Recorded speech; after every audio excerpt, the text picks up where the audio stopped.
It is a warm welcome to the second one-day match between Scotland and Zimbabwe. Scotland having won the first one in what, a three series. My name is Larry Kwirera and I'm here with...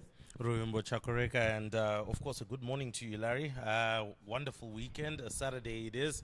Of course, not so great when it comes to sunshine and everything. We've got cloud cover, and we know what that tends to do with somebody that is going to be bowling first. But first and foremost, Scotland won the toss. They decided to have a bat this time round. But we want to take a look at the Zimbabwe A side. We've got 4 changes, don't we have, Larry? 4 changes it is. Out are Alex Falao, Brandon Senzere, as well as Luke Jongwe and Tadewanache Marumani. Coming into the squad are Clive Madande. He's going to be keeping wicket for the first time since November last year. Remember, is out with a long-term injury. Ernest Masuku comes into bowl. Faraz Akram as well. And a debut for young Kian Blicknell. That's very good for Kian. We saw his performances for the under-19 side in that Ireland series. Obviously, it's good that they're also being blooded in at this kind of level, so that, I think we were talking about it in the first match, we get our under-19s to be exposed to higher levels of cricket. So him coming in is definitely one of the good ones as well, and would love to see what he will do, much like what Senzere did pretty much with the ball first out. Yes, it's just looking at the rest of the squad. Antam Nakvi is in there. Dion Myers is also in there. Captain is Roy Kaiya. We've also got Takuzonashe Kaitano, Tapuya Mufudza, Timson Maruma, and Tony Mnyongo. What's going to be interesting is who is going to open with Kaitano. But before we get into that, obviously Scotland are the ones batting first, but just to go through their lineup. All right, so going through the lineup, 2 changes coming in today. They've decided to take out 2 seam bowlers.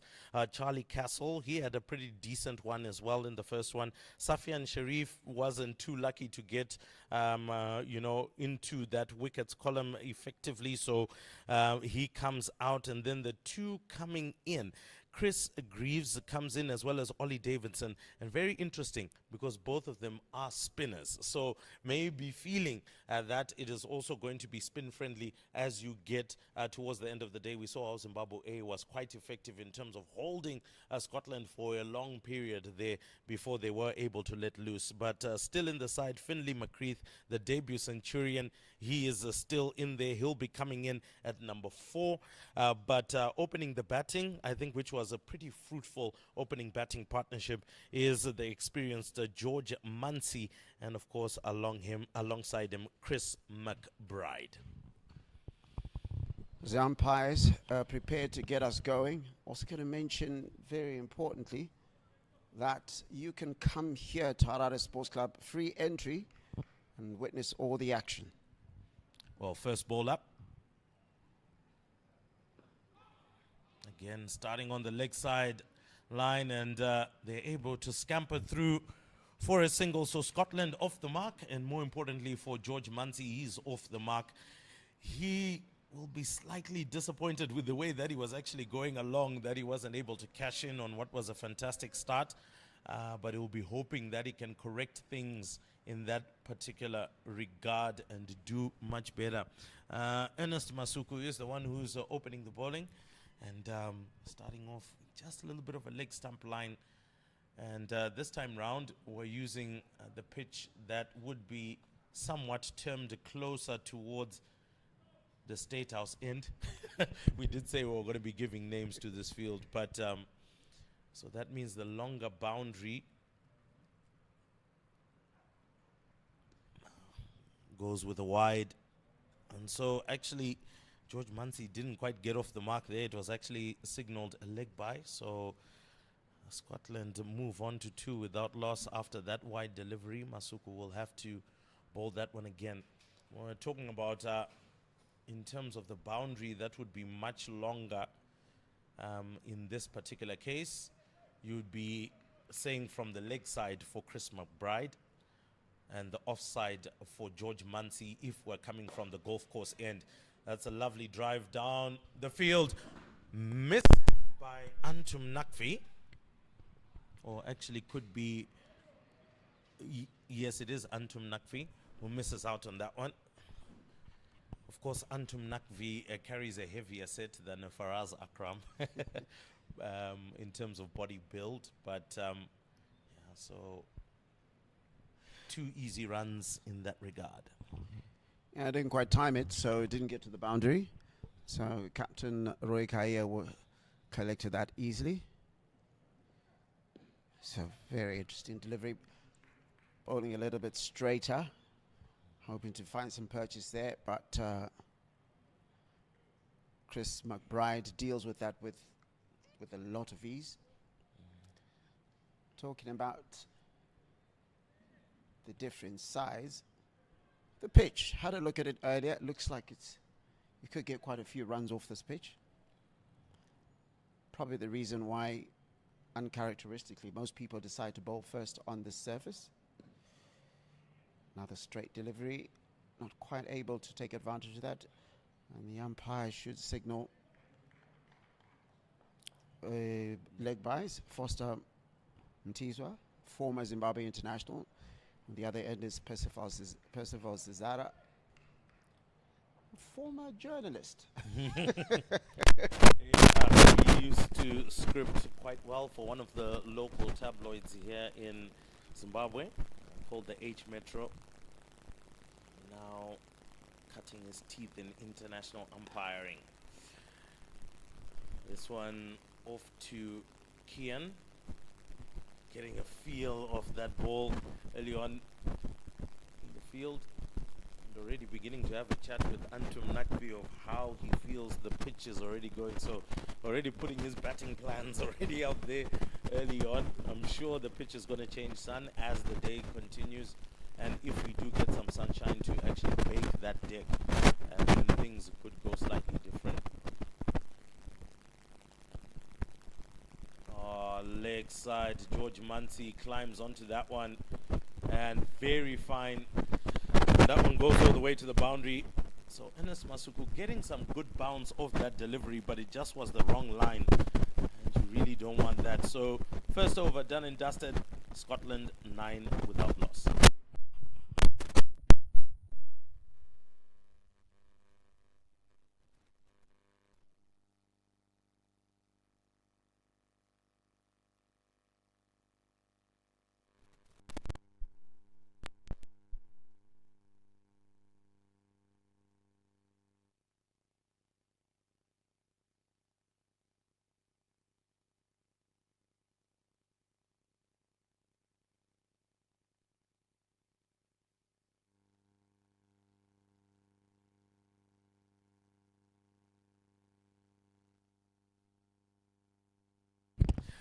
So coming into the attack, Faraz Akram, he's being handed the new ball.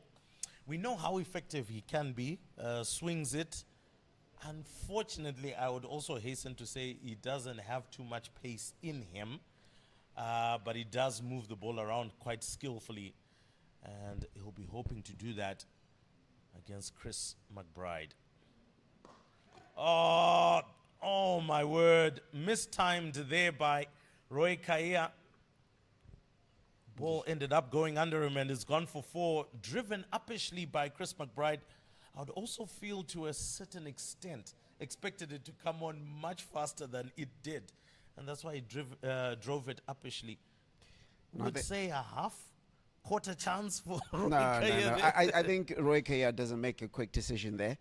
He's caught between two minds whether to stop it going for a 4 or trying to go for a catch, and I think he achieves neither. If he had made a quick decision to stop it from going for a 4, then that he's probably saved 4 runs there. But like I said, looks as if he wasn't sure whether there was a chance there.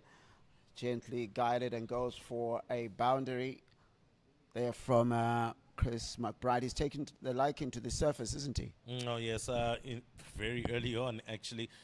Maybe from Faraz Akram overcompensating, coming tighter onto him and trying to straighten it. And we know Chris McBride, especially when he did bat in the first match, he took a liking to that. He enjoyed it. Coming straight onto his legs, he was able to play off his legs very nicely. So now it looks like we have taken out a second slip, and they've decided to shore up that leg side area. And once again, I'm in disagreement with this. You don't make a field set for a bad ball. You make a field set for the bowling plans that you have. And as a result, this time round he goes off to a man who you would term would be at around a deep 45 or a deep backward square leg, not necessarily in a fine leg position. And with the change of batter after that single, means now you change your plans again. So for me, Larry, you don't put a field set for a bad ball. Bowl according to the field set. Now looking at it right now, George Munsey has got a very heavy offside field, a slip in there, a backward point. There is a point. There's a bit of a deep cover, one would say. Decides to leave that one. Came off the deck quite nicely from Faraz Akram. And then you do have a mid-off. So these are your men in the circle. On the other end, or on the other hand, on the leg side, they've only put one man there. So if Faraz Akram is to bowl a leg stump line, should we now take out a slip and put someone there on the leg side? It is an interesting one because just looking at it, the boundary, looking at the first match, and this is statistics you can get off the Zimbabwe cricket app, by the way. It looked as if you're looking at the wagon wheel for Chris McBride. He does tend to score quite a bit on the offside. So it's almost as if they're trying not to give him those balls, but you'd think you'd have done that with the first ball when Faraz Akram comes in. 100%. And looking at those stats, it becomes very important for you to bowl to those plans. 2 overs done, and Scotland are 18 without loss.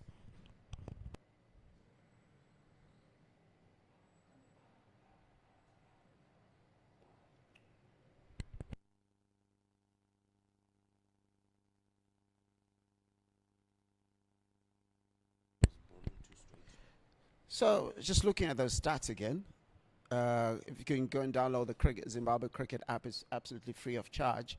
He scored 34 runs off 29 balls, did Chris McBride.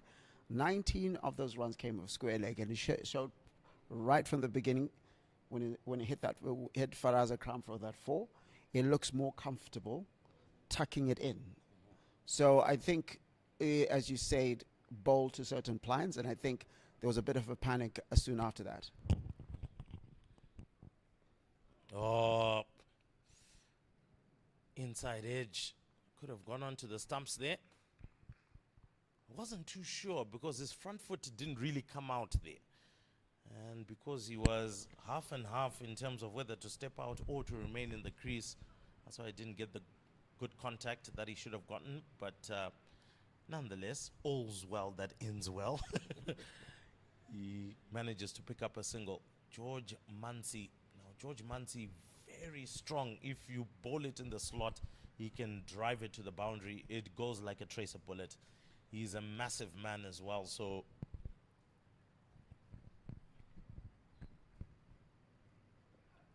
oh, that's a better delivery. Unfortunately, it's one of those things that we always talk about.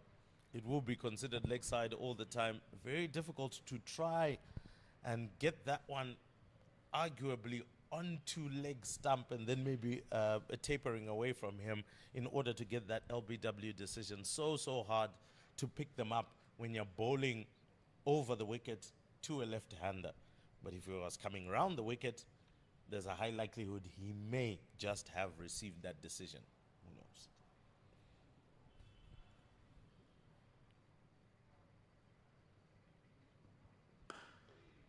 So much better comeback from Ernest Masuku as compared to his first over.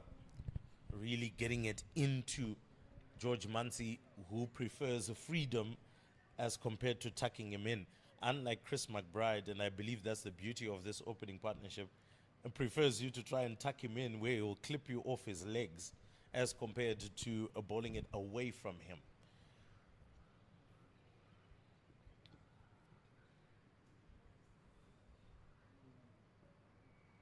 Oh, that was a beautiful delivery.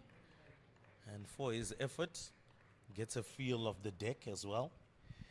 Yeah, I mean, I think sort of finding his range in the first over, and seems to have his wit about him at the moment. He's only conceded 1 run, 2 more balls to go in this over, but and you want to close it out with the least amount of damage. But in the first over, it was that one delivery again that went for 4. So ball short here, he'll get pulled away easily. And he keeps it in that, doesn't allow George Mbansi to open up his arms. As you know, he can open his levers, and not just in this particular series. You saw him against in the Zimbabwe T10, he scored a big 100 then. And he's a player who really loves the feel of the ball on the bat, and that's what I guess Roy Kahia was always fielding as close as possible to his bowlers. We'll be instructing, just give me 1 more of those, and we've got a good over. Great over from to go only 1 run off it. And that is the end of the third over. Scotland 19 without loss.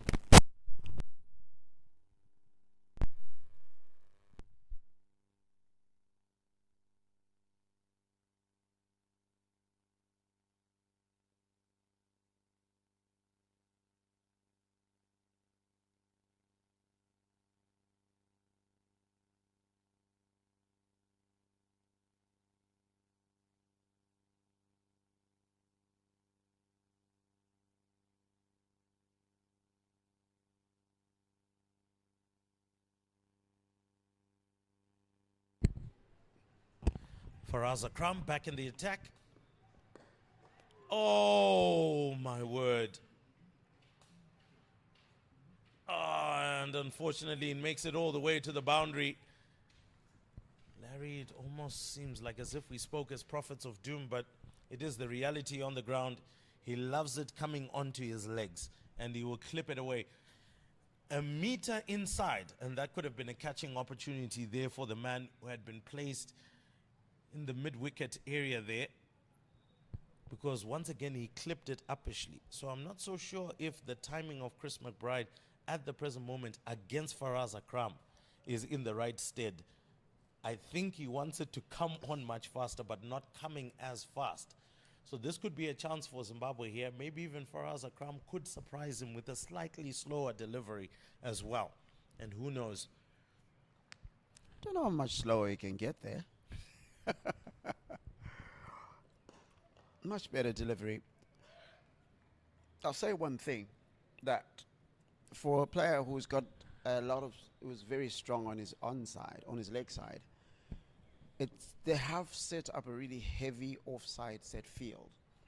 So I'm just not wondering. I'm just trying to figure out what the plan is here, because you could say Dion Myers was probably thought he was in the conversation for that when he was at mid wicket, but in reality, ultimately, what you've done is again created a change in fielding positions for a bad ball again. Like you say, I was trying to figure out what's happening, because they've sort of like got a silly mid wicket and the shortish mid wicket. Is really trying to set up that area and hoping for that ball to come again, but I'm not sure if that ball will come in the same manner and form. 100% Larry there. I doubt it would come in the same manner or form. Faraz Akram will also be looking to change his plans after having been hit. So this time round, oh well, George Mbansi manages to dab that one down. Did kick off the deck just slightly more than he expected. And for Faraz Akram, quite unfortunate that already 5 have come off this over, with 3 deliveries left to come. Rather, 2 deliveries left to come. Actually, 6 runs have come off the over with 2 deliveries left to come. So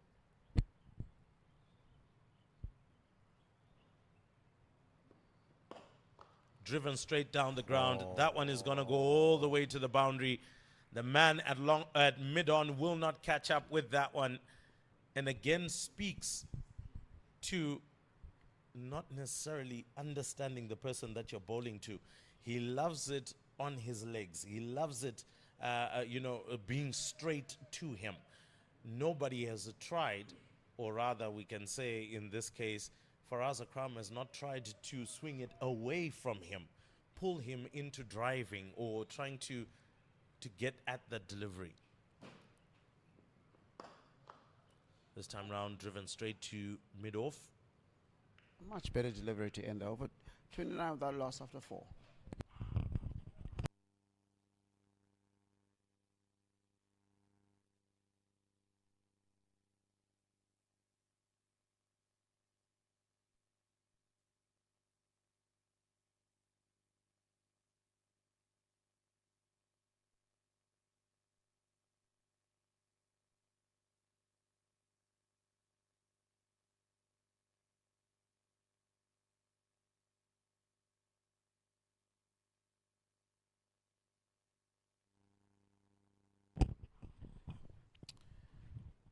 Ernest Masuku comes back again.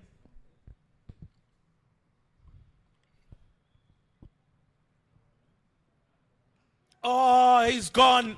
He's gotten George Muncy. That one kicked off a length. And George Muncy, it got big on him. He was looking actually to send it round about the backward point region, but unfortunately just couldn't get enough bat onto that one. And that's an early breakthrough for Zimbabwe A. Ernest Masuku, beautiful delivery straight into the hands of Clive Madande, who will also be a happy camper considering that he hasn't kept since November. Scotland 29 for 1. I'll tell you what, that kicked off the surface beautifully and then just angled away from George Muncy. Muncy is thinking he's got that, but it's being attacked from over the wicket, so that means that he just doesn't doesn't quite get enough of the bat onto that. And also, I guess, a little bit tentative, because if he flashes that at that harder, that probably goes over the keeper. So only able to induce an edge, that is Ernest Masuku.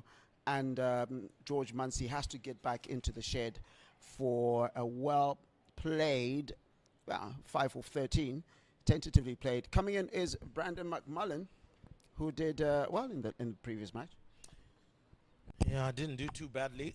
Himself was able to stick around for a bit, but did kind of struggle to make as more runs. It was a 16 of 35 at the time. They were looking to just settle the innings and try and control it, but then he went out.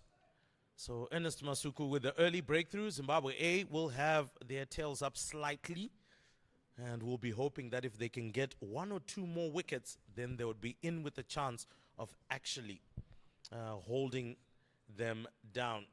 But what a delivery from Ernest Masuku. Beautiful, beautiful ball. And remember, get your friends to subscribe to the Zimbabwe Cricket YouTube channel. Download the Zimbabwe Cricket app to catch up on all the action that happens in cricket. Brandon McMullen faces, and another beautiful delivery there coming off Ernest Masuku. Beginning to find his line and length, and much more impressively so, because when a right-handed batter comes on, getting your bearings right soon after, it may be something that it gets a bit complicated. Well, yes, 100%. And to be honest, Harare Sports Club is the kind of deck where you have to take advantage in the first 15 overs of the duel. And once again, so close to the edge. A little bit unsure there, Brandon McMullen. Still also trying to find his own radar in terms of what's going on the pitch. But good bowling this from Ernest Masuku. Trying to draw the man out this time round. Swinging it away from the batters and trying to get them to play at it. That's exactly what you need to do as a bowler. Get the batsman to play at your delivery.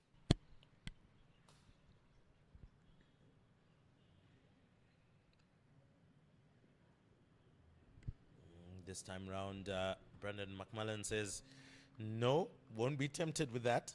I'm letting that one go. In case you're talking about getting them to play at your at the deliveries. Brandon McMullen's like, no, let me see this one out. Projected score is still a very healthy 311.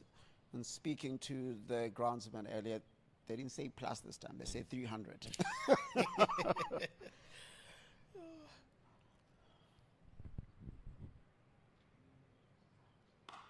High in the air, but through the gap, and that one is going to run away to the boundary for 4. So this time round, a little bit too wide and short from Masuku. It allows McMullen to climb into that one. And one of those deliveries that I think, as you are, if you're new to the crease, your eyes light up and you say, look, this is my Christmas, if you want to call it that. Or just part of it was Easter, wasn't it? Well, both those holidays do come once in a year. So once you do get that opportunity, you want to bury it. So they shore up the offside field now. Have removed the gully. Have put another man into the cover region. Are they expecting again another chance at that? I doubt he would actually go for that, because clearly he would have seen the man pulled in for that particular aspect. But that is the end of the 5th over. A productive one wicket from it, and it's 33 for 1.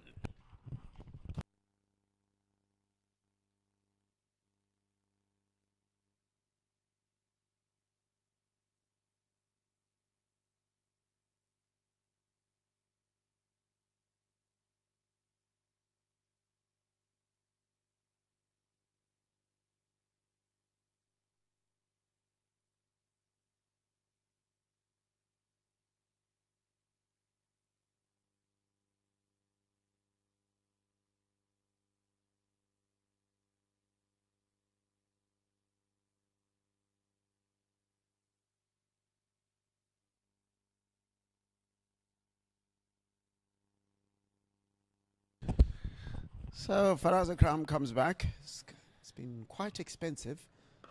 He's gone for 19 off his 2 overs, so that was going at 9.5 and over. I think the captain, Roy Kaya, will be wanting a little bit more from him, wouldn't he?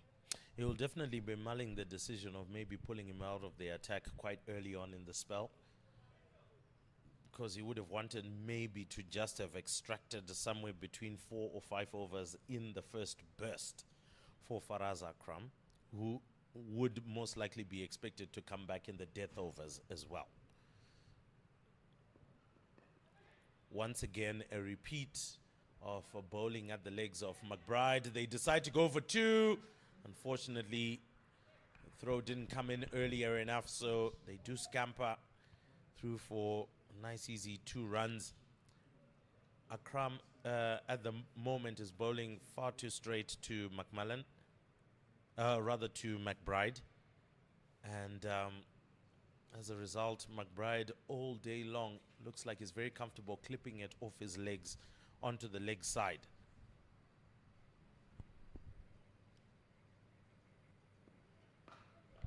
And choosing to tail it in instead of swinging it out to McBride, which I would feel is a better ploy. I guess the other side of it is that that one was a much slower delivery, and it's actually forced McBride to change the shot, because I think in his head he'll be thinking about having survived a little bit earlier. Almost got caught at mid-wicket, and now he just gently guides that to deep back with square leg,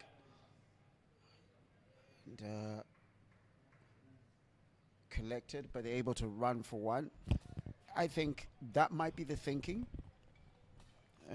around this, but like I quite rightly said, something a little bit offside, but there is no slip in place now. So that means even if he was able to do that and induce an edge, he wouldn't be able to create a chance. It's almost as if the field is a mixture of both attack and defense at the moment. And once again rehashes the point. the moment that it's away from McBride's body, look at the kind of shot he played. Oh, it's actually Brandon McMullen there. So, again, for me, it's trying to find out what you can do in terms of your bowling plans. And again, try a particular delivery. And if it's not working, especially the one which is tailing in at the moment, then let's change things up.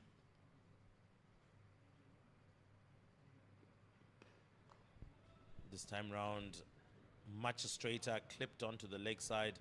And Brad Evans has been kept quite busy down there. And that brings us to the end of the over. And it's 37 for 1 after 6 overs.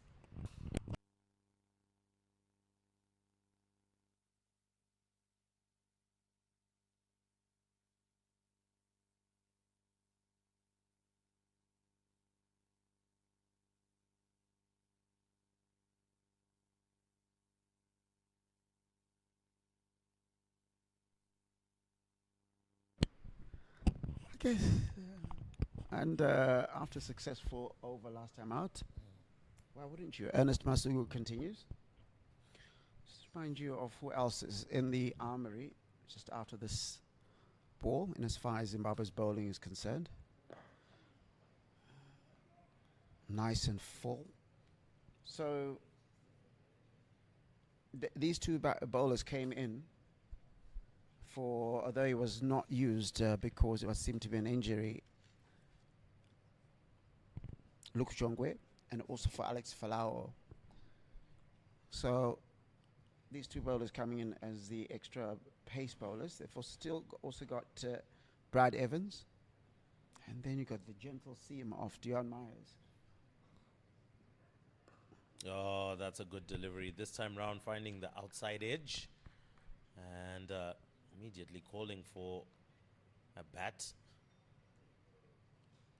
Could that have hit the face or close to the splice? Who knows?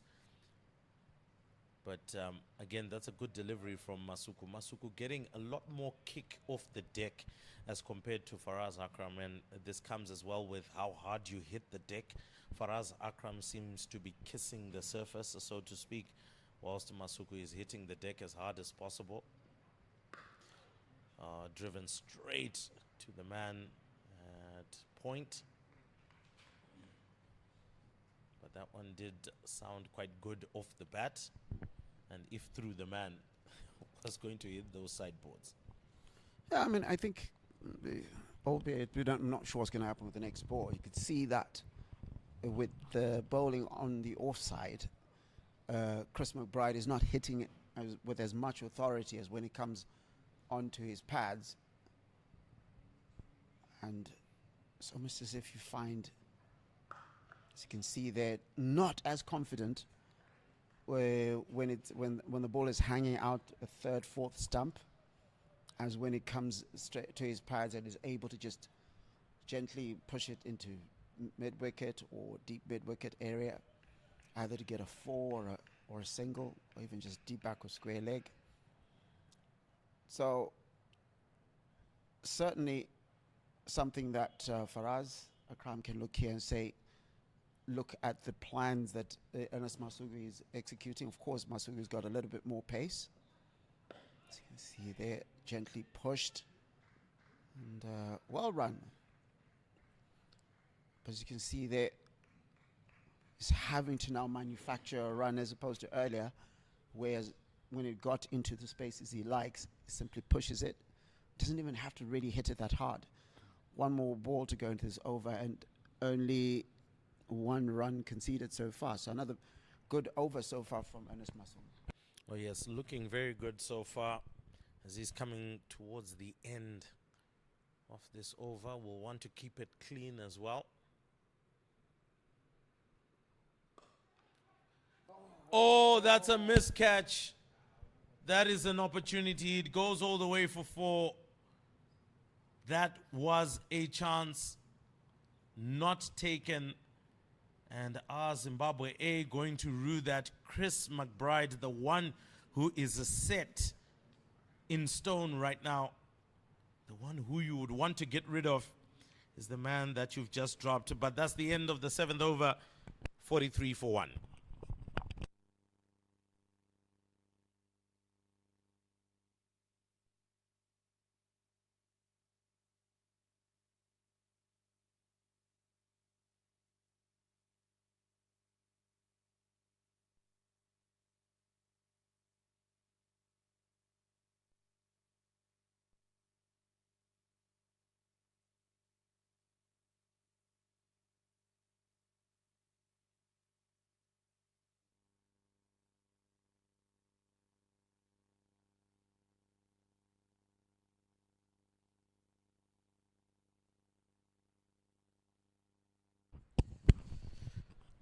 So Brad Evans being pulled into the attack has got a very healthy stats base when it comes to List A cricket.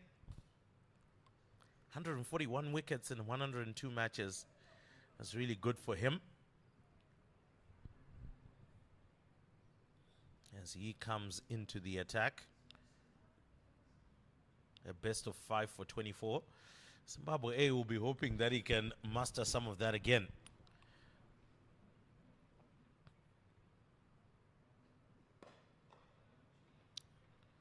Straight to Kian.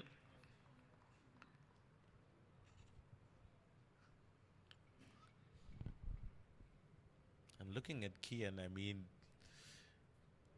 when you look at him right now, his body structure is much like his dad. Tall, quite fit, not so lanky.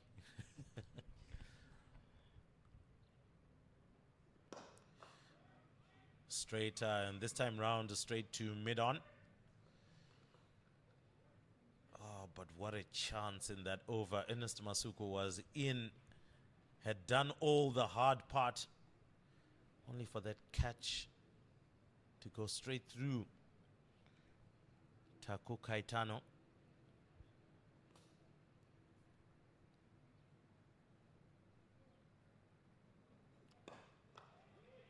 Driven down the ground for a single. So good running as well between the wickets by Scotland. Maybe also spotting that the fielders of Zimbabwe A just lapses of concentration there and thereabouts. So an odd single can be picked up here and there.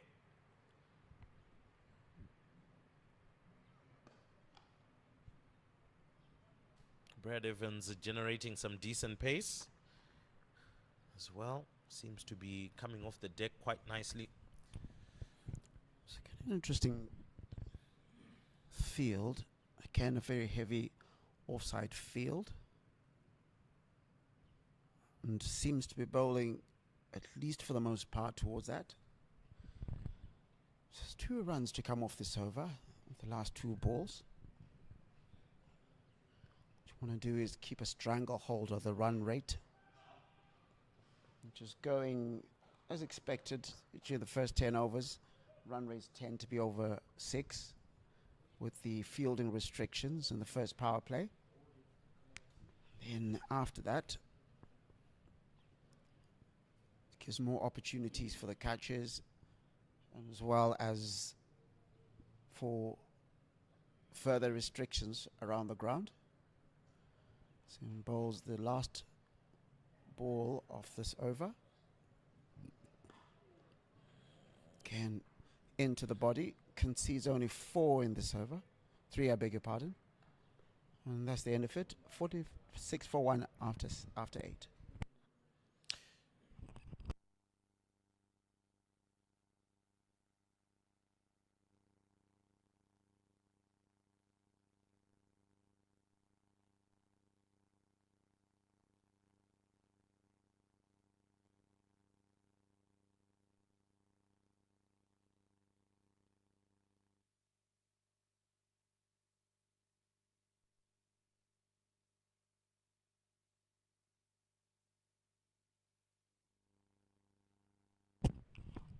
So with 8 overs gone, Scotland 46 for 1.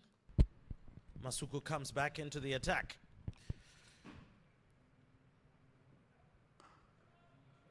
So pitching it in the right area there, where the batsman is in two minds. Do I come forward or do I wait on this one to come on to me and try to play it late? And we saw what happened to George Mansi when he tried to play it late. So once again, a packed offside field. 4 fielders right in the circle. Oh, that looks like a good one, but height most likely the issue. And could have been impact outside off as well. So really good bowling from Ernest Masuku. Has been around for a bit of a while, has Ernest Masuku. Yes, 52. This is his 52nd List A match, which has taken 82 wickets now. Having taken that wicket earlier today. He's an experienced campaigner, plays out at Tuskers, based in Bulawayo. And, oh, another dropped catch. This time round, going to the young man on debut. Came like a rocket to him. Actually kind of stunned him, didn't it, Larry? Oh, Kian Blake now. Start waiting for you there. Came at him, hit aggressively. And it's dropped that catch. 2 catches dropped by Zimbabwe. Now could have been in amongst them. And it's the dangerous Chris McBride playing onto his favorite side. But he'll argue that I stopped a 4. Yeah. After all, it was a dot ball, so not too much harm done. However, if the man does go ahead and score a big score, then there'll be sterner discussions in the dressing room.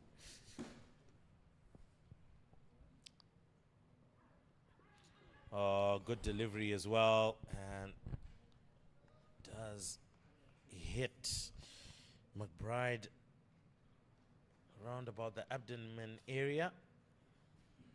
So bowling the last ball of the over. Hasn't conceded anything, but Wilfield should have gotten a wicket.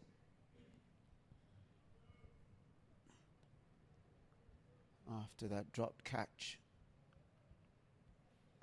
As, Ernest Masuku has really come back well, considering, and he drops off his own bowling, and you can hear the frustration in his voice. Man who feels he should be on 3 wickets now. 2 he could blame others, the 3rd was all him. And while he's gotten a maiden over there, 46 for 1 after 9, he'll feel should have gotten a wicket from there at least.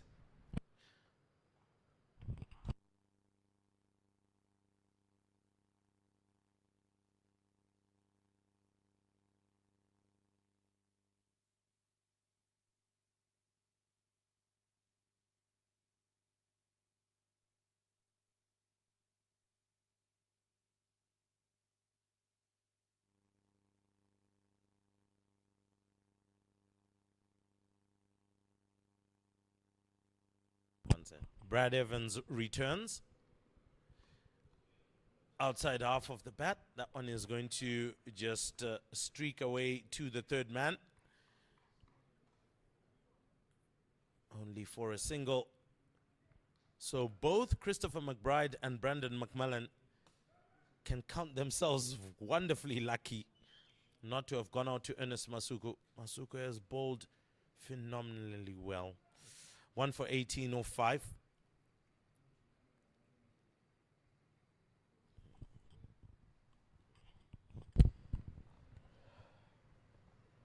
Oh, what a delivery.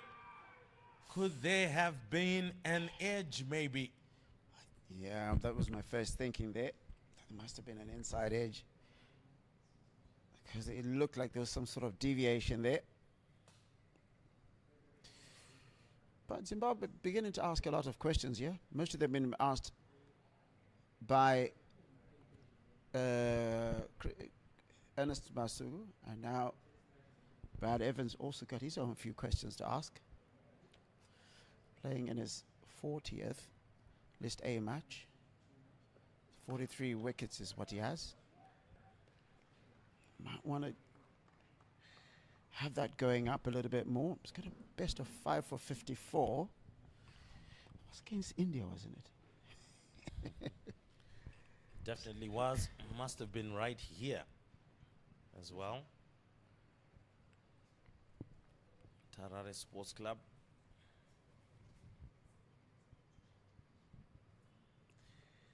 It's another player who's been out for a bit with an injury. Had to have surgery.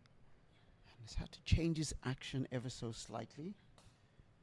And is certainly playing himself back into the reckoning. Hasn't taken a wicket in this particular series, but his capability is something that is known within the Zimbabwe circles. And all and sundry will be hoping that he produces something from this particular series to increase the options that Zimbabwe need as they build towards the World Cup in 2027 that Zimbabwe is hosting here along with South Africa and Namibia.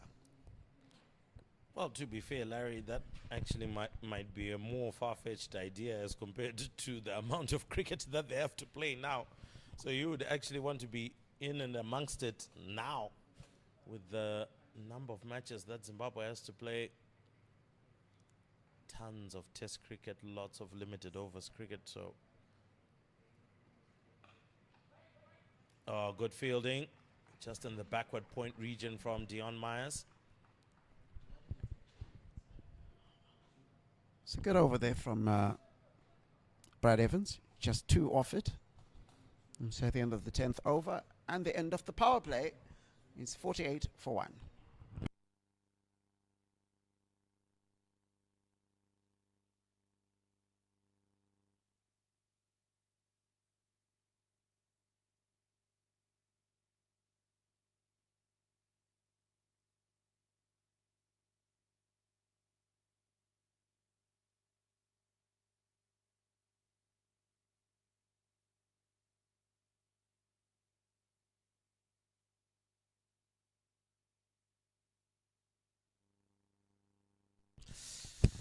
So going into power play number 2, 11 to 40 overs.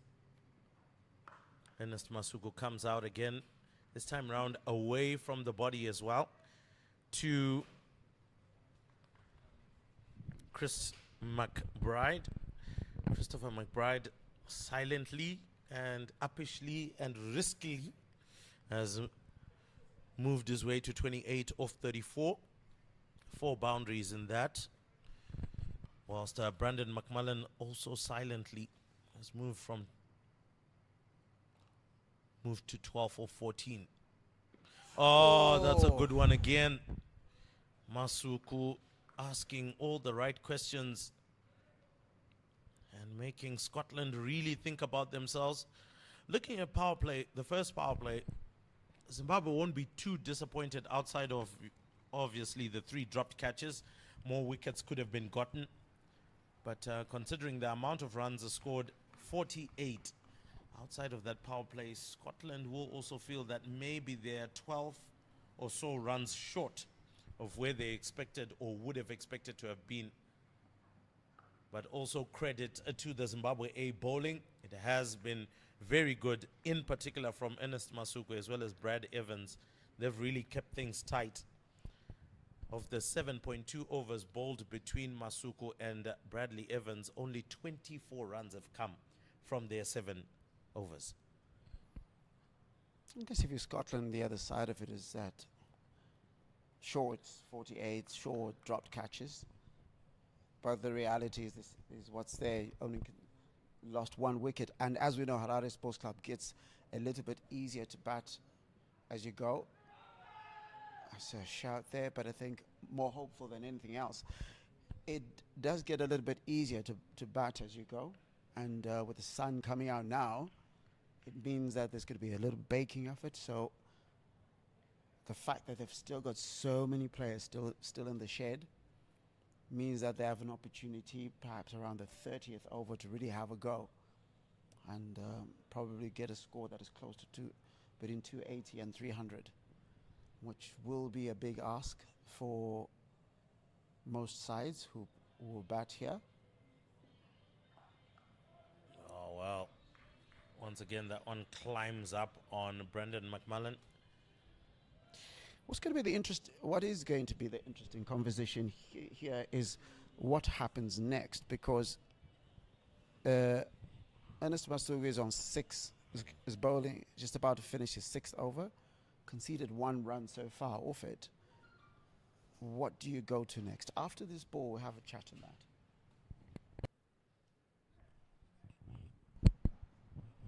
Looks as if setting one up. This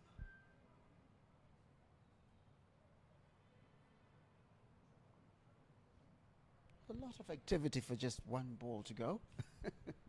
Must be something is C. Or maybe to get into someone's head, and that's been dispatched a cover drive for 4, and so at the end of the 11th over it's 54 for 1.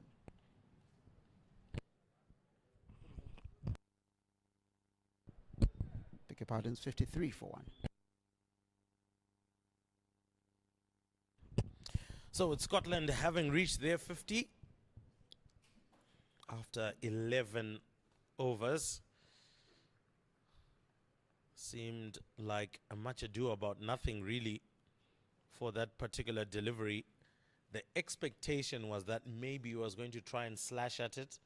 That's why we saw a backward point cover all coming in, but he's decided to deal with it by stepping out and just punching it through the gap, creating the angle to get through there. So good thinking as well from McBride, or McMullen, I would say, in that regard. Now McBride is the one on strike. Brad Evans coming back into the attack. 2 overs gone so far, only 5 runs from it. So going along quite nicely. Just having a look at what happens next. I think at this point you might want to start having a look at spin, would you? Because unless Faraz Akram has only gone he's only bowled 3, and you decide, okay, we're going to give him a go at this other end, the golf course end, might be worth doing that, because I think the spinners will be more and that's it. Wicket. Beautiful delivery there from Brad Evans. Gets into that corridor of uncertainty just at the top of off staff. Chris McBride, after living a couple of lives, has to go for 29. And Zimbabwe A have gotten the breakthrough. Oh yes, proving that he is clearly not a cat, because a cat has got 9 lives. He survived twice, and to be fair, I guess it was always coming. Anytime that a ball is away from him, he seemed tentative. He didn't seem sure of himself, and in that particular instance, just dishing it out to the backward point, who was in, we could say almost in a gully position, so to speak, there, Dion Myers, and he took that catch quite comfortably. So that catch takes McBride out and brings in Finley McCreath. Now, this is a man who scored 101 of 108, straight 100. He's 100 of 110. 100 of 110 in the previous match. He'll obviously be confident, and he will know exactly what needs to be done from this point. He has to stick around a lot more if he's then obviously going to help Scotland get to a decent total. Remember, you were talking about a 300 is a possibility on this pitch. We're in the 12th over now. all that juice in the surface is slowly going to be fading away. And with the sun coming out, it might fade away even much faster. So it's going to get easier to bat on this deck. Zimbabwe needs to try and see if they can squeeze another wicket. Finley or no Finley, Zimbabwe needs another wicket to be in and amongst it. Brad Evans with what was an absolutely gorgeous delivery to get rid of what was looking like a dangerous Chris McBride. Yes, we talked about him being tentative, but usually when you get players getting to about the 30 mark, then that's when they start feeling that they're seeing it like a beach ball. And this was a very important time to get a wicket for Zimbabwe A, especially with the way this match is now getting beautifully poised. So Brad Evans getting his first wicket off the series, but it's going to be called 1 for the over by the square leg umpire. Let's explain the 1 for the over. So if the ball goes generally not too high, of course, that you need a ladder to get it. So you're allowed to bowl one bouncer of that level per over. So when you hear commentary say 1 for the over, it's because the umpire indicates that's the one you've been allowed for that over. 100%, and I think a delivery that I would have loved to have seen Ernest Masuku actually try out because of the amount of bounce and kick that he was getting off the deck. So maybe that's something that, if supposedly so, he is to come back. I doubt he will because he's gone 6 straight. So if he was to come back in this spell, I want him to try that. And Brad Evans goes for another one, and Foster Mtizwa clearly points out that that one would have been around about chest height, so no bouncer there. Overdone and dusted. 12 overs gone. Scotland 55 for 2.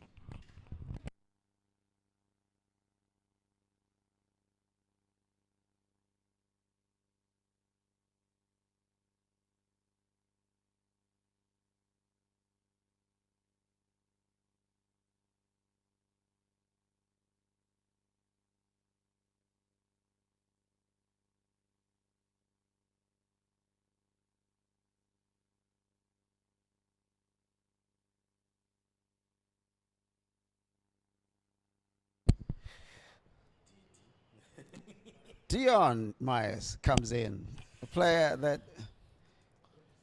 probably getting himself into the bowling once again.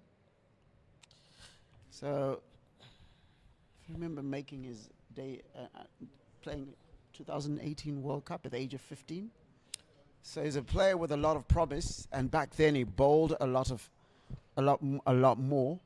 Reduced his bowling since then. Seems to be coming back into it.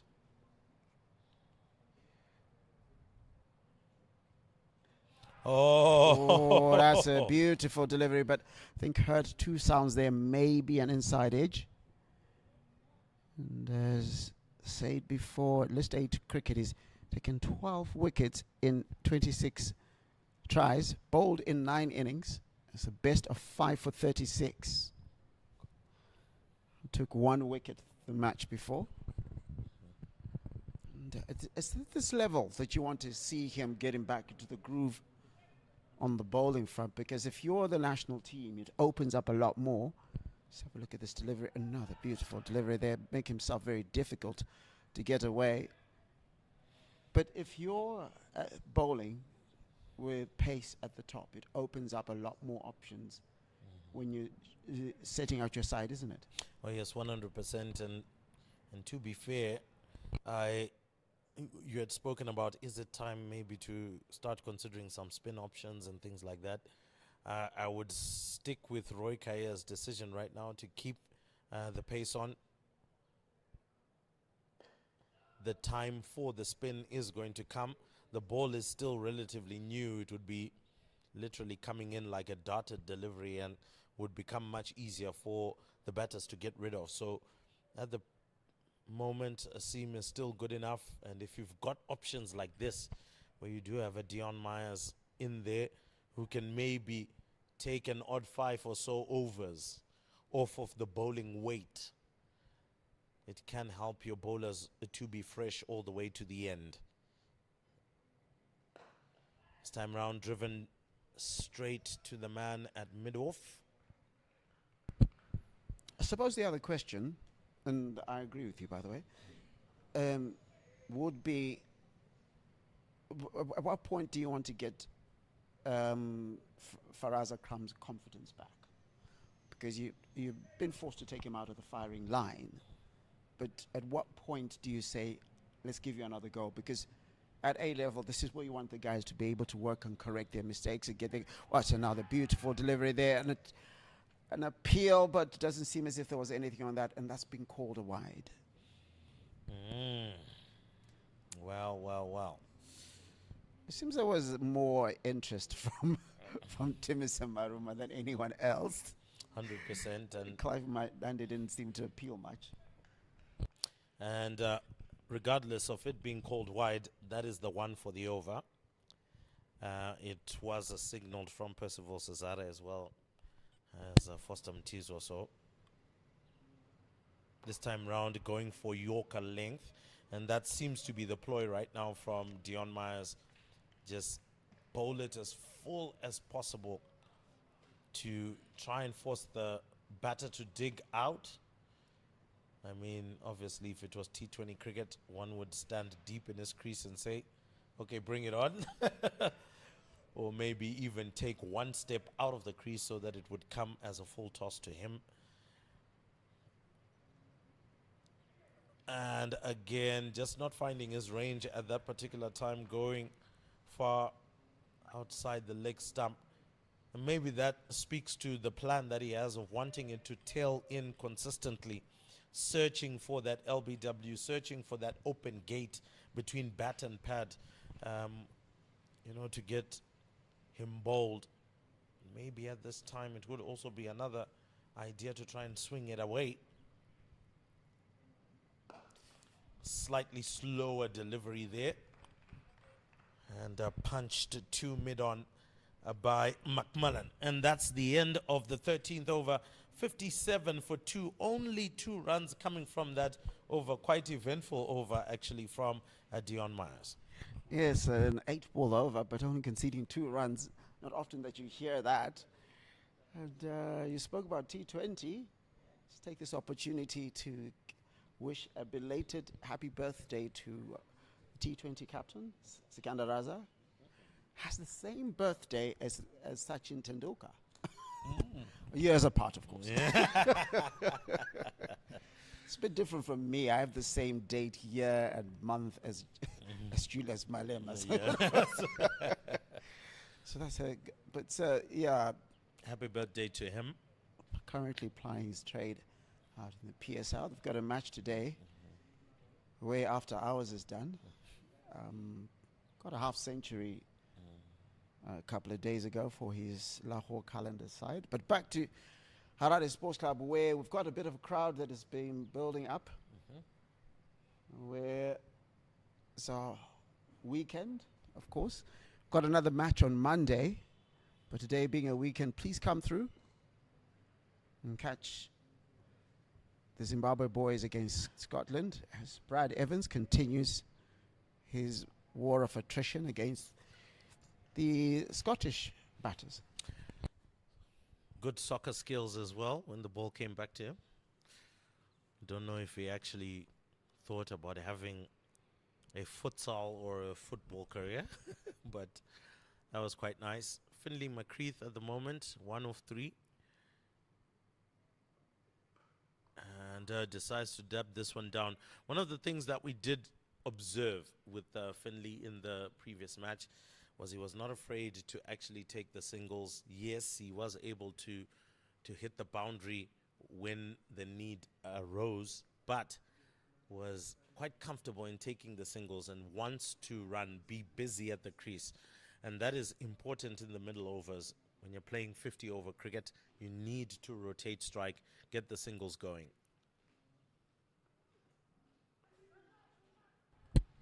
Oh, that might have gotten a bit of the hip.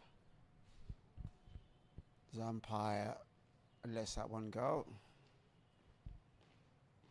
And to be fair, there wasn't much of an appeal from the Zimbabwe side, so all's fair for both sides.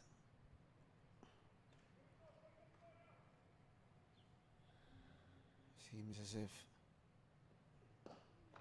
another delivery that comes.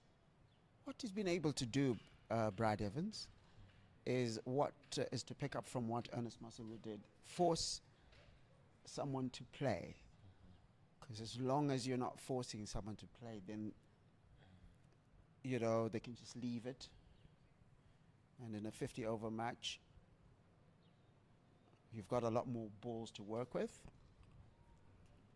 as opposed to a 20-over match, for example. But still, you don't really want to have a huge dot ball percentage either, because it's still a limited over match.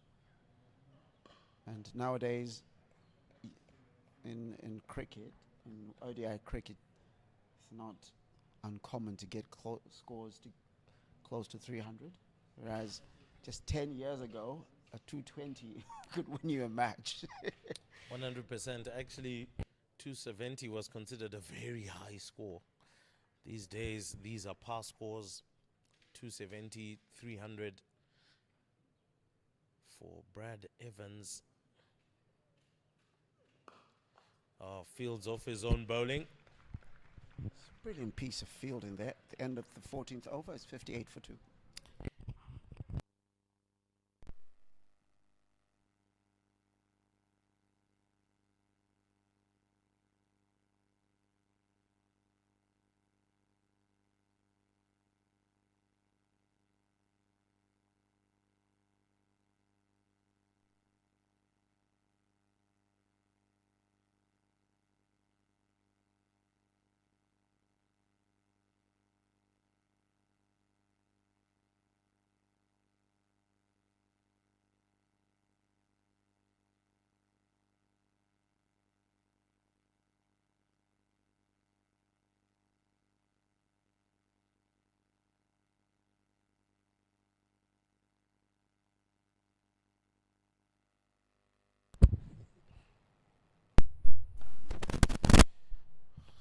Interesting way of driving that one through the covers.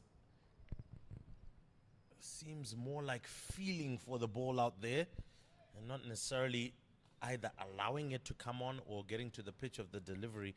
And that should be good signs for the bowler to continue to put it in that region. Dion Myers, the one with the ball in hand. This time round, it decides to go for a bouncer. The idea is good, but the direction has not been great. And to be honest, for Dion Myers, he needs to find a way of being able to direct that one a little bit more. Maybe start fifth stump line where you pitch it and then it angles in, which is what it is doing quite perfectly anyway. Absolutely. Let's see what he does with this ball. He's having to load. Interestingly enough, it's only conceded 1 run off the bat from the 3 that he's conceded so far. So certainly has the right ideas. It's sometimes, I guess, it's the execution, the accuracy, and those are things as he gets back into the groove of regularly bowling, I guess he's going to get round to. 100%. You get to learn.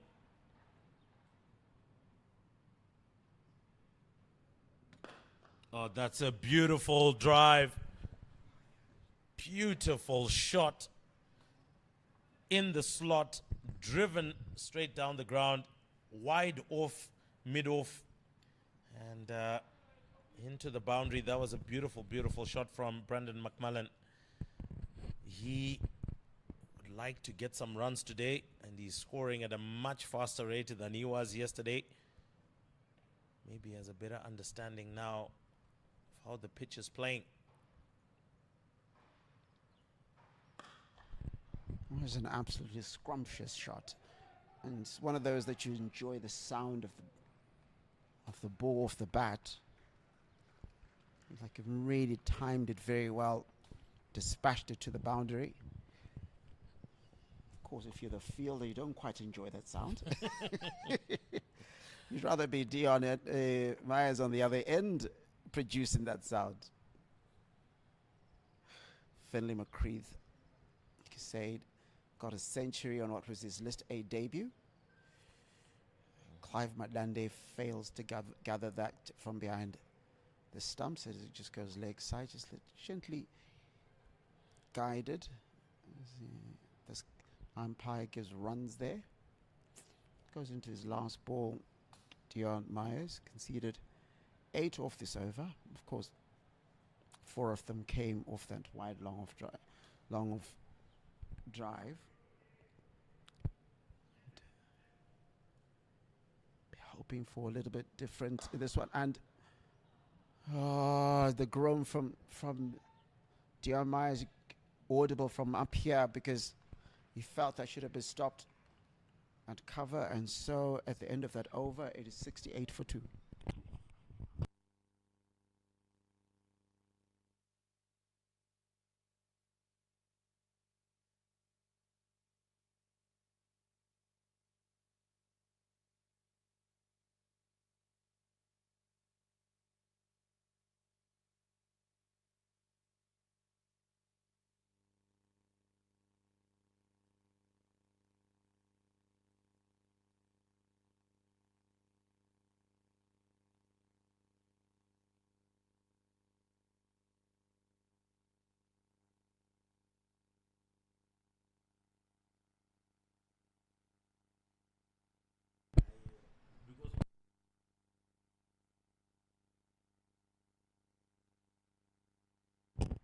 Brad Evans back into the attack. Decides to start with a bouncer. That one clearly needed a 6-foot ladder. And a pole. To try and hook that one out of the air. So signaled wide by Cesara. So the ploy to go for the bouncer has to be well calculated as well. Oh, this time round, edges that one. Straight to third man. We're looking for 2, decide against it. Now, great delivery. But what if there was a slip? Just what if? I don't know if you're putting a slip at this time, though. Well, you are attacking. You are looking for wickets.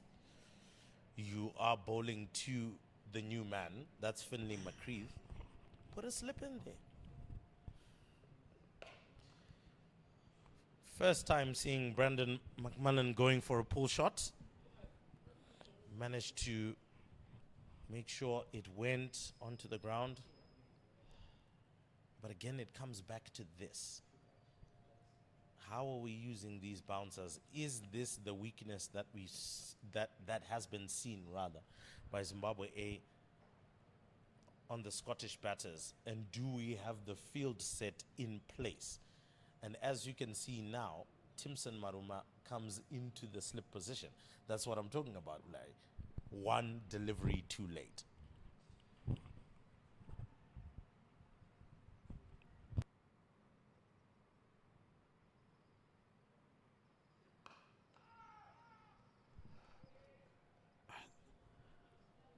Better accounting in as far as how you play that shot compared to the one where you edged it to the vacant slip area. The question would be that shot to third man looked intentional. Would he have played that shot if the slip fielder was in place?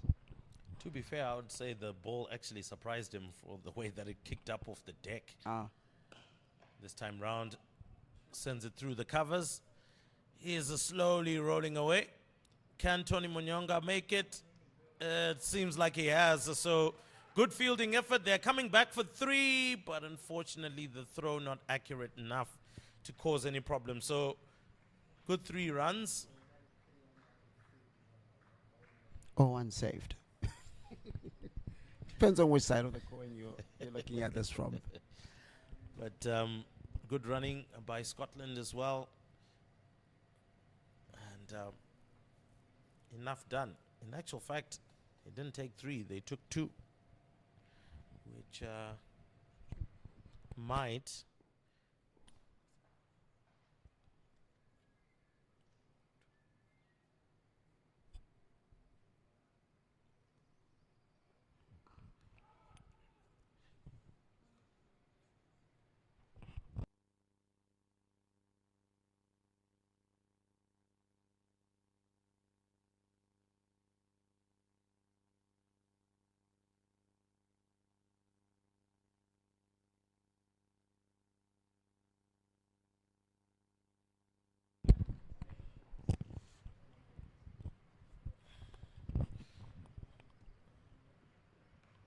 and once again kicking off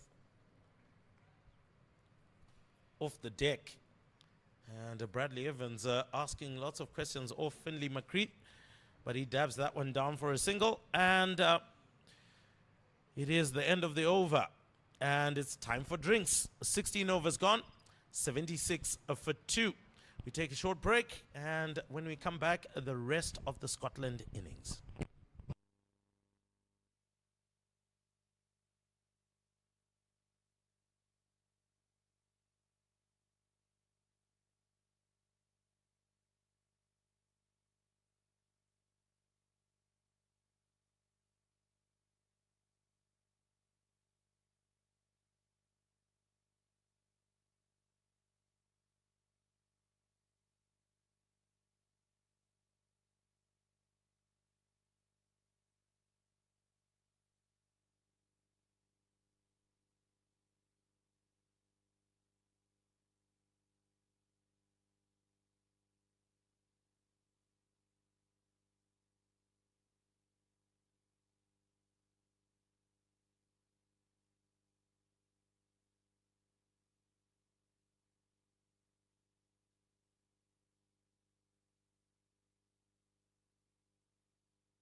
So, seems like after a drinks break, a change in tactics. Scotland 76 for 2 after 16. And the change in bowling brings on the debutant, Kian Blichnut.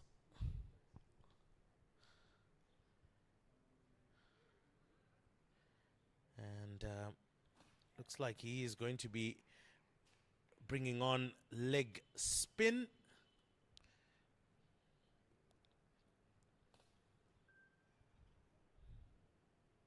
Obviously, a proud father will be Andy,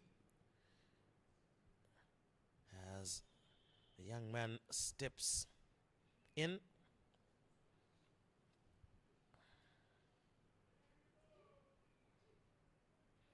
A right arm leg break. So as a leg spinner, pretty much a like-for-like replacement with Brendan Senzere. Also bowled a lot of leg spin. Bowled his full allotment of 10 in the previous match.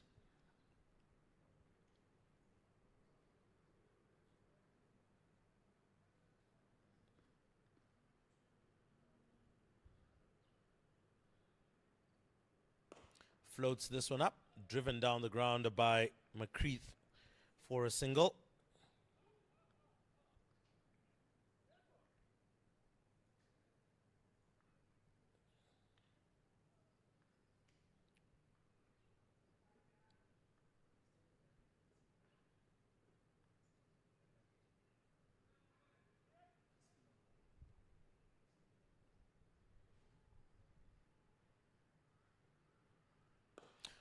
Goes for this one. Looks like it's been hit well enough. And it's gone all the way for 6. Was in the slot. Was floated up. And McMillan took full advantage. Beautiful strike from McMillan. Seemed like as if it was hanging in the air, but it didn't.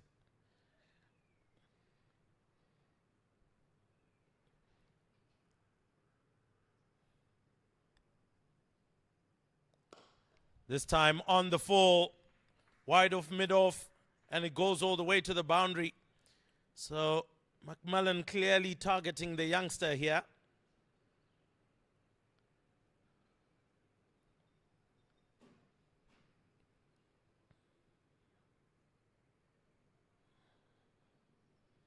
A couple of changes in the field set. Brad Evans coming from a deep square leg and coming straight into the circle to a square leg. A man put out in deep mid-wicket. This time round goes straight to Roy Kaya, misfield, run out chance. Could he be gone? And Percival Cesara seems not interested at all. McCreath making his ground quite nicely. So far, 12 runs from the over. A baptism here for Kian Blichnut.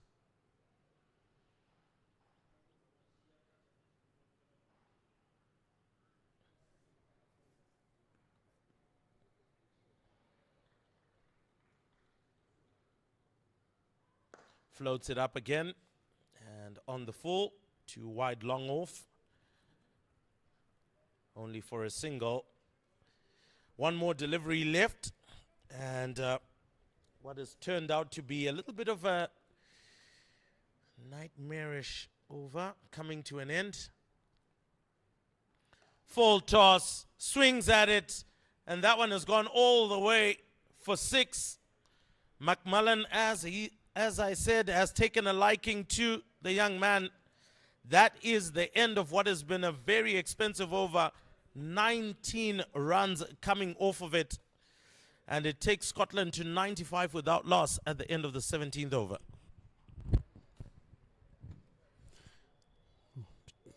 Call it just what the doctor ordered for Scotland. Just after that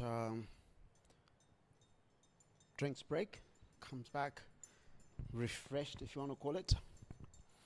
Brandon McMullen, 42 of 36. Helped himself with quite a few on that one. 2 maximums and a 4. And picked up a single as well. So helping himself to a healthy 15 runs. Now they have Antam Nakvi coming on.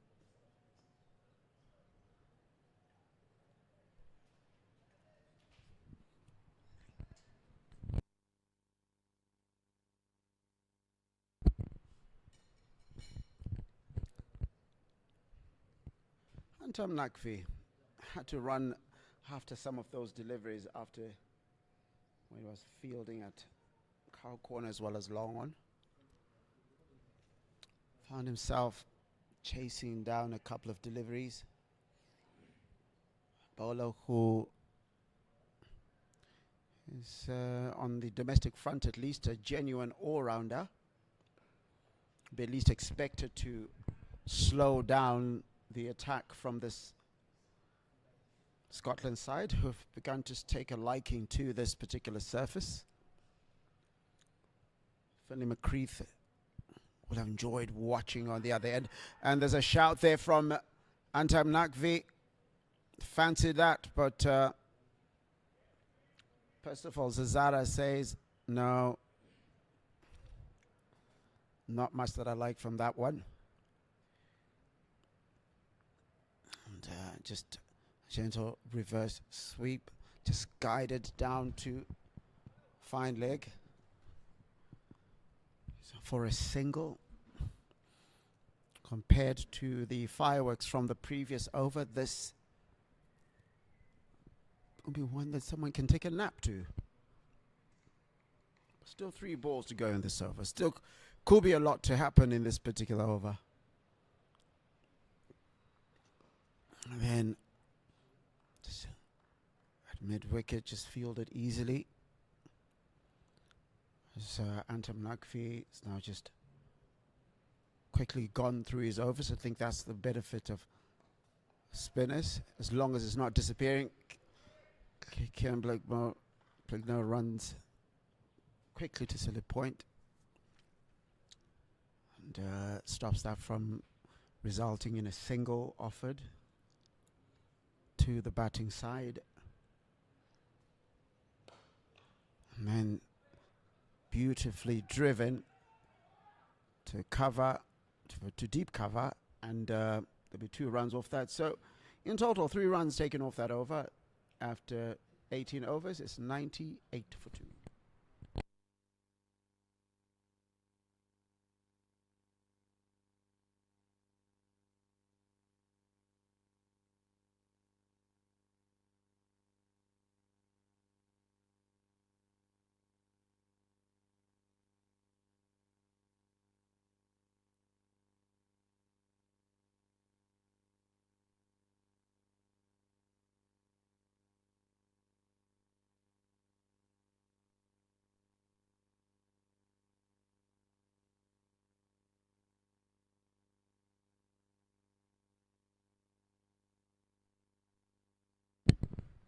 Couple of instances of equipment change, shades being thrown out, sweaters, and a conference happening in the middle as all sorts of advice being given to Kieran Blicknell after his first over went for 19.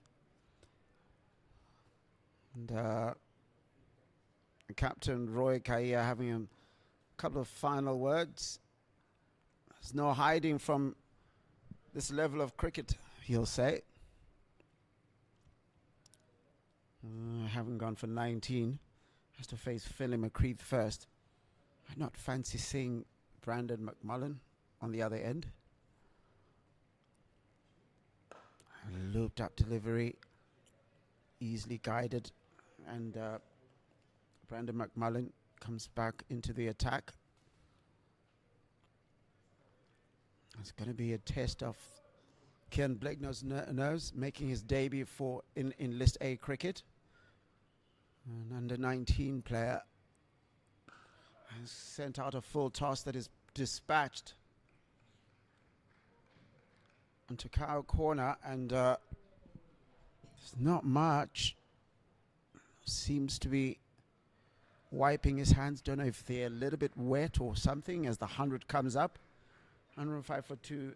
Scotland find themselves after 18.2.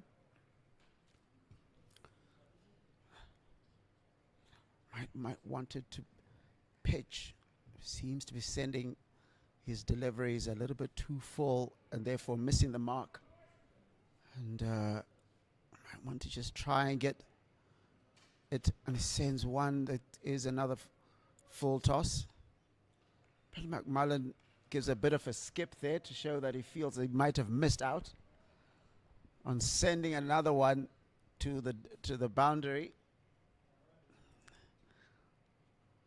It's going to be a test of nerves here for Kieran Blickner. Another full toss, and it's just helped its way over to deep backward square leg and rolls over the boundary and goes for a 4.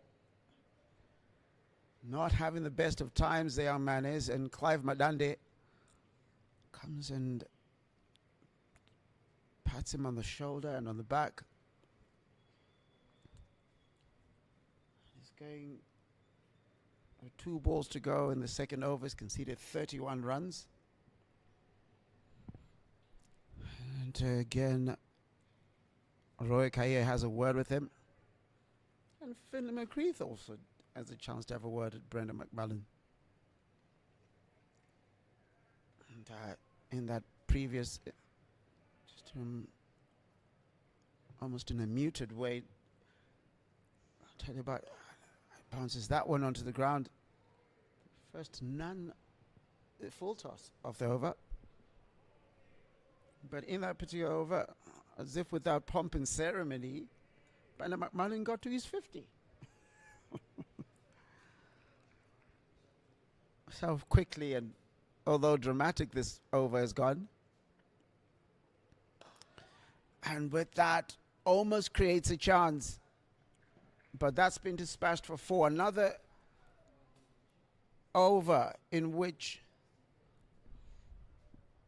the young man has taken quite a bit of pasting. Has Kieran Blickner. It looks as if there's been consultation, because it seems as if the over might be done. And yes, it is 17 runs conceded in that over. And the score has gone to 115 for 2 after 19 overs.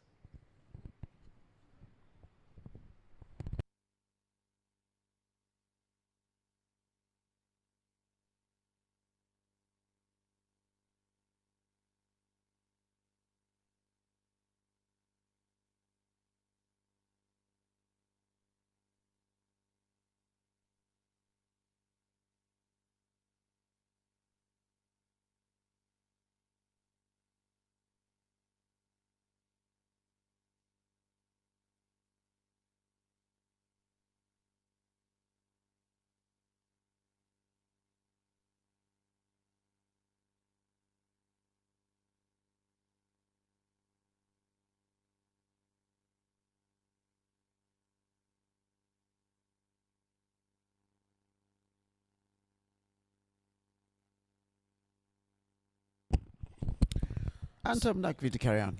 So Antum Nakvi comes in after quite a damaging 17-run spree from Scotland after Kieran Blickner's over. Has obviously received a baptism of fire. Welcome to List A cricket.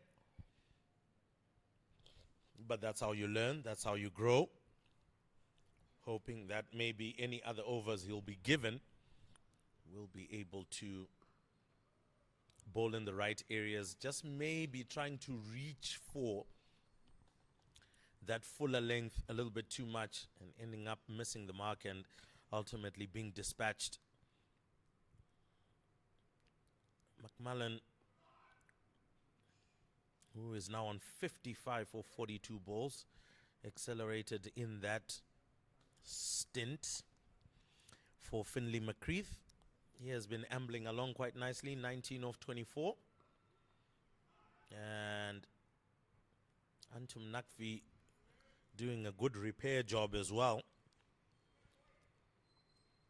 So far, last 3 deliveries, no run at all.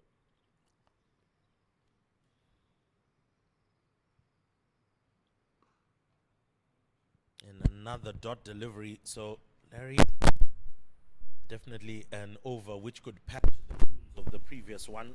So far, looking good. No runs conceded. Much better boat as compared to what happened in the Hidden over there. Question for 2 after 20.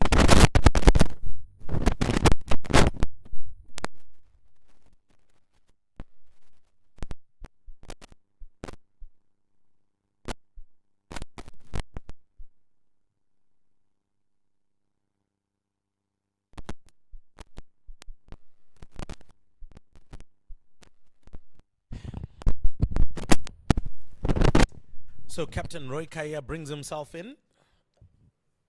He also had a very good spell not yesterday rather. He had a very good spell in the first match. Very, very experienced campaigner on the domestic scene. Has also played international cricket as well for Zimbabwe. So he will know what is required at this particular point. And what is required is to somehow, some way strangle the runs that Scotland has piled up. 115 of the last 20 overs.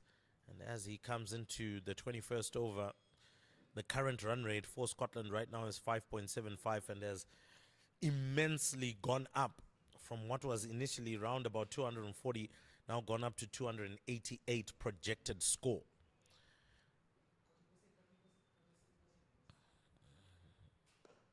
Floated up by Kaya there, deciding not to just dart them in but float them up.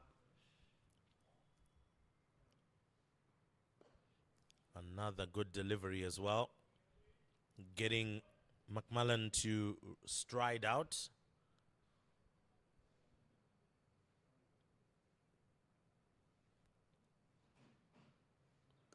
This time round, just straying onto the leg side and clipped. We're looking for 2 there, Scotland, but that would have been a risky ploy against Kian's arm. Some would say the younger they are, the quicker the arm.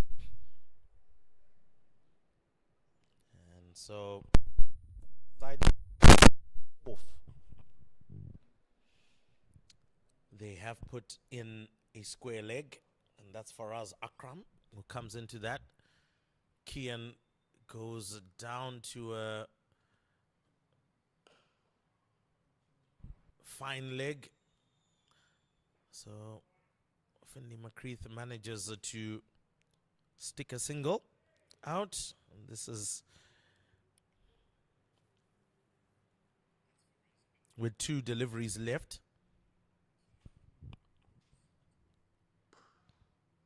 Again, this time round, just looking to exploit that long on region. But a good slow down of the rate here from both Nakvi and Kaya, who most probably will continue in tandem to ensure that they can really quiet the Scottish down.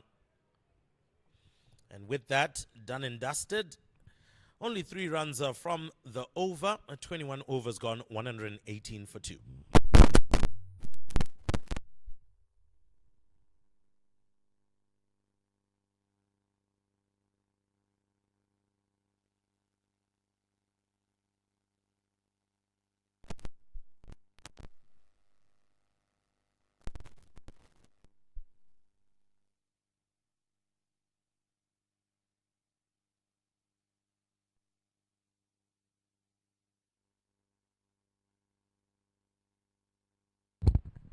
Anton Nakvi continues from the city end. Henning is I guess they've seen enough of Antam Naqvi to have a go this time. After I made an over in the last one. Decided no. Start get going once again. There's Brandon McMullen. It's looking in good touch right now. Would have been given confidence by those 2 overs that he faced. Kian Blacklow, and now has sent over Antam Naqvi for the first boundary he's conceded in this particular spell. A good return from Antam Naqvi, going to give him space to hit that over or get it to the boundary. Oh, chance of a catch there. Would have been a brilliant one, but Clive Madande is not able to get his hands onto that. A reverse sweep that could have gone awry for Finlay McCreath. It's one of those, if it sticks, it sticks, but it didn't. And then he just punches it to square leg, and where no damage is done. Picked up by Roy Kaya, who just sends it back, and with the quickness of the spinners. Remember, you need to go through your overs quickly, because if you haven't hit the time, and as far as your overs are concerned, towards the end of the innings, you might be asked to bowl with a few less fielders outside, as it brings an end to an over of some consequence for Scotland. Scotland are now 125 for 2 after 22. The action is on today until the end of the day, of course. This one day, the second one day against Scotland. Zimbabwe A getting some action. And as far as cricket is concerned, keeping the players active, playing against some really quality opposition. Scotland have not lost a match since they came. And when they played against Academy side in 3 matches, two of them T20s and one day. The first one day. This is as Roy Kaya comes into the attack. Conceded 3 runs off his first over. Will he be able to limit the amount of runs he concedes as much as he did before? Probably not a good time to keep looking at the projected score. While it says 284, a couple of wickets dropping will certainly change the complexion of that conversation. And Roy Kaya won't mind that. It's the boundaries he wants to stop, especially as he and Antam Naqvi attempt to do a repair job after was hit over, and it's gone for a maximum. Brandon McMullen will gobble those up every single day. It was short, it was in the slot, it was asking to be hit, and it was hit. A lofted shot, and Brandon McMullen has moved on to 69 or 50 balls.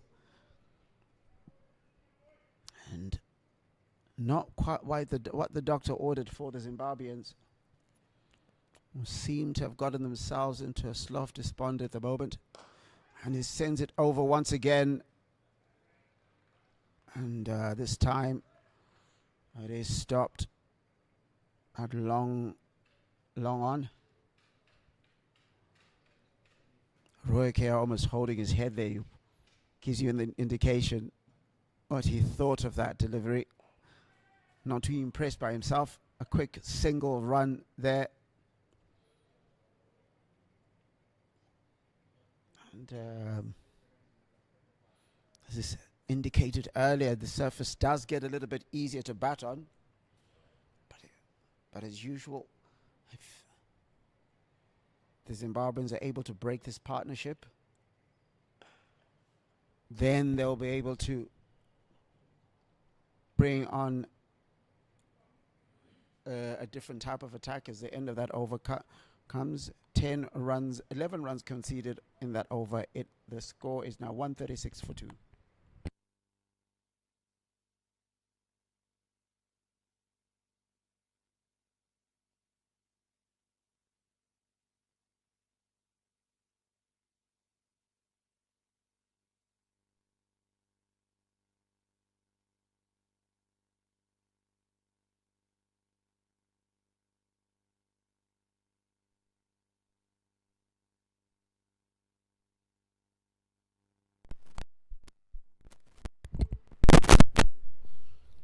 Well, Antum Nakvi comes in at a time where Scotland are looking to accelerate.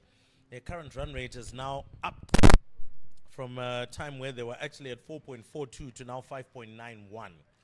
Obviously, heavily aided by those two massive overs that they got.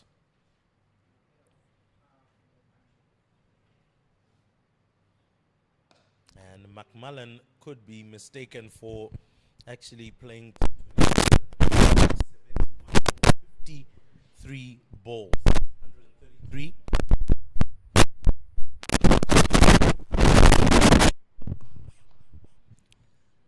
This time round, down to long on, just for a single.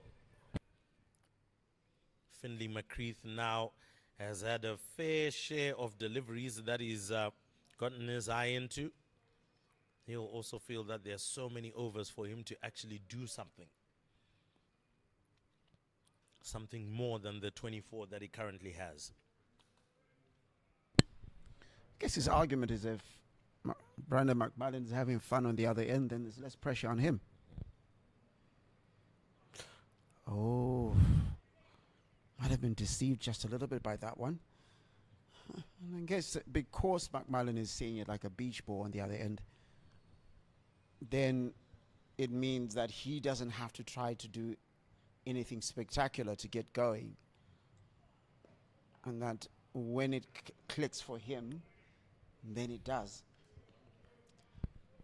As Zimbabwe A find ways to get their eye back into this match, have bowled with a lot of control a lot earlier. Another really good delivery from Antum Nakvi. Doesn't really allow you to do much else with it except to guide it down to fine leg. So in this case, Roy Kaya seems to have pulled himself a man at around about 45, one would say.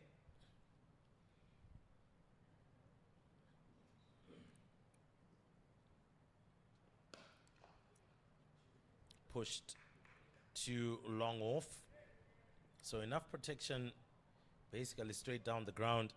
And that brings us to the end of the over. 139 for 2 after 24 overs. Just about to reach the halfway mark of the innings. You were talking about looking to double the score from your 30th, going over to the 50th over. Now in the next 6 overs, there's a high likelihood they will get into the 150s, 160s. If they can double from there, then that could prove to be quite detrimental for them. And it looks like the experiment that was just kind of ding-donging in my mind at the moment is the one that they've turned to and bringing Faraz Akram into the attack. I think this should be a good idea, using the Latin term ceteris paribus, meaning all things remaining constant. You never know what kind of an over this one could turn into. So, Faraz Akram back into the attack.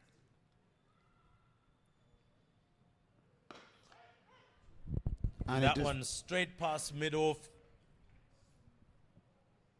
He does raise his hands. I'm not so sure if the expectation was to have had Roy Kaya at long off and to have had Antum Nakvi at mid-off, rather. Yeah, but I mean, if you deliver one like that, you're eliminating quite a few people out of the conversation, aren't you? And a bit of a loose delivery, probably from being out for quite a bit, but like you said, it's an experiment worth trying because his options are becoming limited.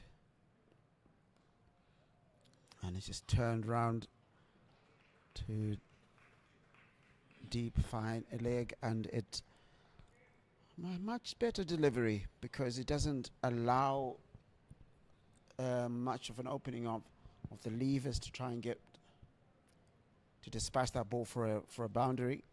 There's going to be a lot of thinking for Roy Kaya to do here. I was hoping that 1-4 is is the only one that comes out of this over. Much better delivery from Faraz Akram. And Tadiwan Maramani come in there as a substitute fielder. It's a bit of a misfield, but doesn't come to any bad consequences. Indeed.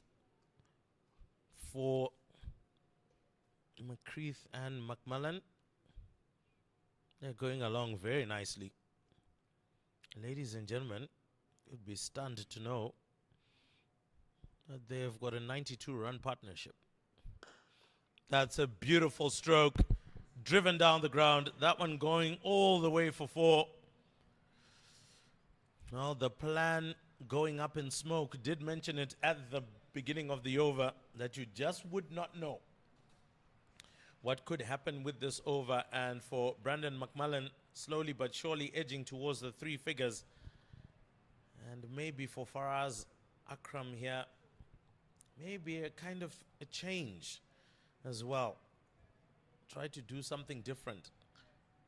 Tell Finley McCreath to go on the other side. Come round the wicket. Do something. Especially when you find that things are not necessarily going the way that you would like them to. Already 10 runs from the over. This one skews off the bat into the deep mid-wicket region. Unfortunately for Masuku, not able to pick it up cleanly.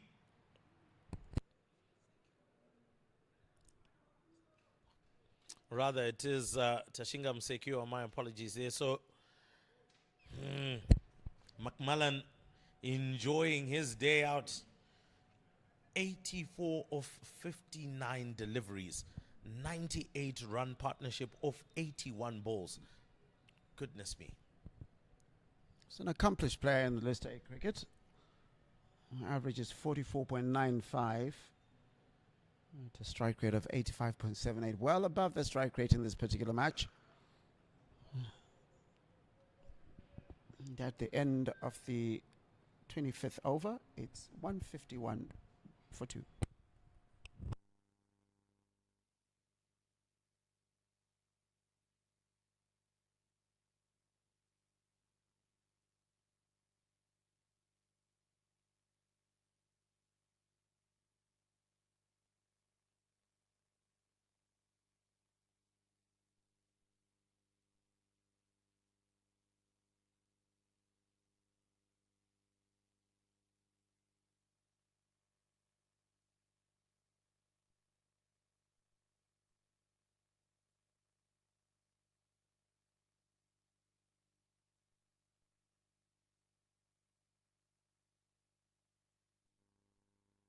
Anton Nakvi continues from the City end.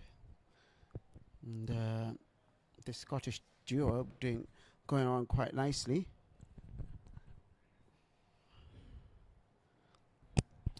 The chief architect of this partnership has been Brandon McMullen. And that was reversed. Swept, goes away to the boundary, and that brings up their 100 partnership of just 83 balls, 102 runs they've scored. What a partnership. Really good. And the way that McCreath has just hung about as well and just quietly gone about his business. Oh, that's just past Madande. So after the early breakthroughs that Zimbabwe A got, nothing has happened for them in arguably the last 100 runs.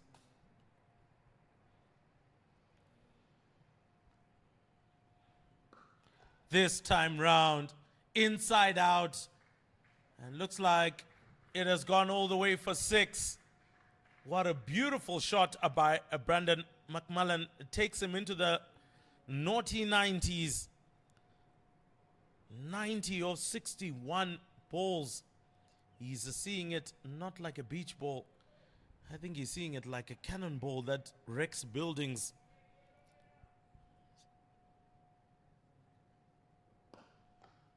And smart move. Drive it down the ground. Rotate your strike. 7 runs are from 2 balls. And that's what you do. You rotate your strike. Give it to your other partner.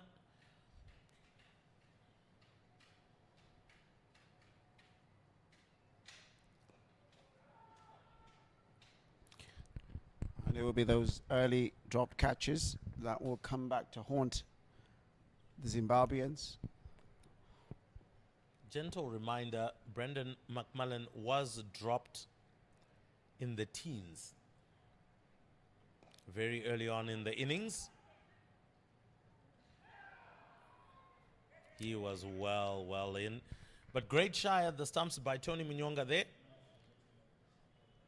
At least it did get the target. That's the end of the over. 26 overs gone, 163 for 2.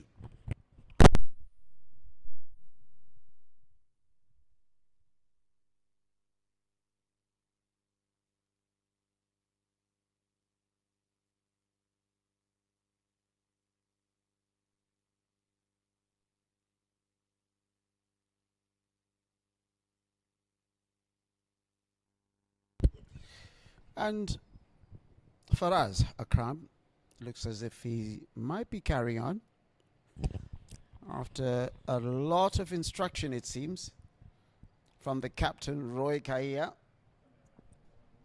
In fairness, I would offer Faraz Akram a lot more protection straight down the ground than I would in the circle, in fairness.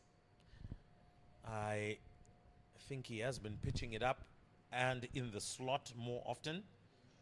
So he has been driven down the ground as well very easily. And with the man in form, 91 of 62 deliveries, the man he's bowling to. And it's interesting to see what ploy he does. He's got Clive Madande right at the stumps. So he's standing up to him. If you saw the previous over, Brandon McMullen walked out to Faraz Akram quite a bit. So not really expecting it pace off him. Maybe this might change how the Scottish batters play. As you can see there, much easier for him. When you're standing close to the stumps and someone is bowling, Faraz Akram will be arguably a medium fast, who would know. 120. Yeah, 120 thereabouts. Doesn't it come like a rocket to you when the batsman misses it? Much like that. Well, I guess the other side is that now you've stopped him from double stepping. So now if you're Finlay McCreath, you're now worried that if you miss it, you could get stumped. Whereas if the keeper's down there, you're able to experiment more.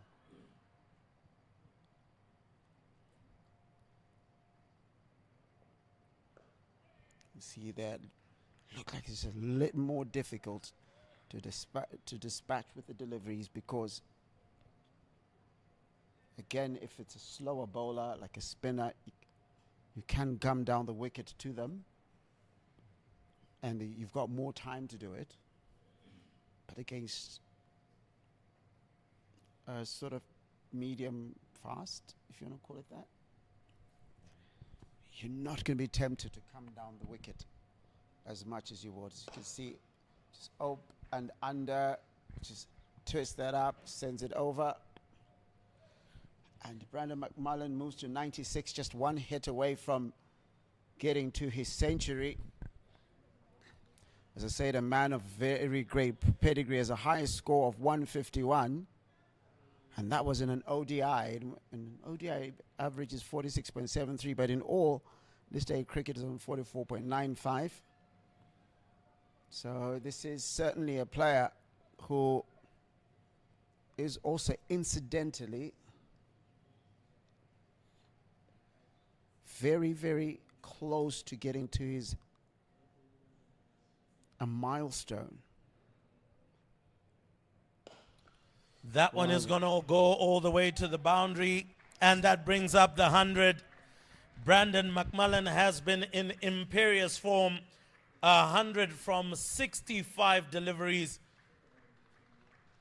Doesn't take the helmet off, but obviously is celebrated by the Scottish dressing room. And why not? This is 100, and we're only in the 27th over. What more can he do from here as well to take Scotland to that very difficult target? Well, one more run, he will get to 1,000 List A career runs. Oh, and they're attempting to play a trick shot. That ball goes straight into the ribs of Clive Madande. Well, he definitely felt that one because he's really writhing in pain on the ground. And there was an immediate reaction from Brandon McCullum with concern, waved quickly for attention, but he's also waving, I think, for new equipment himself. There's going to be some attention to be given to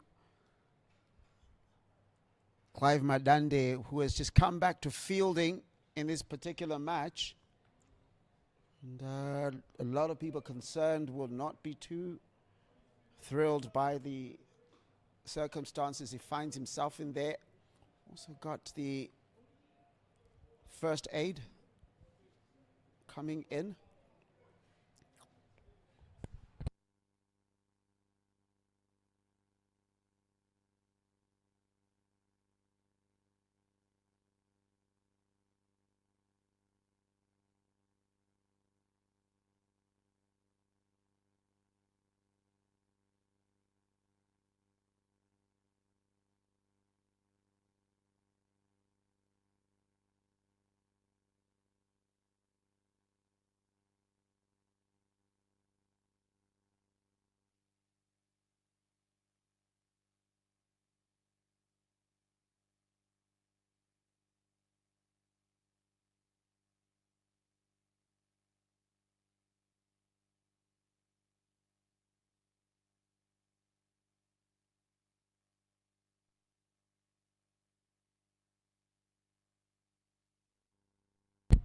The good news for Zimbabwe A is that Clive Madande is up and about. And just in that over in which Brandon McMullen got to 100 off 66 with some absolutely wonderful exhibition in batting, going at a strike rate of 151.51, 11 fours and 5 sixes. He's dealt with almost everything that the Zimbabweans have thrown at him. He was dropped while he was still in his teens. So he's certainly taken advantage of his second life. And seems as if his urgency was sped up earlier on when he was dealing with the bowling of the debutant. So, quick one though, Larry. Has anyone actually sent out the message to Brandon McMullen? It's a 50 over match. It's not T20. You know, maybe the message didn't get out there at the beginning when he was striding out to, because this has been fantastic batting from him. It's quite ridiculous to say the least. 100 off 66, 11 boundaries of 5 biggies that have gone out of the park as well. So it does tell you a whole lot about that. That's approximately 74 runs that he's been able to pick up from boundaries. Only 26 of them that he's had to run in singles. So really been aggressive, really been strong. Whilst on the other hand, Finlay McCreath, who joined him just a slight while back, has only got 2 boundaries in his 31. He's been the busier one at the crease, and you'd feel that those 26 mainly came from the time that he has been with McCreath. Yeah. In case what they'll say is that you bat whatever's bowled at you. And there has been quite a bit of ordinary bowling from the Zimbabweans. That's to take nothing away from what has been some really brilliant batting rather, from Brandon McMullen. And that one's going to be called wide. But it's almost as if at some points there has been a tendency not to bowl to the field settings. And that has given opportunity for boundaries to come. To be fair, Larry, it comes with when you amble along a little bit too much.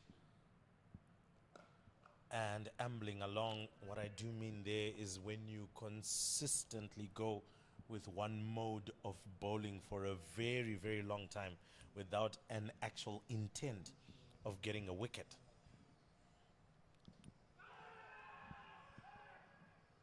The feeling actually should be, with that LBW attempt being turned down, the feeling should be that if we are persisting with spin, we also want to get a wicket. Containment bowling is not good enough at this level anymore, because you contain them for a short while. Once they are used to it, then they start launching, much like what Brendan McMullen did.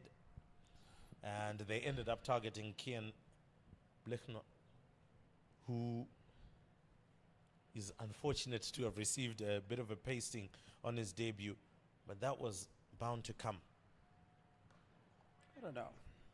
Because when we really get, it's not as if the chances were not created. And it's not, if you have, if you'd had a couple of good overs from Faraz Akram, because right now you can see he tried to change it up, brought himself into the attack, the captain, tried to change it up.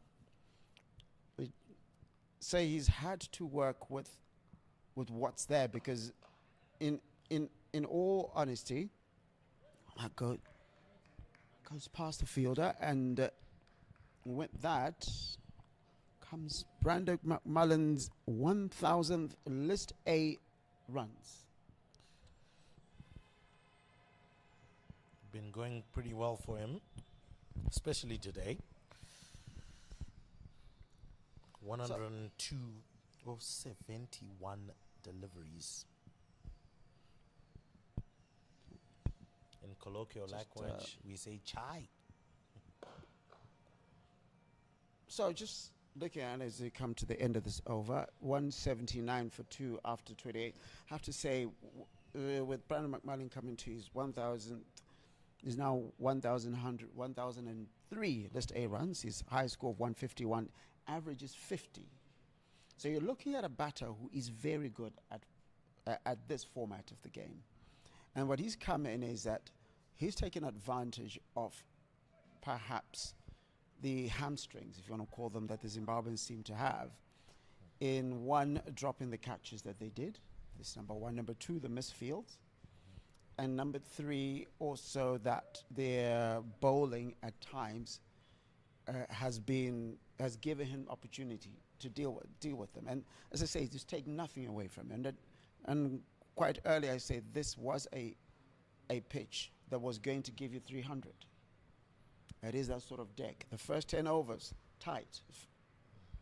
Got to 15th over, it was tight. And then there were those 2 overs which went for quite a bit, and it seemed to give Scotland free rein to have a go. As Faraz Akram comes back, 46 runs conceded off his 5. And immediately finding the gap there, a lot of work to do for the boundary rider. Manages to keep it down just to 2. So again, yeah, I get to hear you there. And sometimes hindsight as well is a good thing. Maybe you get to see some certain things, but also at the same time, you just kind of feel like some field positions were just not in place for what Scotland was beginning to do. Now, as you can see, they have brought back both long on and long off, and are saying, look, you know what, if you want to go against Faraz Akram now, let's see what you can do straight down the ground.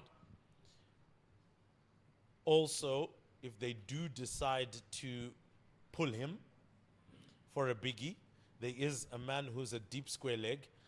We now have a boundary rider there.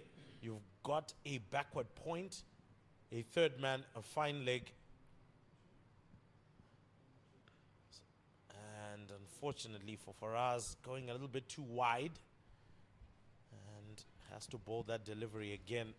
I'm not so sure if going too wide against Finley McCreath will really pay that much of a dividend.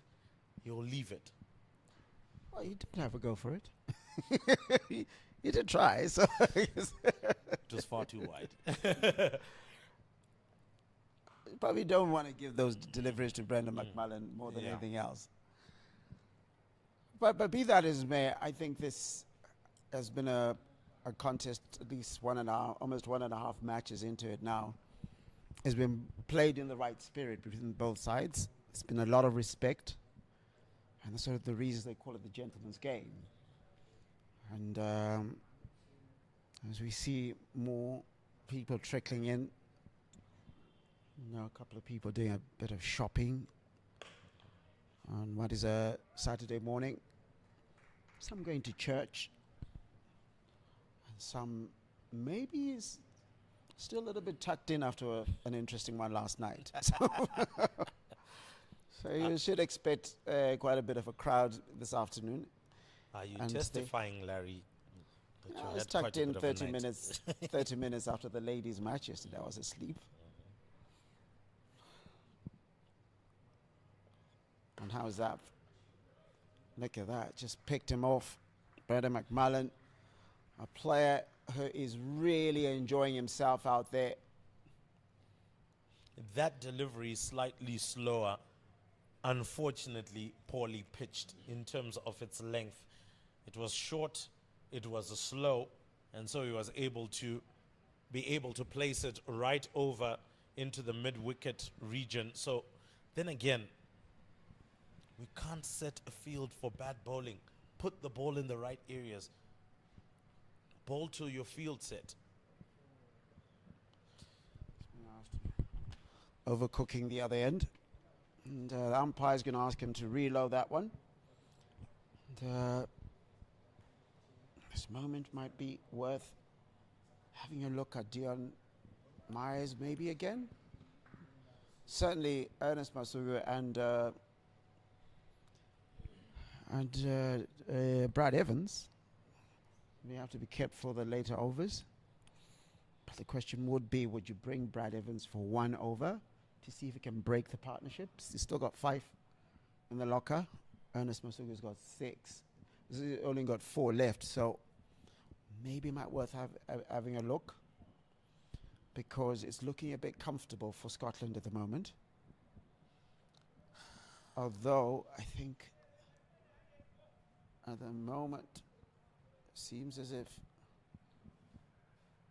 Clive Matlande has almost asked for the match to just carry on. Very interesting call from LBW that looked more like 6th stump, but at the end of that over is 189 for 2.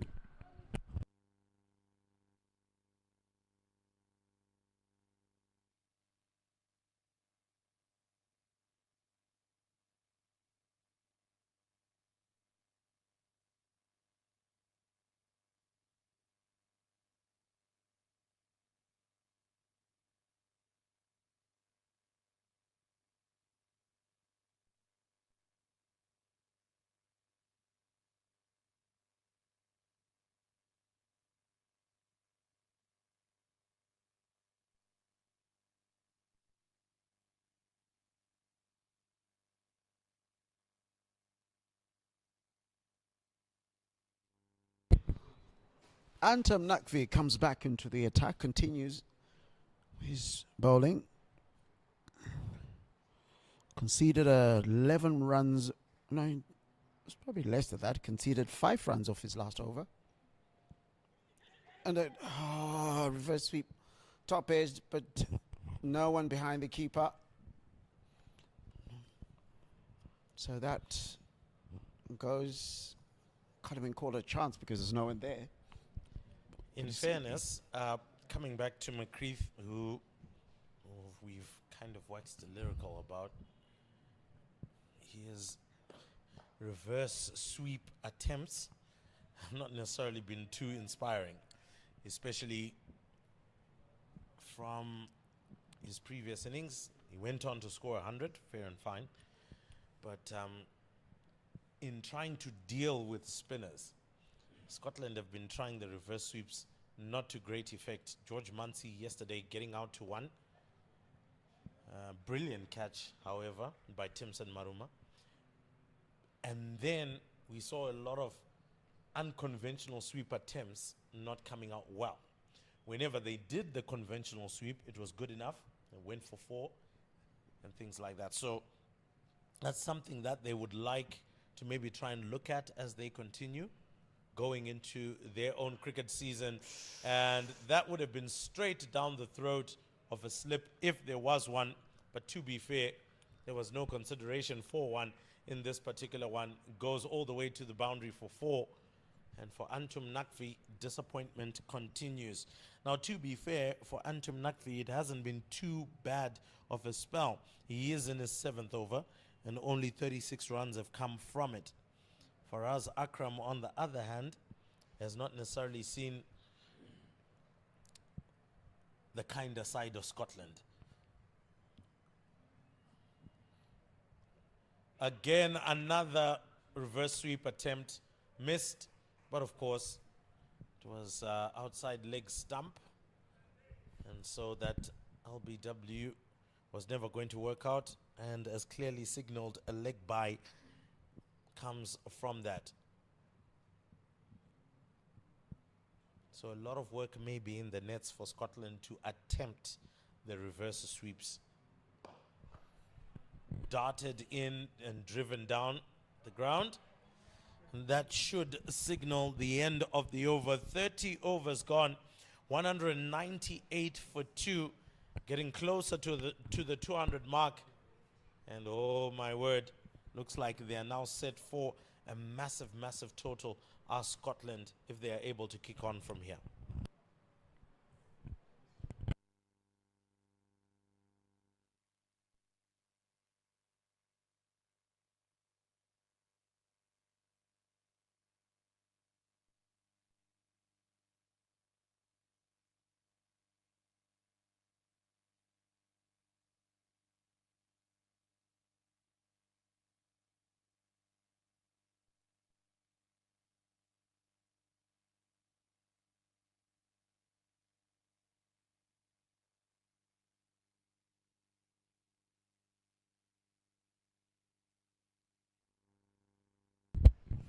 Tana Munyonga comes in. Provided a breakthrough the last time he bowled. One could ask, maybe it took a little bit longer to come in, but given that this is pathway cricket, you want to have guys like Faraz Akram have the opportunity to fix whatever deficiencies they may have. And I suppose when speaking of, there's an opportunity, and that is a disappointing run out. And it is the big wicket of Brandon McMullen. Well, I did mention before that Finlay McCreath does love to be busy at the crease. There was no run there as Roy Kaya picked it up first time and knew exactly where to throw it. But a well-played knock from Brandon McMullen comes out with 115 off 80 deliveries, has really carried the Scottish innings into a very formidable position. Whoever comes in from now should be looking to carry this one over the 300 or even to the 300 plus mark. With that particular wicket going down, they have called for some drinks to come on. A much needed breakthrough just before the drinks break for Zimbabwe A. And so at this particular point, it's 198 for 3 after 30.1 overs. We take a quick break as Michael Leask comes out, or rather Matthew Cross, the captain, comes out to join Finlay McCreath.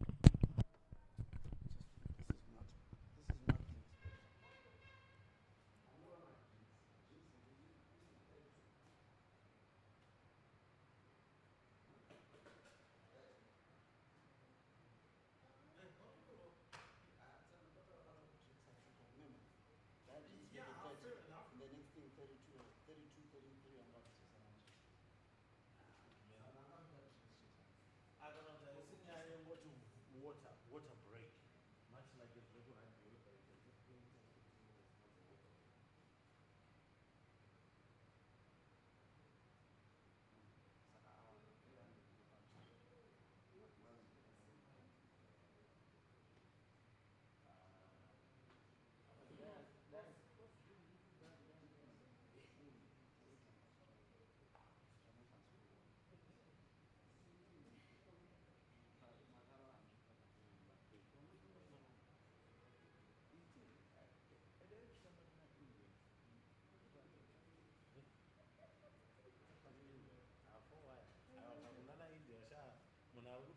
Number 9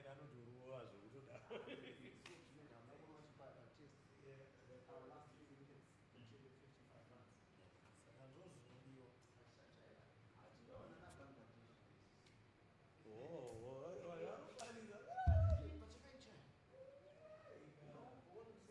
Stella shooters. If you look at this broadcast manager game, other than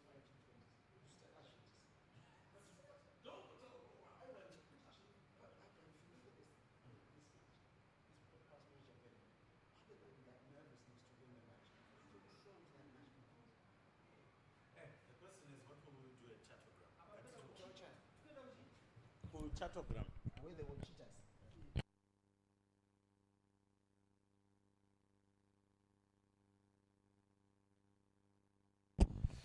All right, so Captain Matthew Cross comes out.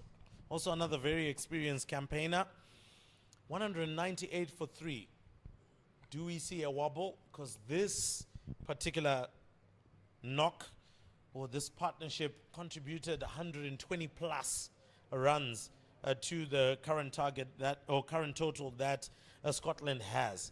Is this the point where we see a capitulation of sorts, like what happened with Zimbabwe 89 without loss, going at a canter and then begin to wobble and wobbled their way to 240 all out from 89 without loss?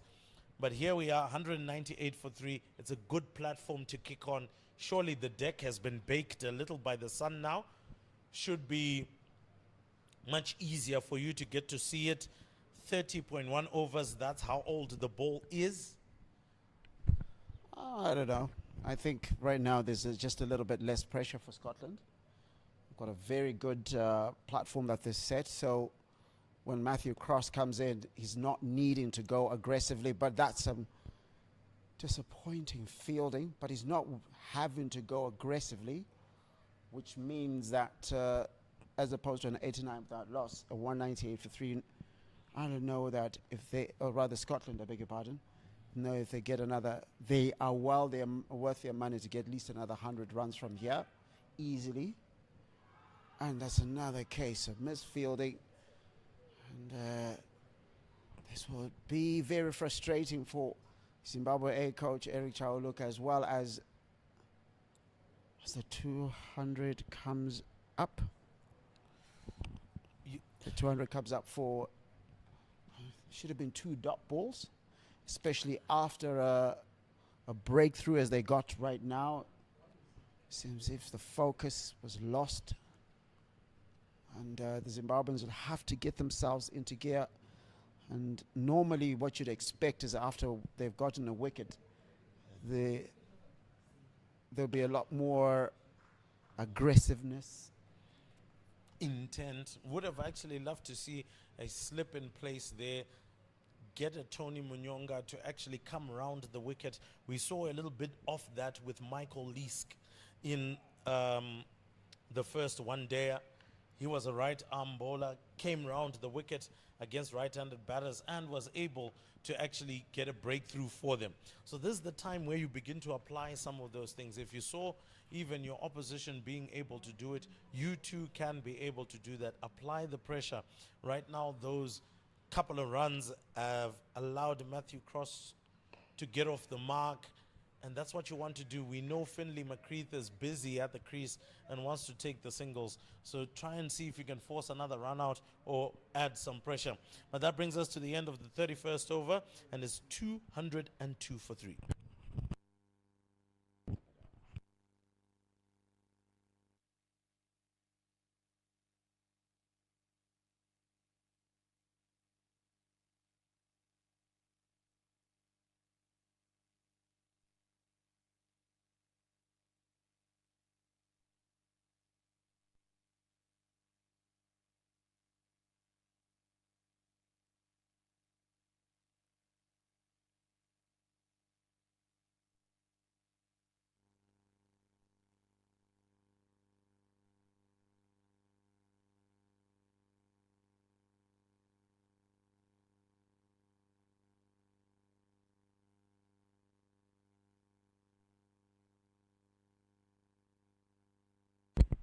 Anton Nakvi continues.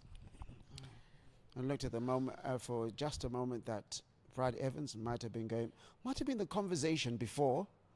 If you remember, we had a chat earlier to say might be worth bringing in Brad Evans just to see if he can put the cat among the pigeons. It's probably the bowling had become a bit same-paced. But Anton Nakvi continues bowling his 8th over after his 2 overs. A conversation will have to start again. What happens after him? Probably Roy Kaya bring himself back into the conversation. Gently swept, guided to third man. Past 45, a vacant 45 area. So, do you persist with this? Because the question becomes, the wicket that fell, Anton Nakvi holds his head. The argument could be the wicket that fell was because of the running in between the wickets rather than what the bowling forced. Would you continue with the same tack in terms of bowling as it shoots that round to deep back with square leg, it comes back?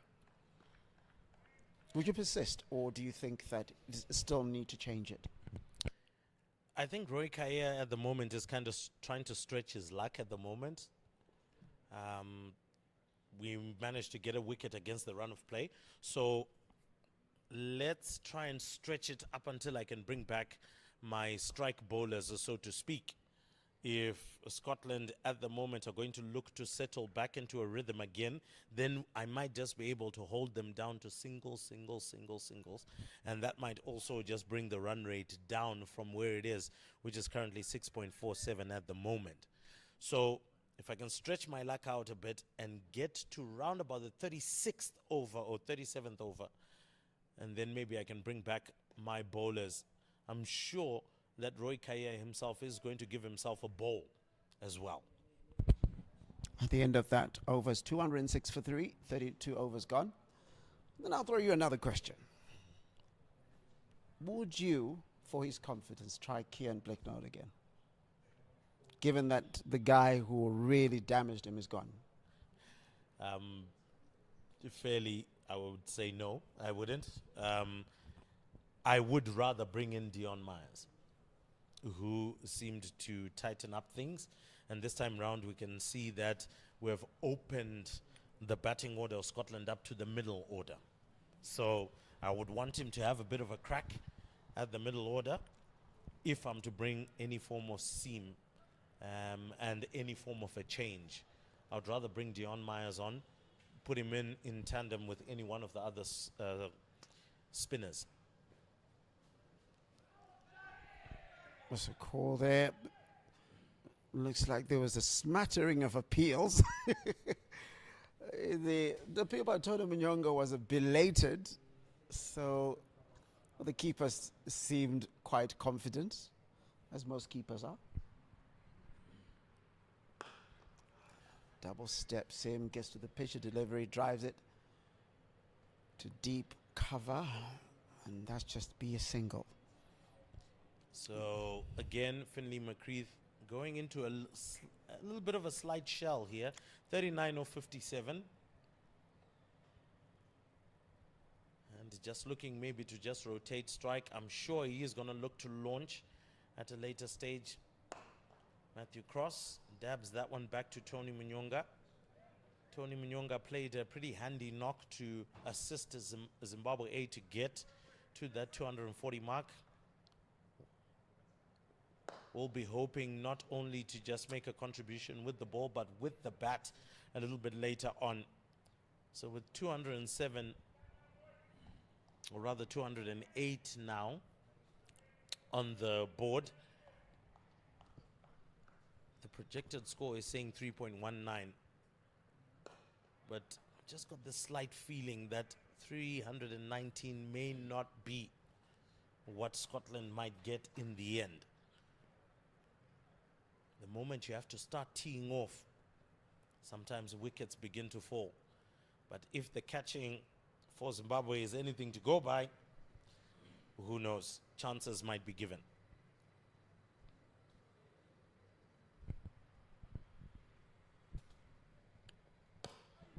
a little bit too straight and turned onto the onside.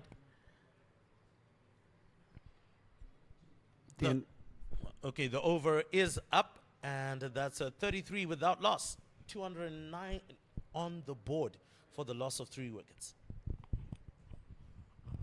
Tony Nyonga just conceding 3 off that, 4 off the previous one, and 4 off the one before that. So if you're the captain, Roy Kaya, you'll probably be looking at it and saying, look, this is where I quite fancy it at the moment. And Brad Evans shrugged his shoulders. Probably seen something.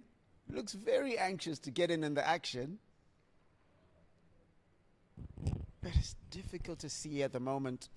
Probably looking at bowling out Antam Nakvi before he makes any other big changes. And might want Brad Evans on that end where Nakvi is bowling, because that's where he's gotten a lot of purchase. So this driven down. And I think if you're Roy Kaya, if you can get this period in which they're a little bit quiet, but the only reverse side for that is that they don't have to accelerate, because they're currently going at a very healthy 6.33. If they were going for probably 5.5, they might just get a little bit frustrated. Reaches out for a sweep shot is Matthew Cross, but Roy Kaya collects at square leg, standing temporarily in a position where he's almost in the earshot of the umpire.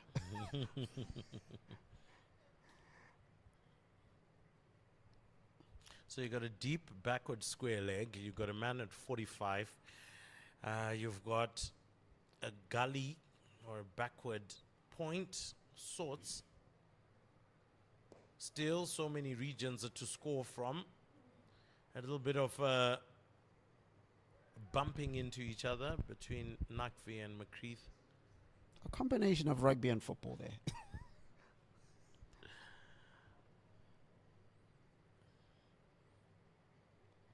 Reverse swept, and that one's quite fine and is going to make it all the way to the boundary for 4. So the backward point has been taken from the third man region, which is why it was quite easy for that reverse sweep shot to go all the way to the boundary. And another thing that they would want to maybe look at if they're attacking for wickets here, but this seems more like a defensive field. Got players stacking the boundary, long on, long off. You've got a man in cow corner. You have a deep backward square leg. It seems like just wanting to protect that whole leg side region. Shorter goes past Nakvi, but only for a single, so he won't be too bothered about that.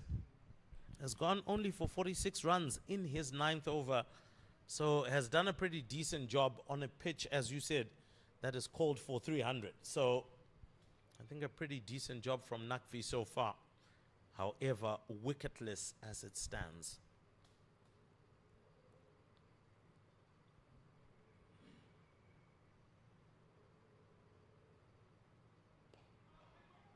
Squirts off the outside half of the bat, but quick running from Matthew Cross to ensure that there is no incident there.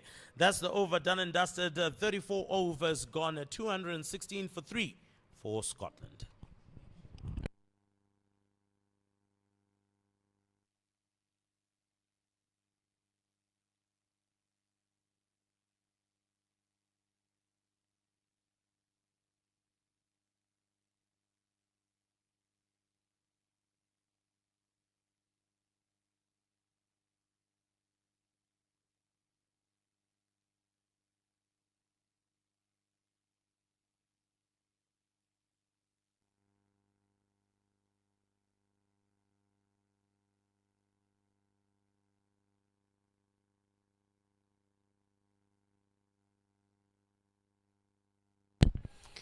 It's going to the 35th over, and Tony Nyonga carries on. He's undisappointed. 7 runs only 7 runs off his 2 overs. Hasn't conceded a boundary yet, and it was his lucky ball that caused the first wicket. Not that he took the wicket, but it was a run out to what is very dangerous Brandon McMullen, who had an exhibition of hitting that is quite a marvel to watch, scoring 115 off just 80 balls. And Tony Munyonga's just bowled very well for his captain here. As you were saying, just trying to get as close to the death overs or as close to the 40th over with his part-time spinners and the like. He's only got 1 more over from Antam Nakvi after this, and then he's going to have a look at his other options. Might call himself as an option. Might have a look at Dion Myers. He's going to find wickets. He's going to find, not just find wickets, but he's going to find overs from somewhere. Yeah, looking for overs from somewhere. I think the options are relatively there. He's got himself, he's got Dion Myers. They've still got a number of overs down their belt. Double step, but that's another dot ball. And Tony Munyonga seems to be doing a job for him. So if that other end opens up with Antum Nakvi finishing off his spell, the feeling would be he might just pull himself in. Reverse swept into the gap, and that one is going to run all the way to the boundary for 4. So Matthew Cross there, quite smart around it. Saw the huge gap down there and managed to send that one off for a boundary. So takes them up to 221. 1 delivery left. So far it has been a good over. Despite that boundary and the 1 run, it has been neat and tidy.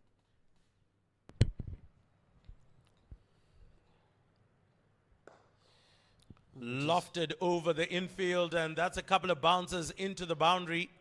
So Matthew Cross now getting into the thick of things and getting a better sight of the ball. That brings us to the end of that over, 225 after 35.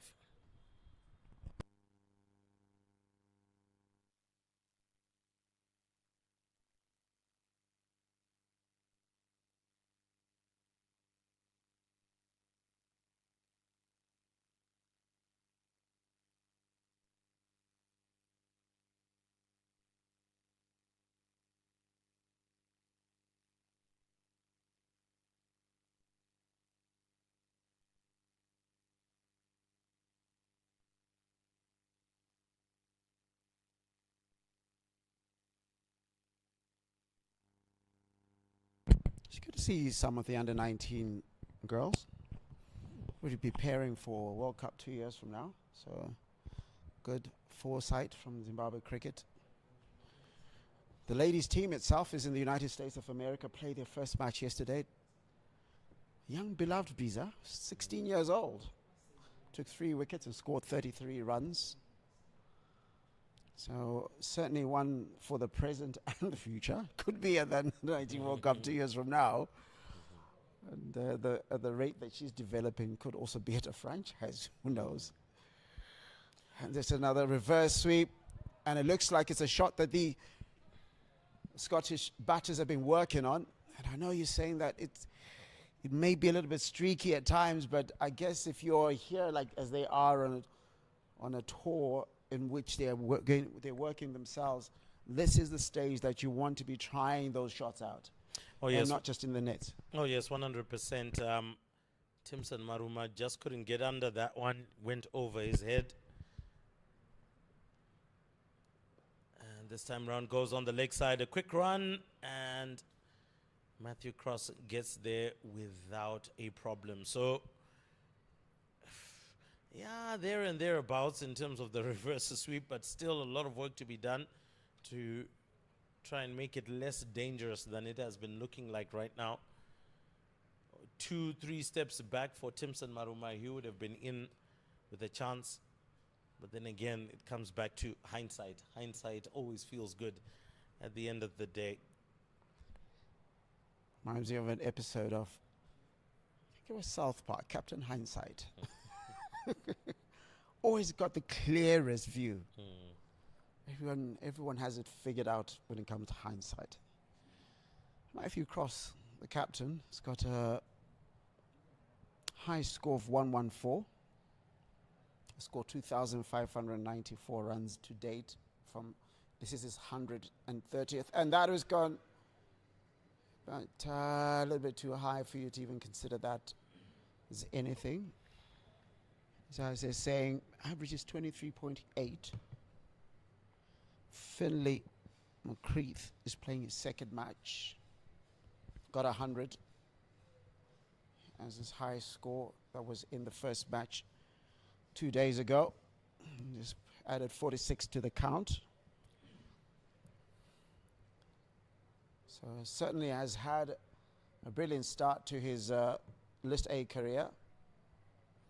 It's going to be a move, sort of.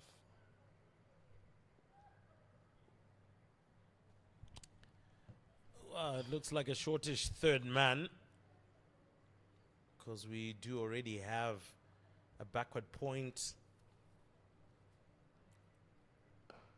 Decides to go straight down the ground. Nakfi one ball away from completing his bowling spell. It looks as if that was trying to eliminate the reverse sweep.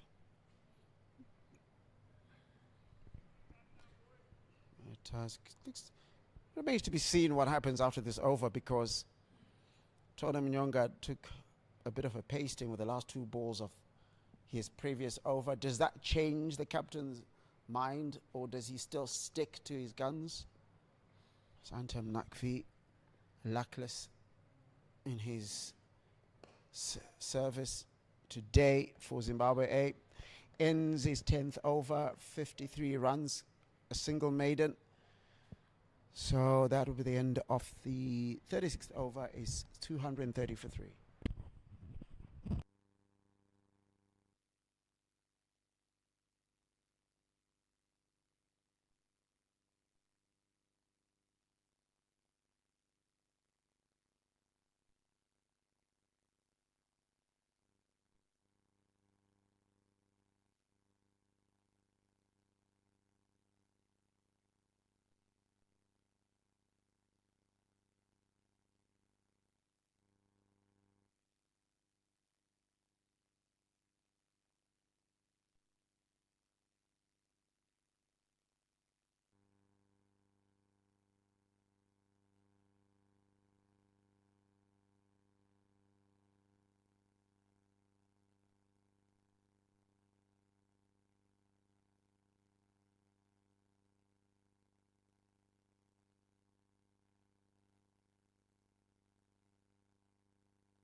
So Tony Mnyonga comes back into the attack.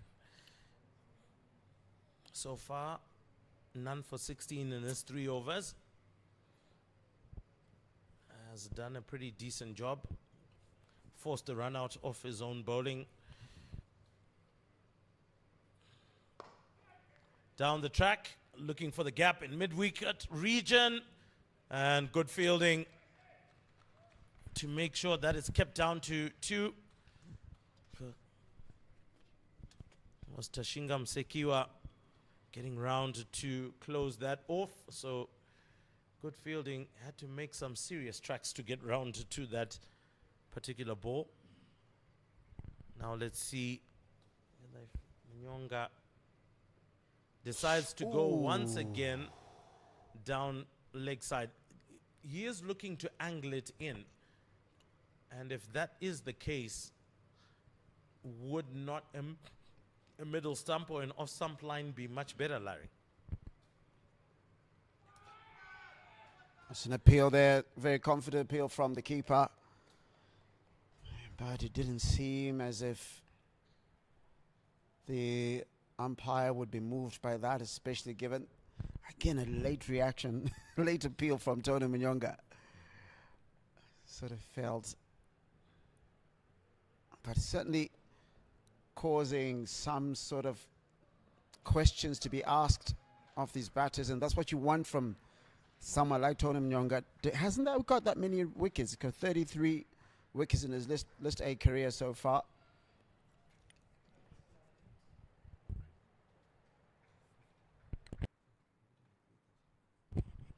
And as we're going through that, Finlay McCreath follows up from his century with a half century. Getting to it off 69 deliveries using that sweep shot. Matthew Cross dabs that one into the mid-wicket region.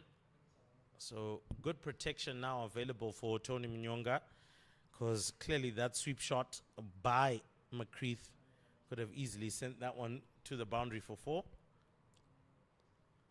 McCreath now looking to step away.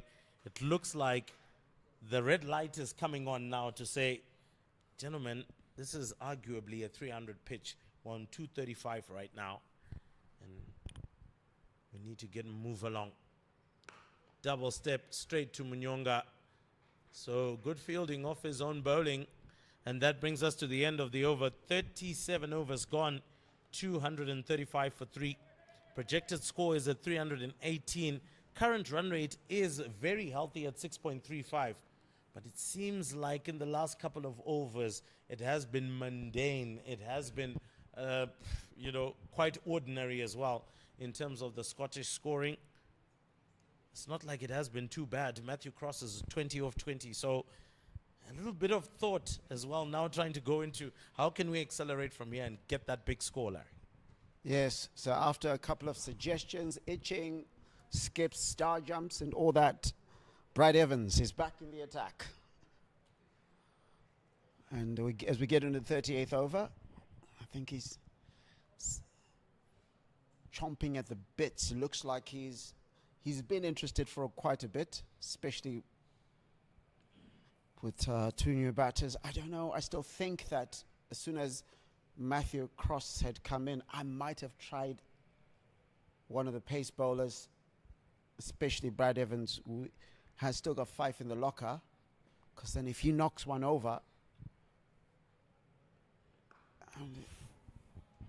now they settle. That's a huge hit, and absolutely picked him off and sent him over for a 6. Had people ducking and diving.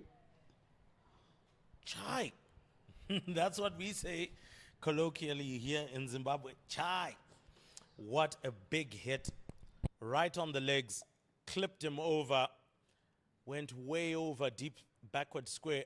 Now, look, it can be a bit disturbing because this is one of your strike bowlers who you're expecting to be able to pick up wickets. But look, that's just the first delivery.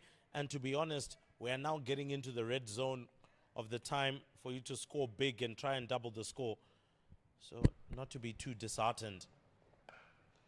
Short again, pulled, is going to go into the boundary. That one goes for 4. So maybe for Brad Evans here, the ploy to actually go for bouncers and short pitch deliveries, not necessarily what they need to do.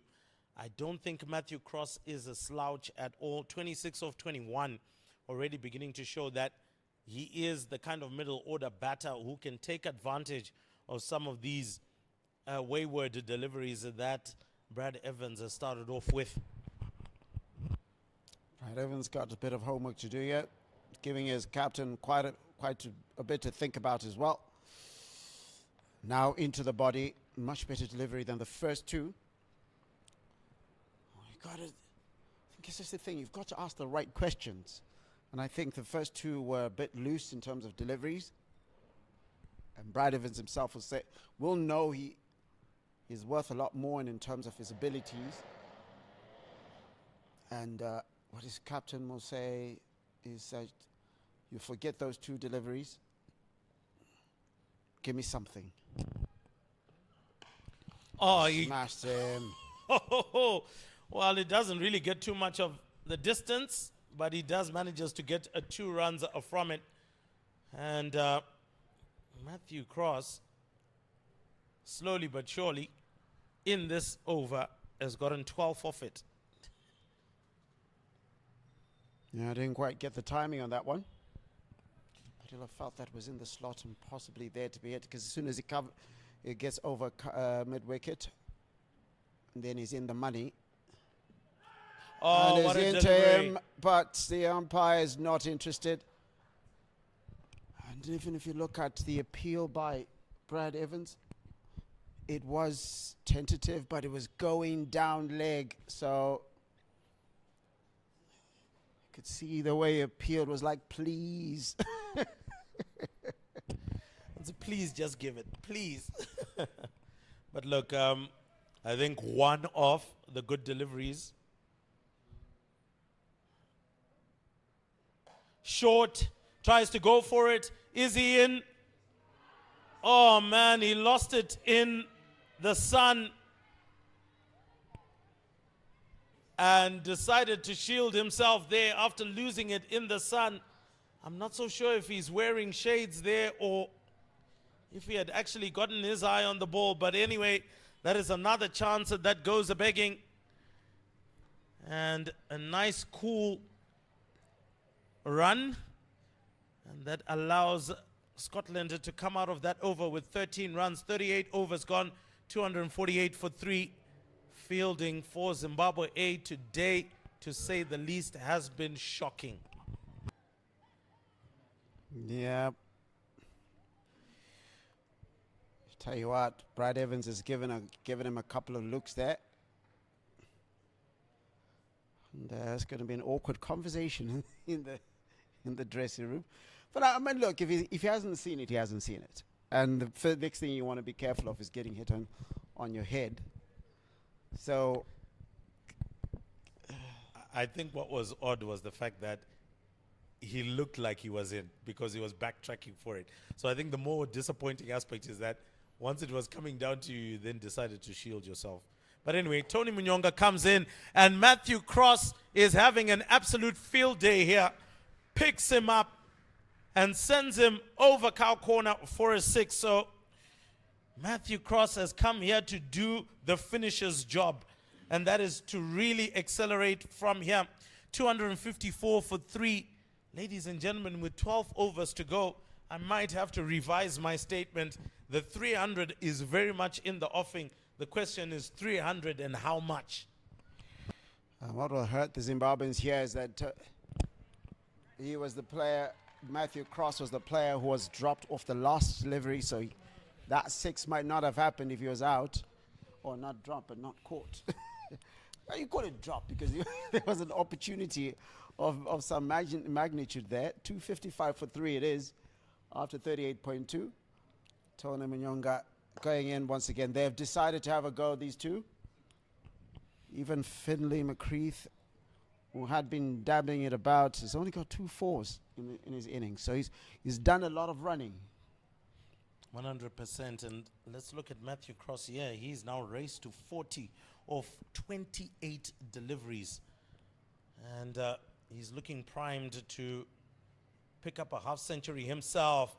Goes down leg side, and essentially this one is going to be 5 wides. If it does get there, did he get there? It doesn't look like he did. So it's 5 wides and extras that Zimbabwe did not need. Comes back to when you continuously angle in the delivery and it goes towards leg side. These are the risks that you tend to get. And Tony Munyonga is not floating them up. He's darting them in. So once it gets past the wicket keeper, it's gone for all my money.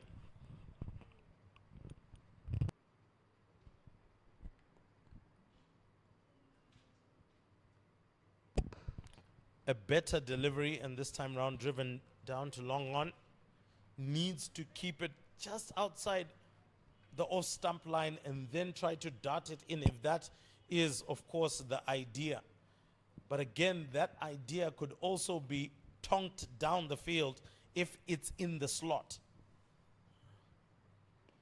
Oh, this time round, dragging the length back. And McCreath finding himself not able to connect. 41 of 29 balls. What an innings from Matthew Cross so far.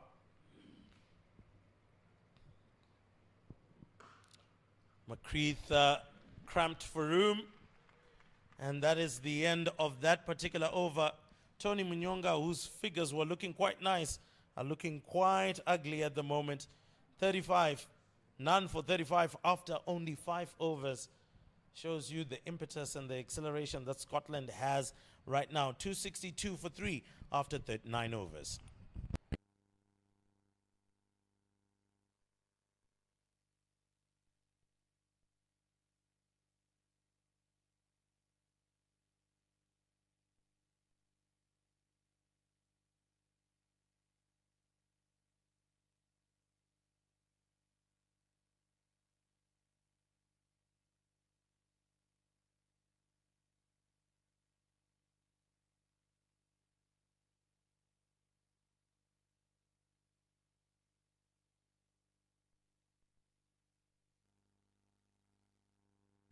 Brad Evans back into the attack.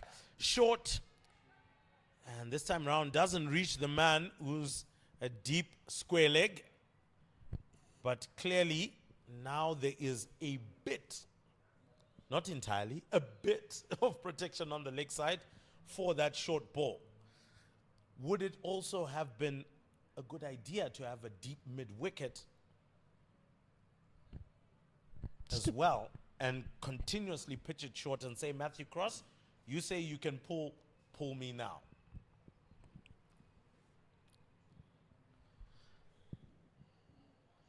Do you want to keep bowling short, though? Not against McCreath. Edged. And it looks like that has gone all the way to the boundary. Was far too much work to do for third man, who was a far squarer and not fine. So that is a 4. And McCreath gets in on the boundary action.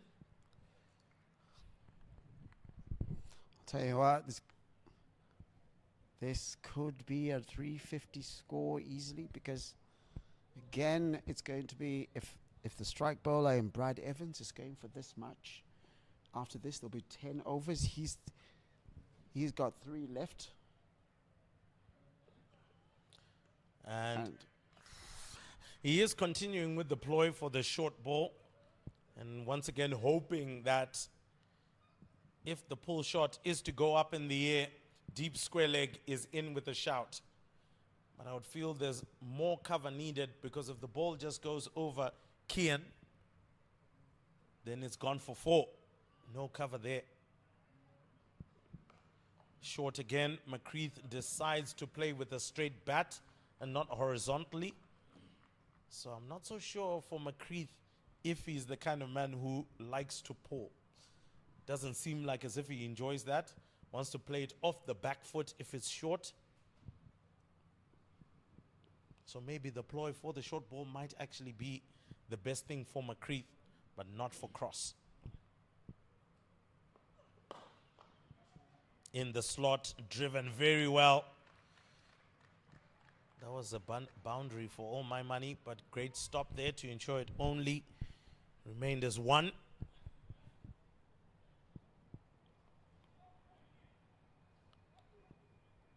Again, tons of protection at the boundary. Nakvi has been pulled in to become a short third man. They've pushed the man down to long on. There we go. But that is going to go straight to the man. So good boundary protection there. And good thinking by Roy Kaya to make sure that boundaries aren't necessarily leaking. 1 run from that. And 7 runs off the over. 269 for 3 after 40 overs. And the third power play about to ensue.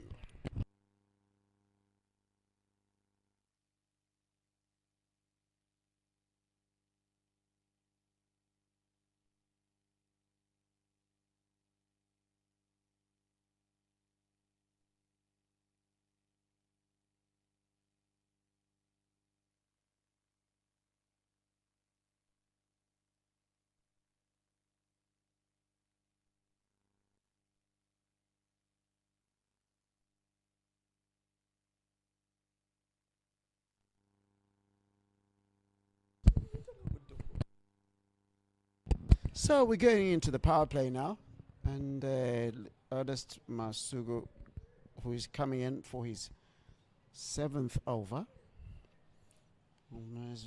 bowled very well in his short, notwithstanding the fact that he went for 6 in his first over. He's currently going at 3.83.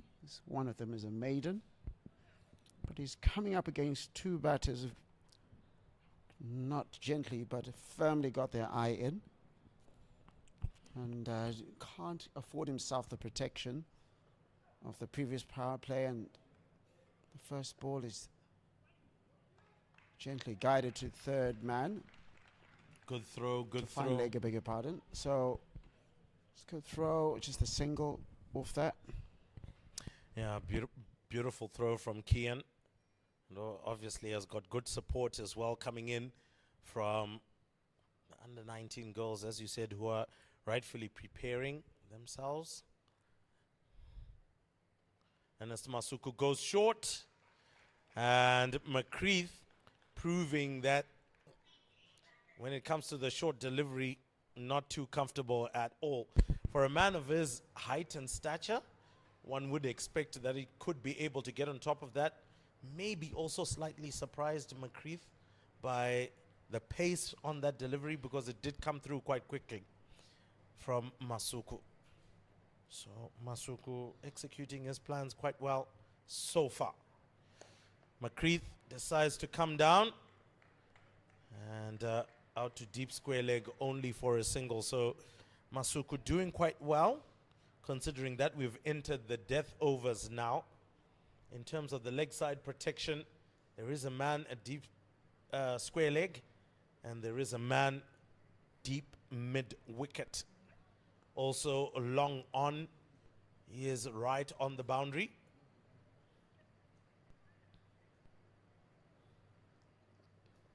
And Matthew Cross comes down, but signaled by Percival Cesara as wide, way over Matthew Cross's head. He is a short man, so maybe bounces of that kind would have been legal against McCreath, but not a Cross. So that one is signaled wide. Good to see him experimenting with a number of things within the over. Keep the batter guessing.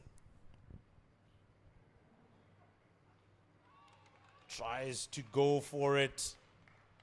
Big shot, was looking for that gap in between fine leg and deep square leg, but more pace on the ball from Masuku, trying to fire it in as much as possible. Looking at those deliveries, somewhere within the region of the early 130s, late 120s, one would say. Bowling quite quick is Masuku. This time round, slightly slower. And deep square leg is able to pick up on that one. Good over so far, Larry. Decent. Even though it hasn't really caused any problems, I guess what it aims to achieve is to concede as few as possible. Though containment is probably not what Zimbabwe want to go for now. They need those wickets. Slapped into the ground. Finlay McCreath with a lot more confidence in that, but that brings the 41st over to an end. It's 274 for 3.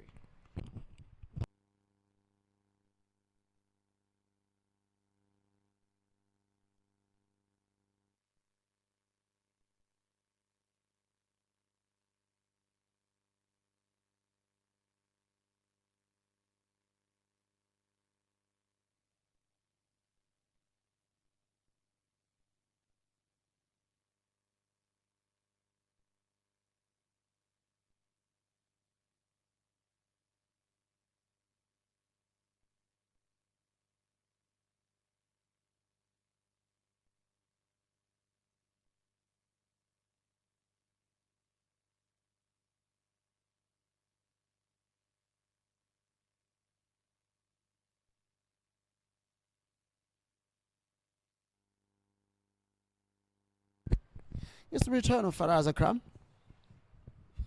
As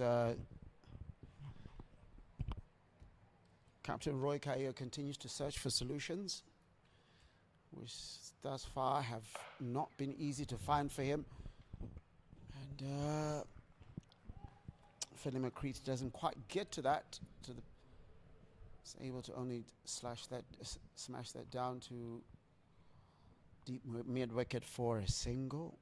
And Looks like that came off the edge of his bat because he's looking at that and comes back again to the fact that doesn't seem comfortable pulling and playing horizontal shots. So maybe the communication as well that's coming in is that for us, for all your money is worth, bowl as short as possible. If you can, hit the deck harder. And who knows what might come. But against this man, I think that would be quite dangerous. And I can see that they are setting up for that. Deep square leg, deep mid-wicket, long on. Fine leg has now been thrown back, but quite square as well. Looks like there's an edge. And, well, finally, the finger does go up. Percival Cesara says, sorry, Cross, you have to take a walk across the field and back to the dressing room. And he's gone for a well-played 45 of 35 balls. He was looking very dangerous, was Matthew Cross. But Faraz Akram finds the edge. This time round, that ball swinging away from the batter. And he's able to get that edge through. And Clive Madande picks that one up. Michael Leask, another experienced man, comes in. But well played to Matthew Cross, rather, the captain. I think he played a very handy knock. They are now within striking distance of 4-300. 8.4 overs to go. And only 25 runs away from it. So I think it has been a very good, decent batting performance from Scotland. And now I think it really all comes back to what they can do in order to accelerate things here. Michael Leask is a bowling all-rounder, but comes in at number 6.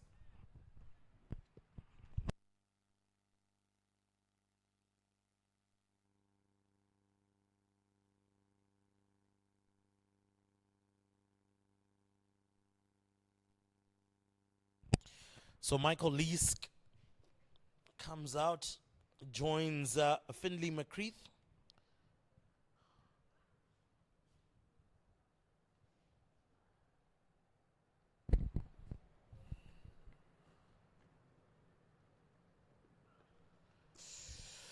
Faraz Akram choosing to start wide-ish outside off stump.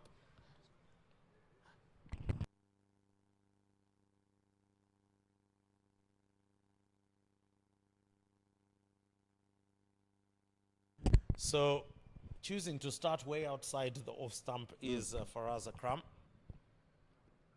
This time round, Leask comes down and slaps that one too long on. And he gets off the mark. McCreath, who has slowed down, now striking at a strike rate of 71. Has got his half century under his belt, 59 of 82. Has played a handy knock. You need to anchor these innings as well. Had allowed Cross to go at a flurry, and with the desire to want to accelerate, you tend to force certain shots. And for McCreath, that's an example of the last delivery there, Larry. Yeah. Much better bowling from Faraz Akram now. Sometimes I think it's just getting your rhythm going. And, well stopped there in the cover by the captain, Roy Kaya. Just one run off that particular delivery and 3 off that. And the captain will be happy with the return that Faraz Akram has gotten from that particular over, and he'll be saying more of the same, please, from his bowler. Just to remind you that the Zimbabwe Cricket app is available on Google Play Store as well as the Apple iStore. Download it. It's free of charge. You can follow all the action, including the action out in Bangladesh. You can follow ball-by-ball coverage. We've also got the ladies out in the United States. You can follow that action. All these matches you're watching here, you can follow them on that platform. Also, even as low as schools cricket, academy cricket, all over the country. Get in touch with what's happening as far as cricket in Zimbabwe is concerned. And that one's just guided over the top. Never really put a fielder there most of the times. Yeah, generally, I mean, once it's over the wicket keeper's head, you are more than guaranteed of 4 runs. And it seems like Finlay McCreath has found a solution for the short delivery. So might just be an idea for Zimbabwe to try and do something around that. We saw how even Sikandar Raza was set up, I believe, by the Australians when they did that. Or it must have been Sri Lanka. But one of the matches, they saw that he was going to go for the short delivery. Oh, that's a beautifully delivered. I think the difference with the one before was it was a bit slower. I don't think he likes them coming at pace. And it was well worth a try. But you've got to you take your hat off to the batter when he gets it correct. And as Scotland 11 continue to muscle or at some point inch their ways to that magical 300 number. Not often that then 300 gets chased on this ground, whether it's domestic or internationally or even at this level. So it will be a big score. And Zimbabwe, without big hitters in the front like Tadiwanashe Marumani, was taking a rest today, but we'll look at the likes of Timison Maruma, Tony Munyonga, and it'll be interesting to see who opens with Takuzanashe Kaitano a little bit later, given the absence of Marumani. Also to see what young Kian Blickner, who often bats at number 3 or 4 for the under-19 side, what he'll be asked to do. And that's just been lifted over and over and saved an absolute 6 over there. Did Kian Blickner, the one we've been talking about. That was all for all money, gone for 6. I'll tell you, watching cricket 15 years ago, you were just calling that a 6. Indeed, it would have been, but great from him. It came straight down his throat, but unfortunately it went way, way over.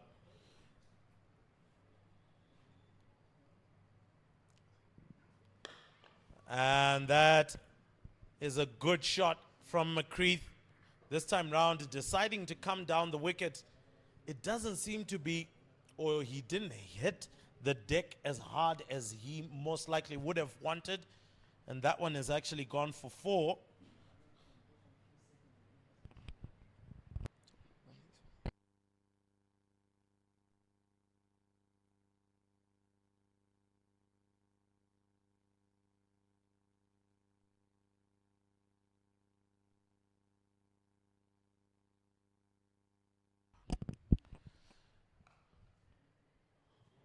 That one goes out to deep point, only for a single.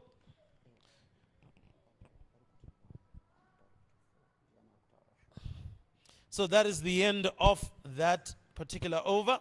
43 overs gone, 7 overs to go.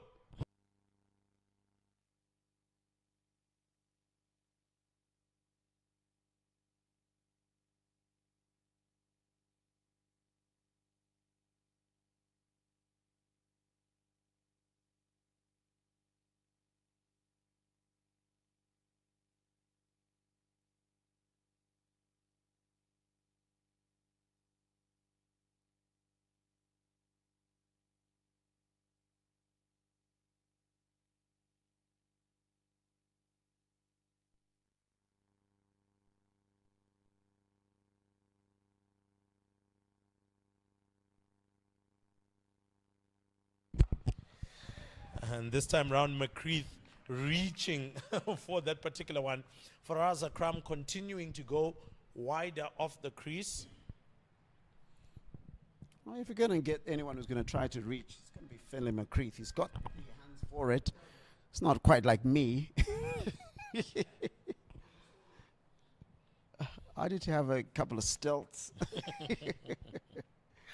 Try and reach that. Finlay McCreath played a very mature innings. Just going to be asked to come to get bowled wide again. Probably overthinking the reach that Finlay McCreath attempted with the previous ball. I think he's going to come out. But given that scenario, just trying to figure out who he's expecting to be the catchers, because you've got, that's been smacked over. Don't bother running for that one, because that's gone for an absolutely huge maximum. Very straight over cover. Finlay McCreath, after slowing down just a bit, trying to go for his second 100 in a row. And I'll tell you what, you'd be a very brave man to bet against him at this point. Oh yes, he's effectively on his way. 76 now that he's on after smashing that 6. 24 runs to get there. We don't want to jinx him.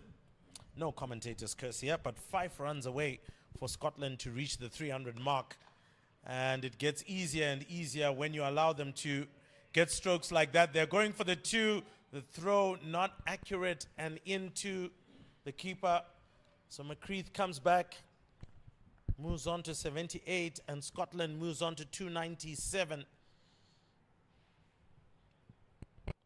It's only 3 deliveries gone in this one. You would feel that this is the over where they'll reach 300 and then try and just go for whatever is extra from here. Expect some risky big shots from the point that they reach 300. This time round, down the ground, too long on. Much better delivery, cramping him for room. And goes only for a single to lift them to 297. So a good, well-worked innings so far from Scotland, as they go to 298. A well-worked innings so far.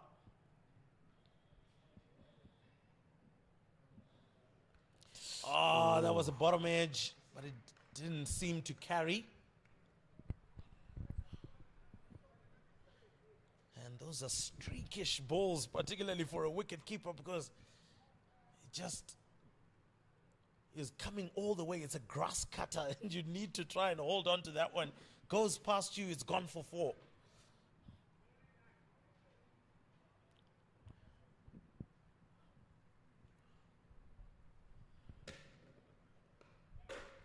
Straight to Faraz Akram, but they do manage to get a single off it.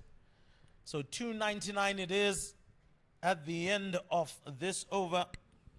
That's the end of the 44th over. My oh my, with 6 overs to go. What can we expect?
Brad Evans comes. That one has been launched for a 6. And that brings up the 300 for Scotland. 300 304, or rather 305 for 4. Leask got way under that delivery, arrived as a full toss to him, and straight out of the middle went for 6. So the 300 mark, as the ground staff predicted, is exactly what these boys have hit so far. Short, pulled, and another 6 this time round, aiming for his teammates in the changing room. Leask is on fire. An excellent exhibition of hitting right there. Bowling just a little bit too short with no pace at all. And allowing Leask all the time in the world to send those. I'll tell you what, for the neutrals, this is just a marvel to watch. Brad Evans, what is going to be his, and into the body, and has a bit of a look at him, and he walks away. Don't want to show pain. So you want to do in cricket, you don't really want to show. And, this is an absolutely beautiful hitting. As they say, nobody bats and goes home. So the Zimbabweans themselves will be thinking we could have a chance here, but they have to bat like bats out of hell. Well, he's pulling in Dion Myers, moving the field around, and a little fuller, a better length doesn't allow the batter to get under it, so a better return there. There tends to be a bit of a discussion around how one should bowl in limited overs cricket, and slower balls, wide yorkers, knuckle balls, and all these other things. But there are others who have been able to manage limited overs cricket, actually bowling a test match cricket length. And stepping away from that, I'm sure wanted to just nudge it over the keeper. But when I'm talking about those that are surviving in limited overs cricket, bowling a test match length, you're looking at a bowler like Josh Hazelwood. Doesn't change his length for anybody in T20 cricket, and is extremely effective because he's putting it in the area. But the aim is you have to be consistent. And this time round, successful enough to get it over the keeper, but Kian is able to come round and get it straight back to Brad Evans, and that brings us to the end of the over. 45 overs gone, 314 for 4.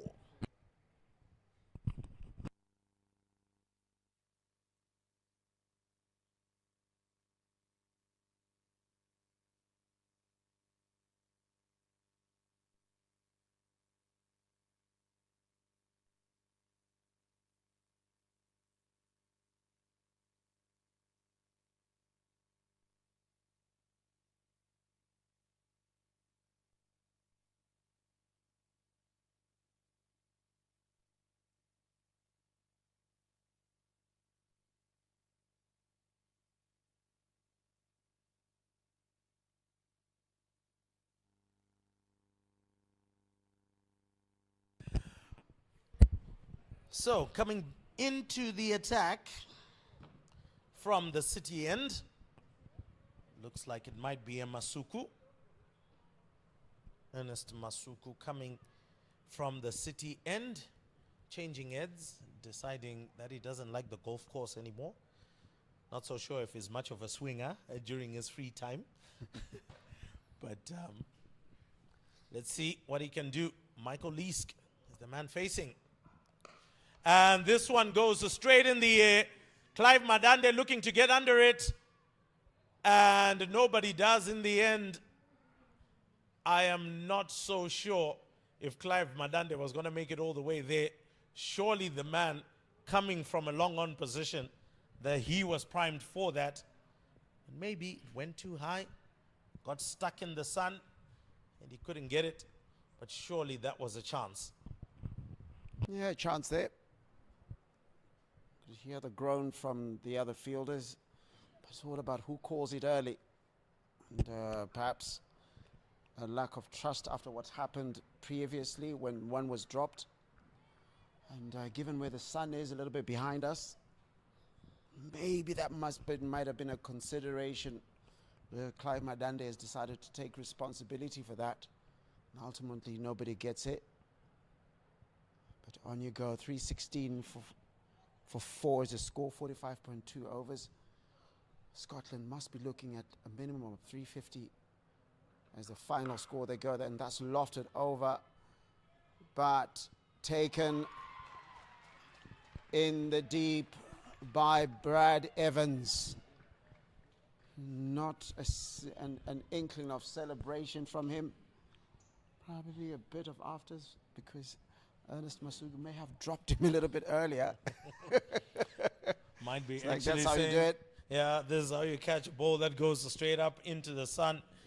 So But well done to them. Michael Leask is gone after a nice little cameo there. 18 of 11 of 12 deliveries, and that involved 2 sixes.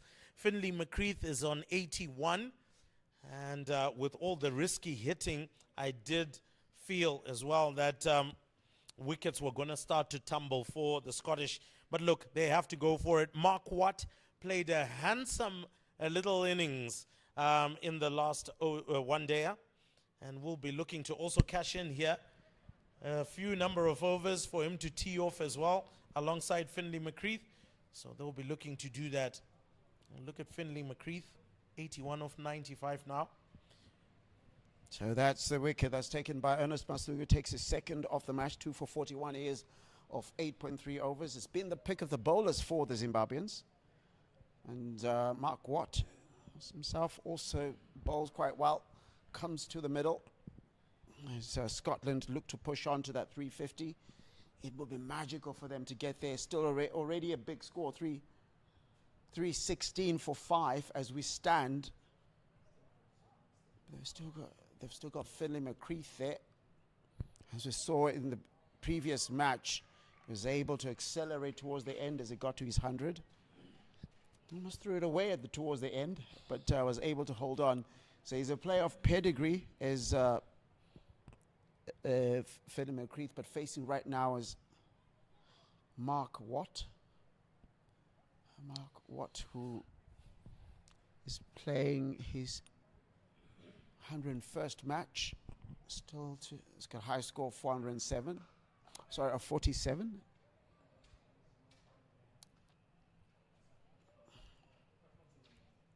So gets it out there for a single to get off the mark. It does Watt.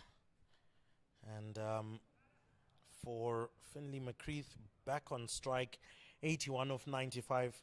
One of the things that Mark Watt did well in the last one day allowed Finley McCreath to get to his 100, gave him more of the strike because he was the one who was actually set.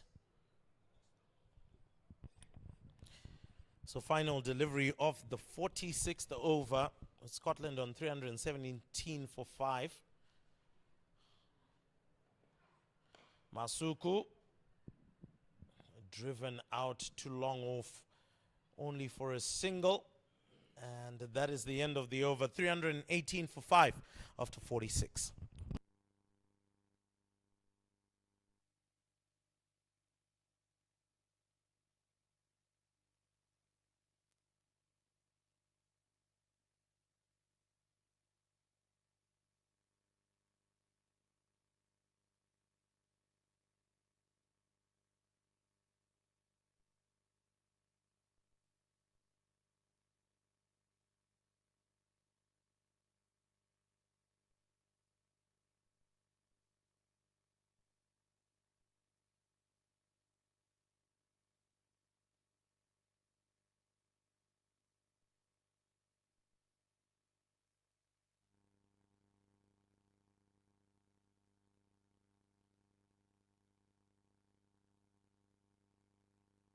And that is a good take. And Finley McCreath's fabulous knock comes to an end. A good low catch as well. And Brad Evans picking up another wicket. And looks like Tony Munyonga is the one who has picked up that catch. Finley McCreath finally goes out for 82 runs off 97 deliveries. What a brilliant knock he's actually had. And brilliant catch as well from Tony Munyonga. Now, someone would be wondering, what if these catches had been taken much earlier on? Would Scotland be on 318? But that becomes water under the bridge in the larger scheme of things. And coming after Mark Watt is Chris Greaves, who is one of the players that has come into the side after that first one-dayer. He won't be expected to do too much at this particular point. His number one role will be leg spin when they do get there, and ultimately are looking to bowl Zimbabwe out before they reach the target, whichever target will be set. So, much deserved wicket for Brad Evans there. Improves his mood somewhat. 2 for 51 he is now after 8.1 overs, and has a good opportunity here to help clean up the tail. Just 4 wickets in the shed left for Scotland. That's just pulled back there. And what absolutely brilliant attempt from the young Kieran Blicknote. That won't help the mood for Brad Evans. He's earlier is giving the young man another look. Yeah, but well, the young man did give it yeah, a go. He did give it a righteous go there, to be honest. I think he was coming from the boundary. It was always going to be very difficult for him to complete that catch. It would have actually been quite marvelous if he had managed to do that. But that would be an effort I would rather commend than look at with disdain. So Mark Watt obviously brings in changes within the field as a left-handed batter. Square leg is backward and is deep. And he doesn't need to look that direction. He just tonks that one into the mid-wicket region and goes all the way for 6. I mean, there's no better license than a 319 plus a score for you to actually tee off. And Mark Watt does it with aplomb. Huge 6. And in the context of everything, in the context of this over, Zimbabwe might need to do a bit of better bowling in order to restrict them from getting to 350. If they do get to 350, it then makes it very, very hard. You have to start off with aplomb. Mark Watt decides to go for a little dink over square leg, but that doesn't happen. And that is a beautiful catch that's taken as well. And looks like Tony Munyonga in the thick of things in terms of taking catches. Mark Watt's attempt at adding more to the total quashed. And Brad Evans now moves on to 3 wickets. He's now become the pick of the bowlers at the moment. 3 for 52, or rather 3 for 58 of his 8.4 overs. Now the wickets are just tumbling and tumbling now. But it is very understandable. All of the hard work has been done. The pillars have been set in place and the foundation is well and sure. Jack Jarvis comes out. He had a decent day out in the first one-dayer, especially with the ball. Let's see if he can add more with the bat. Scotland, though, standing the danger of actually being totally bowled out. And I'm not so sure if that is something that they would have been discussing within the dressing room after the good start that they had. I'll tell you what, if I'm on 325 with 3 overs to go, and even if I get bowled out for 325, I'm taking that. But Jack Jarvis is in next. Joins Chris Greaves, I beg your pardon. And Brad Evans. Still got 2 balls left in what has been a dramatic over. A wicket, a single, a 6 and a wicket. What happens next? And bowls picked out the Yorker. They're running for 2. They make it? No. Shy the stumps is wide. And I have to say, there's no one really placed to try and gather that and bring down the stumps as we go into the last ball of this over. Jack Jarvis quickly off the mark, playing in his 11th List A match. Scored a total of 38 runs. And with the top score of 26, he will love this look of that shot. He meant that, you know. Definitely meant that. Just went wide off the crease and was able to smash it for 4. 331 after 47 overs. Looking like a very healthy total indeed.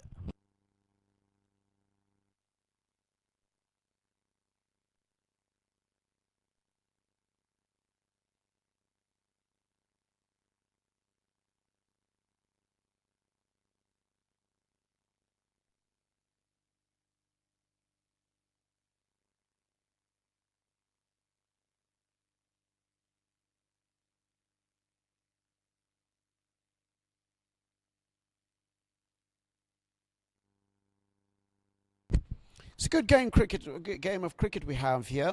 3 more overs to go. Seen quite a few runs.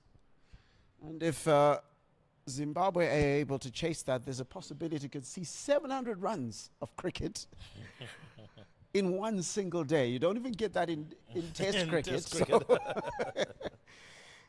And if you got 300 runs in one Test cricket day, you'd be quite satisfied, wouldn't you? So, carrying on is Faraz Akram.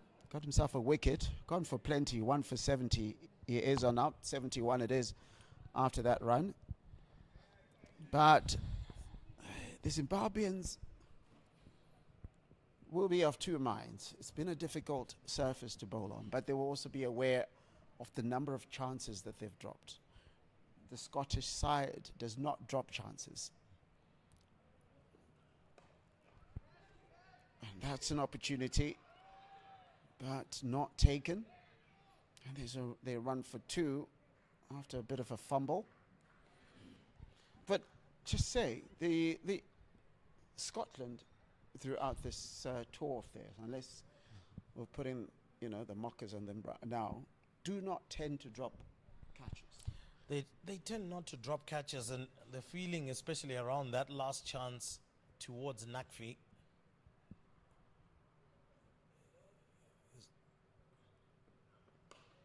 this time round it goes higher.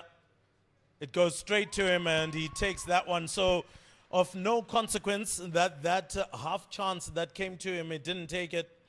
And he manages to hold on to that one and snuffle it. So, for Scotland, they've gone down to 8. And what they would have wanted to be a much better finish to the innings is not turning out to be so. 334 for 8 after 47.3 overs. Good catch in the end. But once again, the heart and the desire to want to turn half chances into full-on chances. I didn't feel that today from the fielding from Zimbabwe, and I hope that is something that they can continuously press on and work on. Obviously, they've got one more match after this, which will be coming on Monday. But in terms of the fielding, you did rightfully mention Eric Chauluka will not be too happy or too impressed with that. He would have wanted to see some of the half chances being turned into full-on chances and ultimately being snaffled, because that is how sometimes you break the back of an innings like this by Scotland. It could have been broken a lot earlier, and maybe, who knows, you could have been chasing 270 in the end. But maybe you're chasing 70 or 80 runs more than you needed to have as a result of not taking some of the half chances presented to you.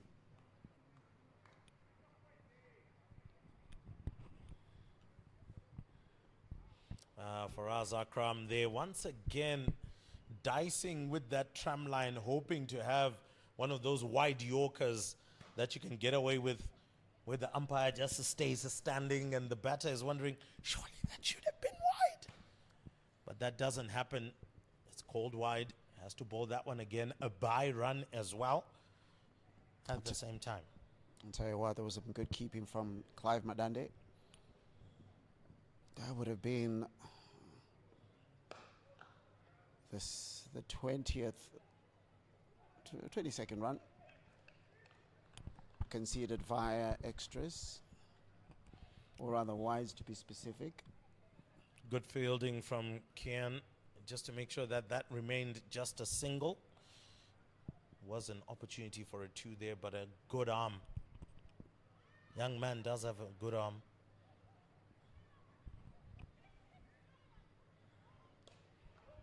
And that one squirted out to the man in a deep backward point.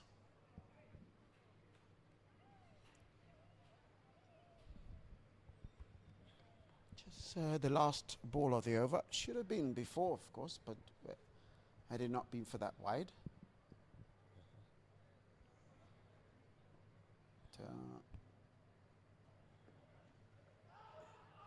A call for it, and is run him out. All sorts of conversations happening in the middle there. Is he out? Is he not out? End of the day is out, attempting to go for a quick single. Chris Greaves departs for 3. It's 338 for 9.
So, bowling now in his final over is Ernest Masugu. He's taken 2 for 43. Comes in after Brad Evans had a previously an okay over, conceded 13 but took 2 wickets. And now Ernest Masugu is on 2 for 43. In terms of economy, he's the only one who's had the handle of the Scottish batting lineup. Everybody else has tended to struggle, but let's see what happens here. A nice full-length delivery. One of those that you were talking about could be seen as a test delivery. Once again, test match length always does the business, forces the batter to play. Also at the same time, if they do go and get their shot selection poorly wrong, they do find themselves out. Now, talking about the batting lineup of Scotland, someone like a George Munsey would be saying, why on earth did I get out? There were runs on this pitch for a batter of his stature, but also to a greater extent, it was a beautiful delivery from Ernest Masuku to get rid of him. So, for Scotland, they will not be too, in fact, they won't be mad at all in that the last number of wickets have gone quite cheaply. 339 for 9 is not bad at all. And that one cut down to third man.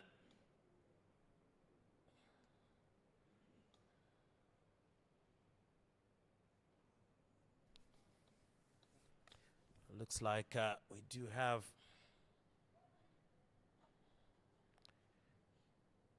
a change in field settings and placings once again. Left hand, right hand combination.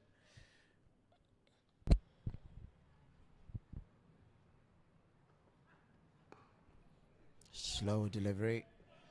Just not sure what it's supposed to do, because it looks like it's a kind of delivery that's a containment style delivery. And what you want to do sometimes to your tail enders is give them a lot more to think about. Go for their toes or bowl something short, like what he was doing to Finlay McCreath. So it'll be interesting to see what his thinking is here, because as it stands, he might just end up with a situation where he goes through this over having conceded about 6-7 runs without really bothering. As you can see there what that does.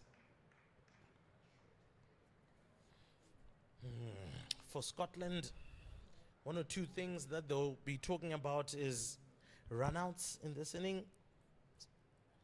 A well-set Brandon McMullen getting run out. I'll tell you, if you get run out for 115, I'm not too mad at you. Yeah, definitely not too mad, but we would be mad at the decision of not having allowed him to have gone on further, because he was so settled. Yeah, I agree. But a lot of positives. Being able to take advantage of situations they found themselves in. And as it stands, if you had given them 3:43 for 9, and 9:30 a.m. this morning, would have chopped your hand off for it.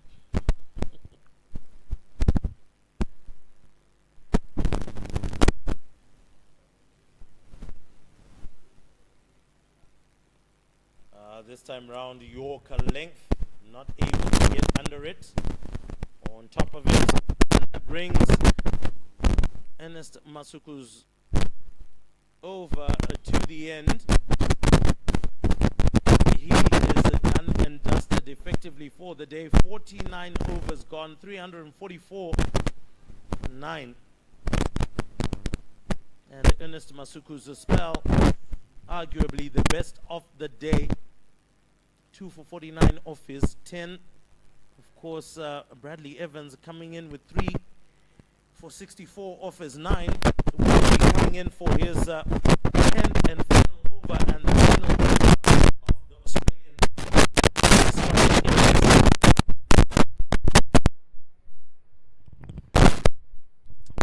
Clearly thinking a lot more about the Ashes and things like that.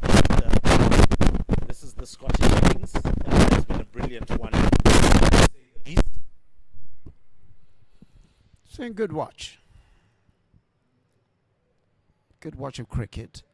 And what you want to see is a good exhibition of cricket, whoever it is that's playing. And the Zimbabweans themselves will have a lot of lessons to learn from these performances. It's only when you play better quality opposition that you can fix whatever you're supposed to fix. And as Brad Evans comes in with the delivery, which you can see the intention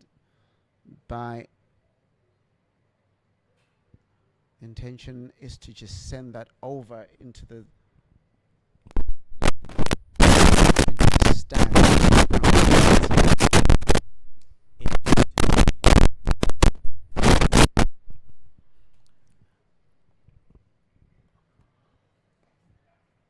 Just want to quickly send to the man at 45, but it's going to be an opportunity for Jasper Davidson to take part in the conversation as it gets towards the end. He's currently on 5 of 5 balls, while Brad Evans could get his 4th wicket.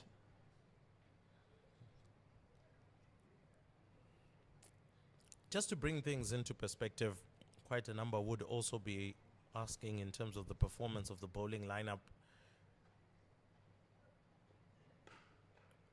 Yorker length, but well dug out there in order to get a single.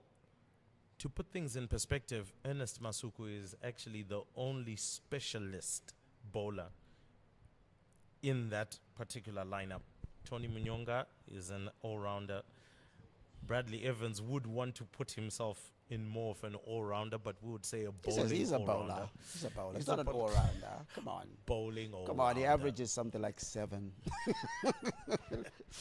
Look, he's building himself into No, one, he's not but yet. He's not. He's in as a bowler. Oh. He's in as a bowler. 100%. No, not to say in terms of his role, but you're looking at that, most of that batting lineup. Roy Kaya will be expected to do more with the bat than with the ball. Similarly with Tony Munyonga. Similarly with Antum Nakfi. Maybe the ones that you would expect to do more with the ball are the likes of, yes, Bradley Evans, as well as Faraz Akram. So Ernest Masuku would be in a higher league in terms of his bowling, with more experience, more wickets than all the bowlers that he did bowl with. Short. Yeah, I mean, look, it was an exaggeration to say averages. But, I mean, in real perspective, we're going to be looking at people as all-rounders, whether they're bowling all-rounders. They have to average a certain level. His job in this particular match was coming in as a bowler. So if you've come in as a bowler, that's what you're expected to do. And it should be no caveat that somebody else was coming in and they were all-rounder. If you're talking about part-timers, there's his opportunity, and he grabs his 4th wicket. Well done, Brad Evans. And he's done his job very, very well.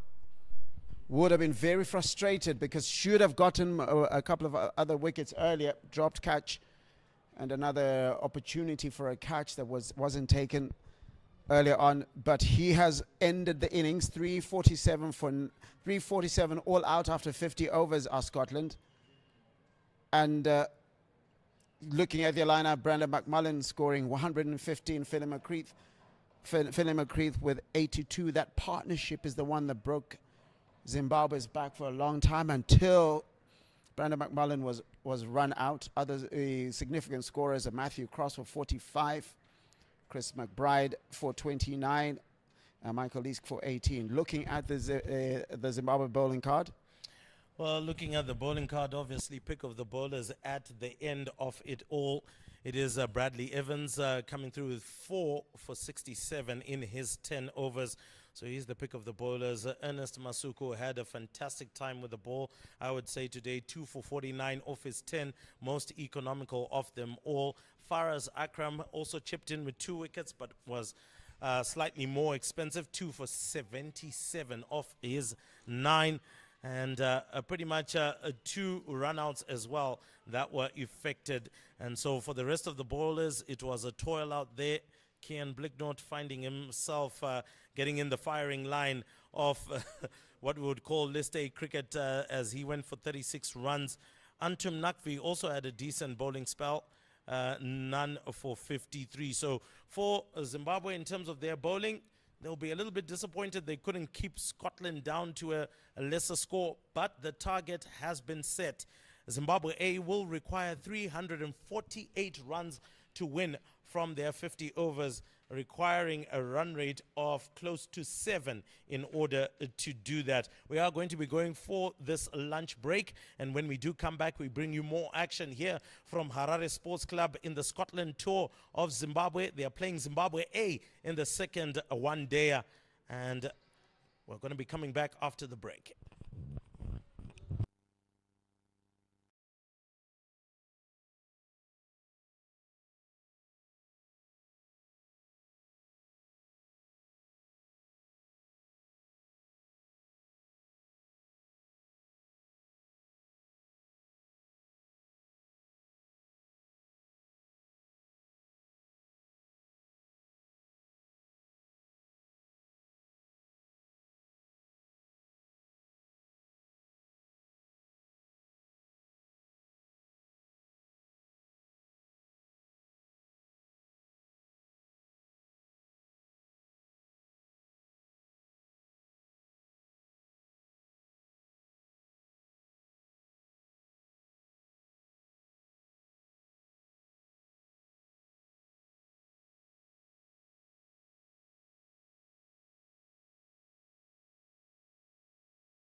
also 80 plus runs within that innings. A really good knock from all those that came and supported. A couple of 40s and 30s as well within there.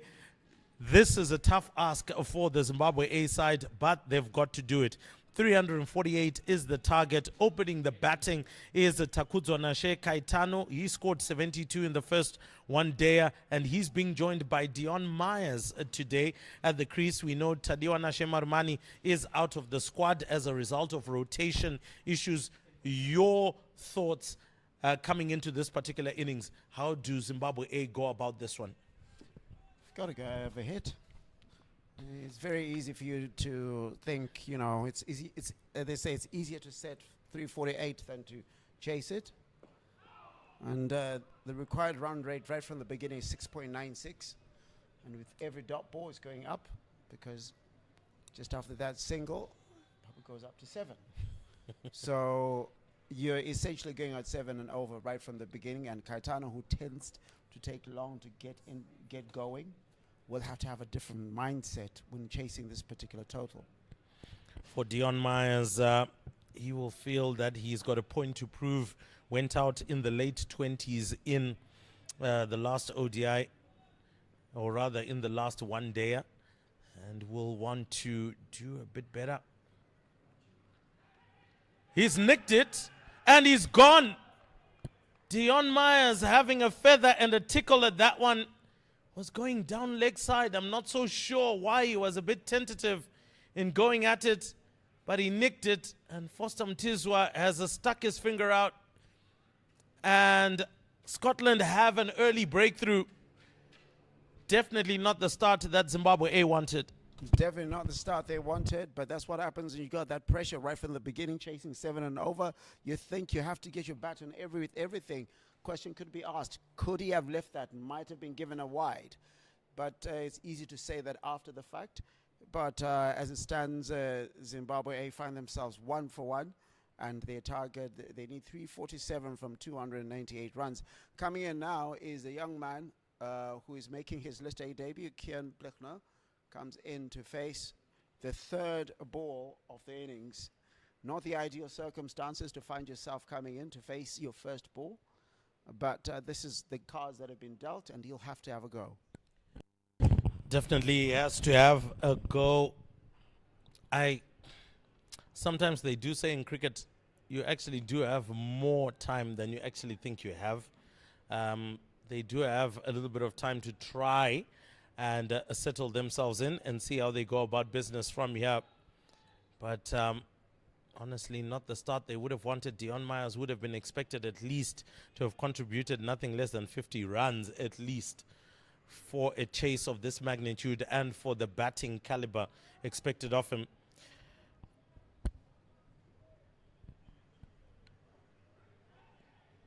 There you go. It's getting wide and 5 wide and a 4, so that's 5 runs added to the Zimbabwe A total. Need quite a few more of those if they want to chase this total. 100% for Jasper Davidson, just losing his bearing a little bit there. Going and over compensating down the leg side. Maybe that might be the ploy to try and tuck in the batter so that they can find the outside edge. A very attacking field right now. 2 slips in there, a third man, and the circle heavily populated. And immediately just defends that one straight to backward point. Yeah, nice solid defensive shot. Although probably wants to defend more on the front foot. But let's see what happens. Maybe because of the circumstances of the match, not much of an opportunity to find himself. He has to play within the circumstances of the match. I guess that's what this level of cricket and the levels above that require, that you have to be managing the game from its circumstances and not from what you're trying to. And that just goes over. And that has been signaled as one for the over. Did you get anything on that? It's been given as 4 runs. So Ken Bleckner has officially got his first runs Yeah. as a day player. Oh yes, top edge it, and ultimately you get the reward for that. Jasper Davidson also did hold his head. Would have wanted that one to have been taken, but that was way over Matthew Cross's head. So early on, getting a kick out of the deck is Davidson. A good delivery there, and obviously they are stoked in and amongst themselves as the Scottish. They've already got a wicket in the power play. That's exactly what they would want. For Zimbabwe A, it also then seems like a decent start when you're on 10 within the first over, but a lot more batting and a lot more hitting required as the match continues to go on.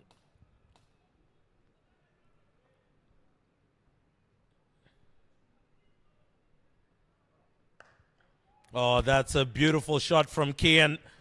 Finds the gap between point and cover, and that one goes all the way to the boundary, seals the over, and Zimbabwe A 14 for 1. I love the confidence in that shot. Climbs onto it very quickly, very deliberate about piercing the gap between point and backward point, and it goes square all the way to the boundary. So Kian Bleckner suddenly on 8 of 4 balls, and as you say, Zimbabwe are 14 for 1, chasing a mammoth score of 348. And for him, I guess there's very little pressure for him. His first match, and didn't do as well as he'd have liked to with the ball. And he'll say he's deposited some of that back with those 2 fours that went for the boundary. Well, coming into the attack is now Brandon McMullen. Did so well with the bat. We saw how threatening he was with the ball in the first one there. The ball doesn't tend to come on quite nicely from McMullen. He's not as quick, almost in the region of Faraz Akram. Here he comes, and you can even see Matthew Cross standing up to the stumps for him. So it tells you a whole lot about the amount of pace that McMullen generates. Not too much, but quite accurate. And once he gets his bearing going, a very difficult man to get away. In the previous 50-over match, however, Caetano smashed him for 2 fours. And commentator's curse there as he smashes him back past him, a little bit wide off, mid-off, and ultimately to the boundary. So also another good start for Caetano, getting off the mark with the boundary. It's a good way to get off the mark. 18 for 1, the score has moved to. Caetano had the bearings when it came to his delivery, and he'll have to play a very uncharacteristically aggressive cricket. And he smashes another one past him, past long off, going for another 4. Caetano is enjoying the surface. As I say, this surface gets easier to bat. Even as easy as it is, 348 is still a huge score, but Caetano showing that there aren't devils in this surface to bother him. Well, clearly there aren't any devils, especially when you pitch it up that full.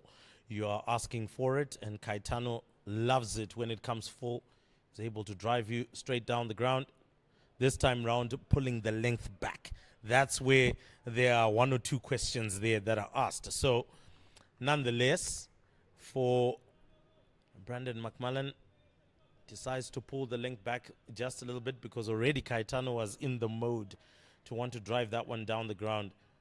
So, let's see how they go about business here, especially when the spinners come on. How will Zimbabwe deal with them? That was so close. Tell you, Brandon McMullen must have been singing "I Feel Good" by James Brown with that one. Because it was just over the stumps, missed everything. Almost like an off-spin type of delivery. Didn't have any pace in it, just moved just a little bit. And that is just dabbed down to mid on, and that is the end of that over. 22 for 1. The target is still 348.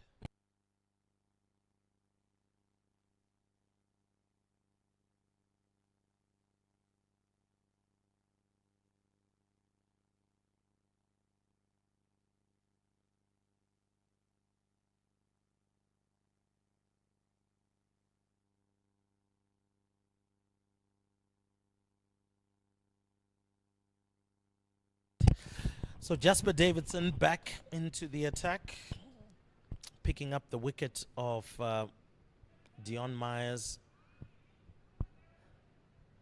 Quite soft. It was. And this time round, Kian also looking to turn him round the corner. Needs to just watch out for that. Quite similar with how Dion Myers went out, trying to play off the hip. And then just didn't get it way past the wicket keeper for it to have gone for 4. So need to watch out for those deliveries coming down the leg side. A better ask would be, if once you've seen where it is pitched and the direction it's going, if you can get onto it and hook it or pull it behind you. There is a good enough gap that is between the short fine leg and the man that is in deep mid wicket. There's a huge gap that's there. So if you pull it in that region, might just be able to get a boundary if that delivery comes back again. But Jasper Davidson is varying the way that he bowls. Getting one to tail in off the off stump, getting one to kick off the deck, coming into your body.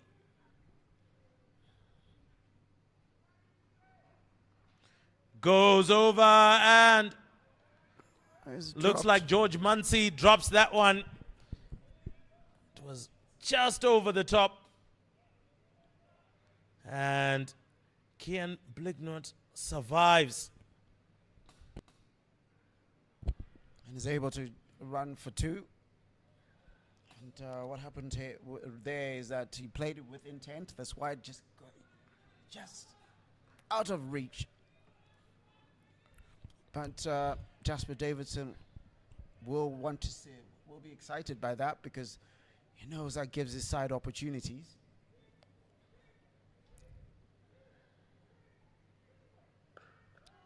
He'll know that Kieran Bligner is not afraid to flash at it. And with that, he'll be able to hopefully force him for the fortunes of Scotland into a fourth shot.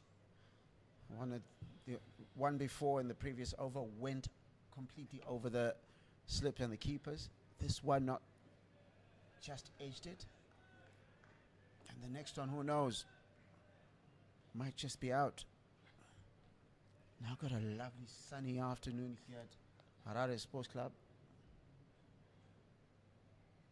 Got members of the whole shot there, but falls into a vacant area. And they'll quickly run back for 2. And good running in between the wickets. Just one more ball to go to. Maybe between the overs or during the next overs. I think the question will be how do you maybe can try to explain how you go about this, because it's easy to think play like a T20, just go for every ball, but you still have to construct an innings, because Scotland did not just have a heave ho. But as I say, it's easier to set 348 than to chase 348. Let's see how Jasper Davidson finishes off this over. Ooh, that's a close one. There's excitement, a lot of appeals, and fall on deaf ears. And at the end of that over, 26 for 1, are Zimbabwe A chasing 348. So going to that question, how do you go about this chase? Well, first and foremost, Foster Mtizwa, unperturbed, undisturbed. I wanted to put in those 2 words. But going about this innings, well, more importantly, the bad ball has to be dispatched. No question about that. You cannot afford to allow the bad ball to go without being dealt with. and more importantly is to then make use of the middle overs. I think Scotland did that very well. First 10 overs, they were 48 for 1, which meant they were going at 4.8. Many would have thought that was very, very slow and low. But once the gaps opened up, they started putting it in the gaps, and ultimately Zimbabwe's bowling, which wasn't really on the mark, they started dispatching it because they had seen enough of the balls to actually do it. On a surface that doesn't really have too much in it. And apparently Matthew Cross there just saying that he would have wanted one of the fielders to be in a different position. And it looks like our third man, or the third man, is now being pulled into the circle, whilst there is a long off, trying to make sure that they cover all bases for Caetano. Caetano drives this one down, and there is a man there.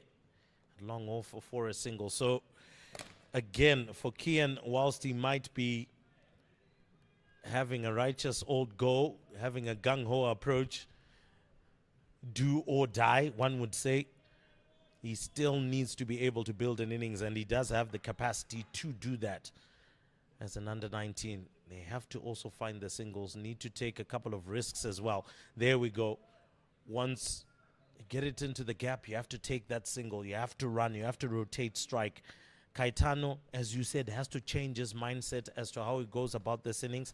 If he's not willing to take the risks with the big shots, he has to rotate the strike.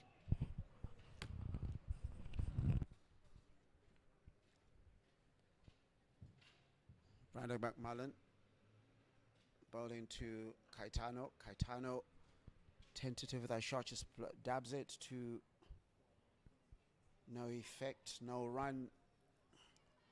And as with every dot ball or every single, the required rate goes up. It's currently at 6.88, and they're going at 8 at the moment. So maybe if you're Zimbabwe A, you're hopefully looking at best case scenario 80 for 1 at the end of the first 10 overs. Just watches that. He's hoping for a wide to be called, but as you can see, Caetano moves a little bit towards the offside, and with that moves with the line that have called it a wide. It's been a quiet over, 2 runs off it, 4 balls in, and just lost that over. Looked in complete control of that shot. Was actually about to suggest that since they've packed the offside for him not to be able to pierce the gaps through cover, lofting it over would be an option. And he did that one quite well to loft it over Mark Watt, who was standing in a very awkward fielding position. One delivery left. And this time round, putting his back into it, McMullen, but well left by Kian. And that brings us to the end of the 4th over. And Zimbabwe 29 for 1.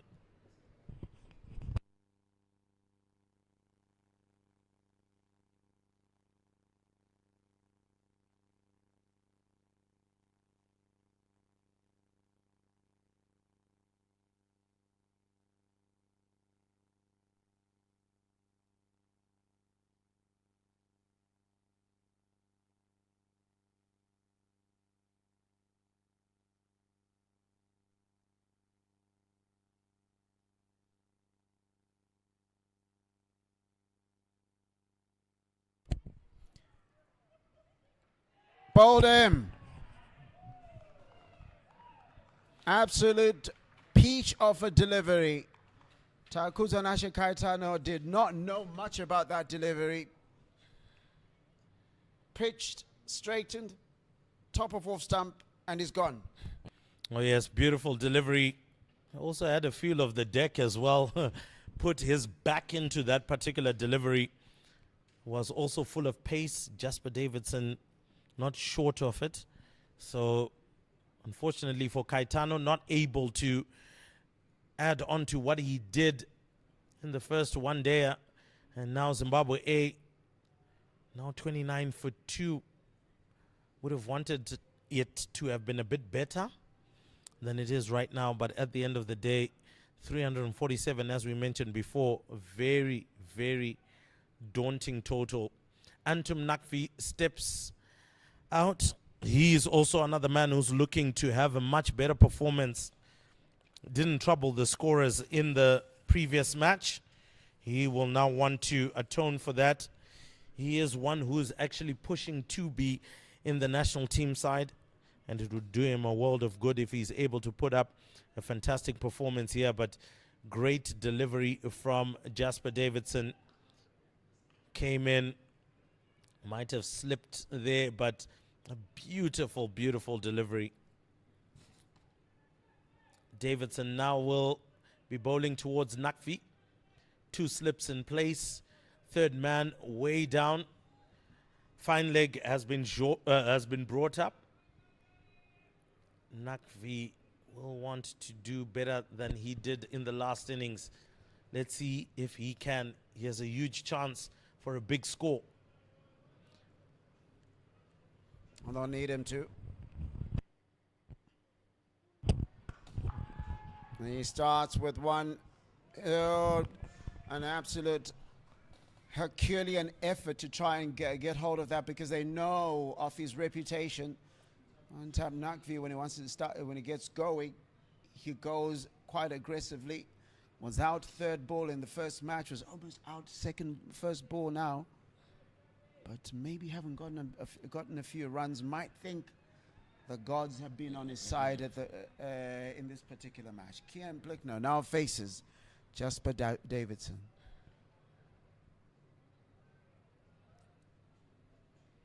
A much better line of defense. Gets as much of that ball behind the bat. Shows the maker, if you want to call it. Well, from our distance, not quite able to tell the make. I'm sure I'll get to know a little bit more about that as he plays a little bit more. These days, I mean, you're getting bats without makes or makes that have been torn off the bats.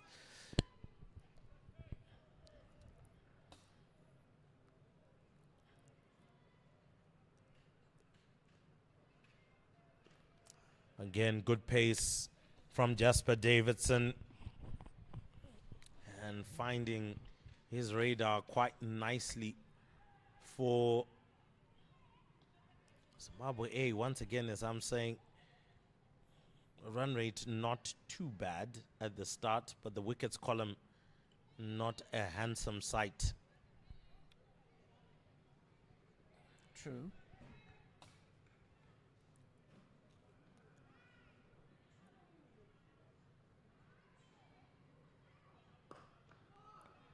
I guess the statistic that they would not want to look at is the fact that they've got, well, 18 dot balls as 3 overs.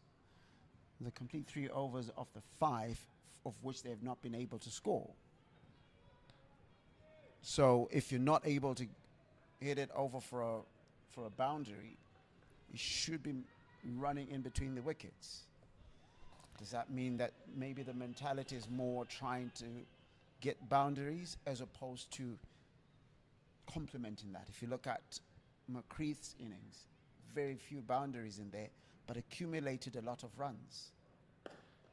Comes back once again to how I spoke about that. They need to construct the innings. 5 overs gone, 30 for 2. It comes back to what we were saying, that they need to be able to rotate strike. You actually have more time than you think that you do. I mean, think of it right now, only 5 overs gone, 45 overs potentially left to play. 45, and that's a long time to be out there. You still got 8 wickets in hand, so you need to be able to rotate strike and be able to get those 1s and 2s. It's better for an over to actually come out with 4 or 5 runs and then be slightly behind, as compared to allowing maidens and so many dot balls, as you rightfully put it. And Brandon McMullen is one who's able to extract those dot balls with the way that he bowls. So, Anton Nakvi faces Brandon McMullen. Doesn't quite get into the middle of that one. I think for Antum Nakvi, there is also a feeling that he obviously wants to take responsibility off the shoulders of Kian, but it is also very important that he also remains out there for a bit of a while. We know he can tee off once he is in. The key is right now, get in. And what is key for him also is that he got out of the same man. So they'll be aware of his penchant for hitting. You can see they've got long off, and then his ability to pull is well known within the structures. They've also got deep back or square leg ready in a catching position. And he's also quite strong square. And it's also going to be down to Brendan McMullen bowling to the instructions. Will he make, if he strays a little bit towards the leg side, then, and it's just over. And it's gone all the way to the boundary. And you can see the trap that they set for him there. Wasn't in full control of that shot, but he'll take the runs. Well, yeah, risky or not, I think the most important thing is there's 4 runs on the board and no wicket taken. But needs to take a bit more control on that one. To be fair, from McMullen, the ball did kick off the deck as well. So we saw McCreath as well having to deal with balls that are kicking off a length. So he has to watch out for that. But what's important for Zimbabwe A right now, boundary in the bag. What happens here? More conservative shot from Anton Nakvi, a player who was a top scorer, top runs maker in the domestic Pro 50 championship. His Rhino side made it to the final but lost to the Mountaineers, who were crowned champions. They won the double, but Nakvi then captained Rhinos to their first ever T20 championship victory. Yes, indeed. Has been doing very, very well on the domestic scene. And Zimbabwe Cricket now rewarding him with this next level, where you now get to play against international players that figure out who you are, that figure out how you play very quickly. Don't need too many games. Driven through Mark Watt. He'll be a little bit disappointed that he couldn't stop that one. Single it is. End of the over. And for Zimbabwe A, they're 35 for 2 after 6.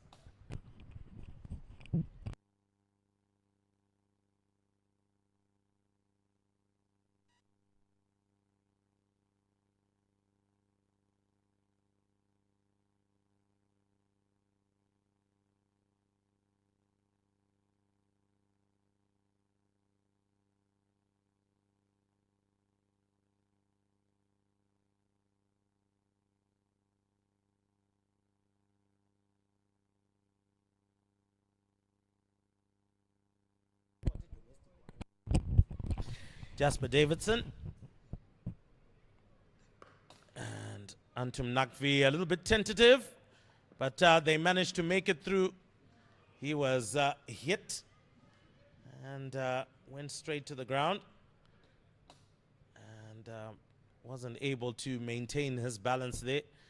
Otherwise, it would have been quite easy to go for 2, but apologies immediately from Scotland. I don't think Nakvi has seen it as yet.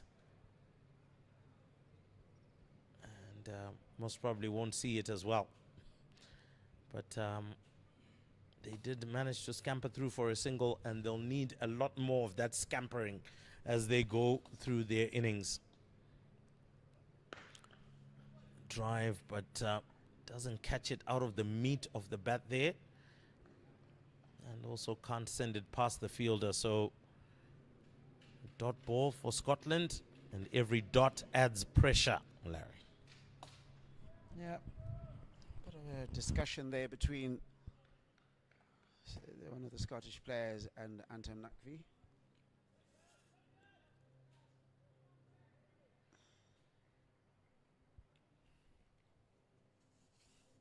Might be a little bit of conversation over what happened a little bit earlier. So that gets lodged in his grill, and I think, as always, and quite rightly, there's going to be a concussion protocol that's going to take place now. Oh, that's a good thing. Usually they call them the bruises of the battle. And if he manages to make it past this one, so be it. And more importantly, it would be good for him in terms of having the confidence to climb into deliveries like that. So obviously there's going to be that concussion test and a slight break in play to just make sure that Akian is good.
So looks like all is well that ends well, looking good.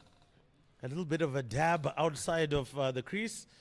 And say won't do that again. But I doubt he won't do that again. I'm sure he'll be looking to hook or pull anything that is in his range for a young man that is now at Cornwall down in South Africa after having been at St. John's College. Well, it looks like he's returned, Larry. But would have experienced a little bit of what he did experience there in South African circles, where the ball does also tend to carry. And there are so many seamers that are very quick down there.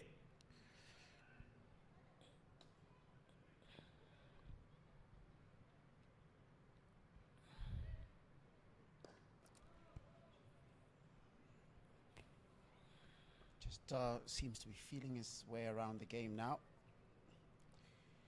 And after a flurry in terms of a start for Zimbabwe A, Scotland will be happy of how they've brought this back. Conceded 22 runs in the first 2 overs, and after that only 18 runs since, and we're almost done with the 7th over. Not for want of trying, the Zimbabweans have attempted to hit stronger shots. That one just goes past the edge. There's a lot of noise around from the Scottish players. They are in the mood here, and why wouldn't you be? Zimbabwe still need 312 runs. Zimbabwe A, I beg your pardon, from 43.1 overs. A bag of runs at any level of cricket. And against a very talented Scotland side. It's going to the final ball of the over. Kieran Blickner still facing. Gets to that very well. Just guides it to square leg, and at the end of that over, it's 37 for 2.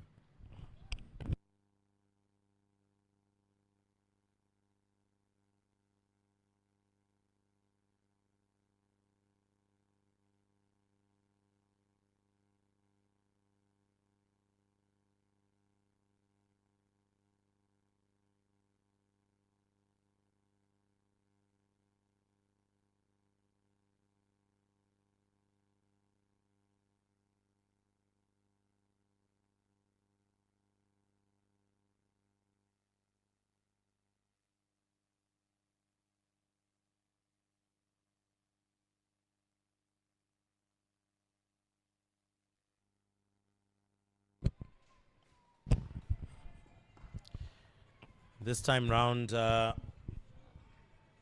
McMullen going about business again, just making sure that he's hitting the deck much harder this time round. McMullen doesn't have too much pace, but what he does is he puts the ball in the right areas. He does. He absolutely does. Straight through the 2 slip fielders that were there, and that has gone all the way to the boundary. That is almost like a thread through the eye of a needle. There wasn't much space, but the reaction time between Muncie and Watt just not good enough in order to get there, and he benefits from a boundary. So quite streakishly, Kian has now entered 18 of 23 deliveries. 3 of those being boundaries. I'll tell you what, if you had put a ruler, that will be the exact place in which that ruler would only be able to be accommodated. And there's a big question being asked. No, the umpire's not interested. Indicates that it's going down leg. Haven't been too interested in LBW shouts the whole day, really. Yeah, haven't been many interesting shouts. There have been inquiries. And there we go, lifts that one up. Now, we talked about that one being a bit streaky a couple of balls ago. This one, no luck in that one. Oh yes, no luck in that one. Connected that one quite beautifully. Almost went down on one knee, but he just really got under it to make sure he lifted it over and went for 1 bounce straight into the boundary. And I know his parents are downstairs and his grandparents as well. Family members all supporting him. And during the lunch break, saw them there enthusiastically. His dad there, his mom there. They watch every single match that he's involved. He's got a twin brother in Michael,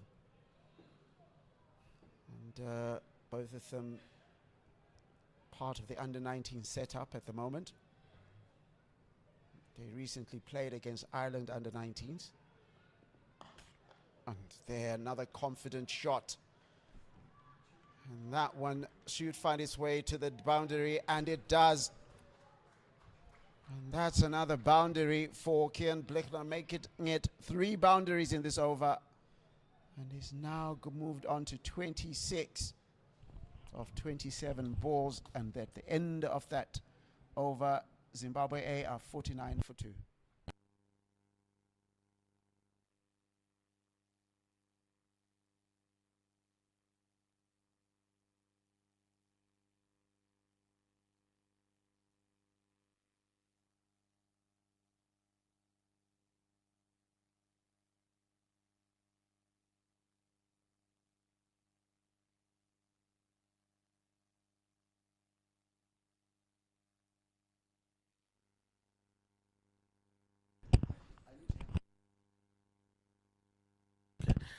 Davidson back into the attack. Antum Nakvi, having seen what the youngster has done at the other end, will also be feeling some slight pressure to perform at a similar level. But 3 boundaries in there, making it a very productive over at the end of it all. Started with a ruler. Started and then ended breaking some rules. Yeah. Maybe Antam Nakvi will not look at it as inspiration, as pressure, but rather as inspiration.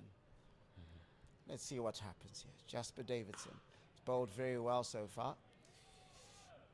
Kian Blechner looked like he wanted to steal a single there. There was none.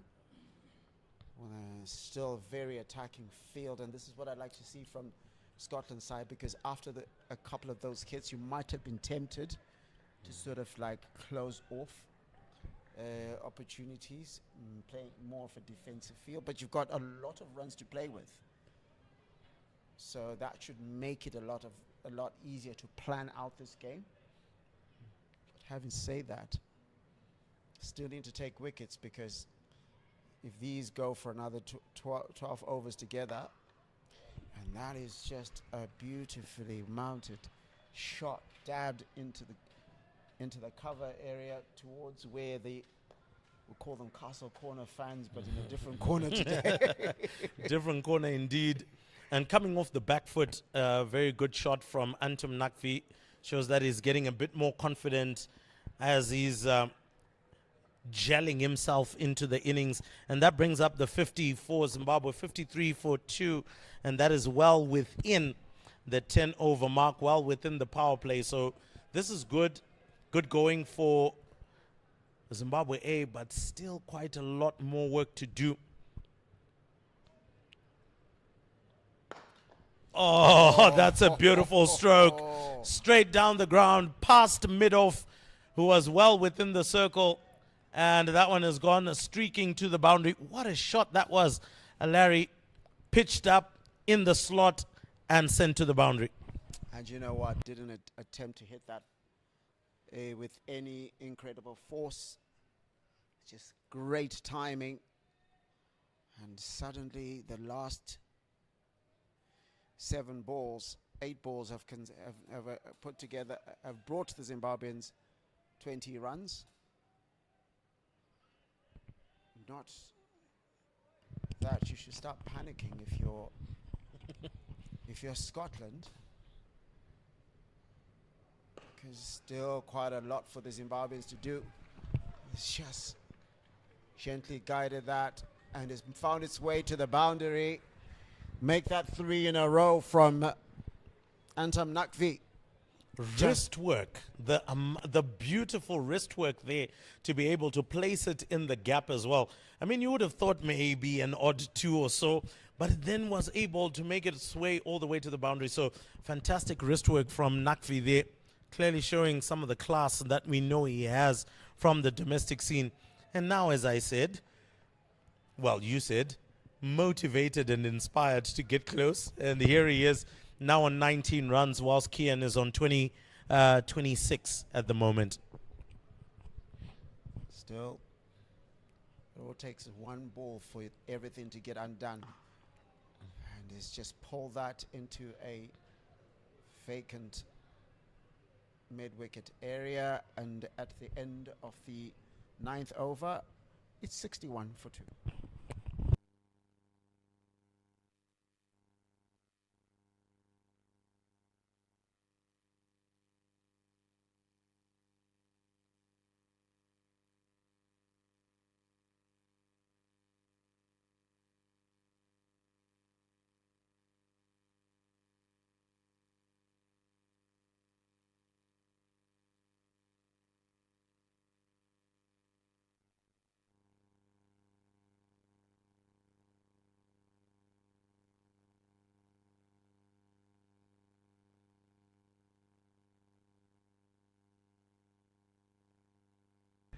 So a change in tactics here. Mark Watt comes into the attack, deciding to take pace off the ball now. Oh, well, Antam Nakvi was looking to send that over the covers, but missed that one completely and was very close to the edge. This is where Zimbabwe tends to get tested. How do they deal with the spin option? And Mark Watt is making sure he bowls into Nakvi. So there will be a couple of plans to maybe try and open up the offside and try and play an inside-out shot if he intends to go over the circle. Making an appeal there, but Kian was well within his ground. Could there have been a little bit of a touch from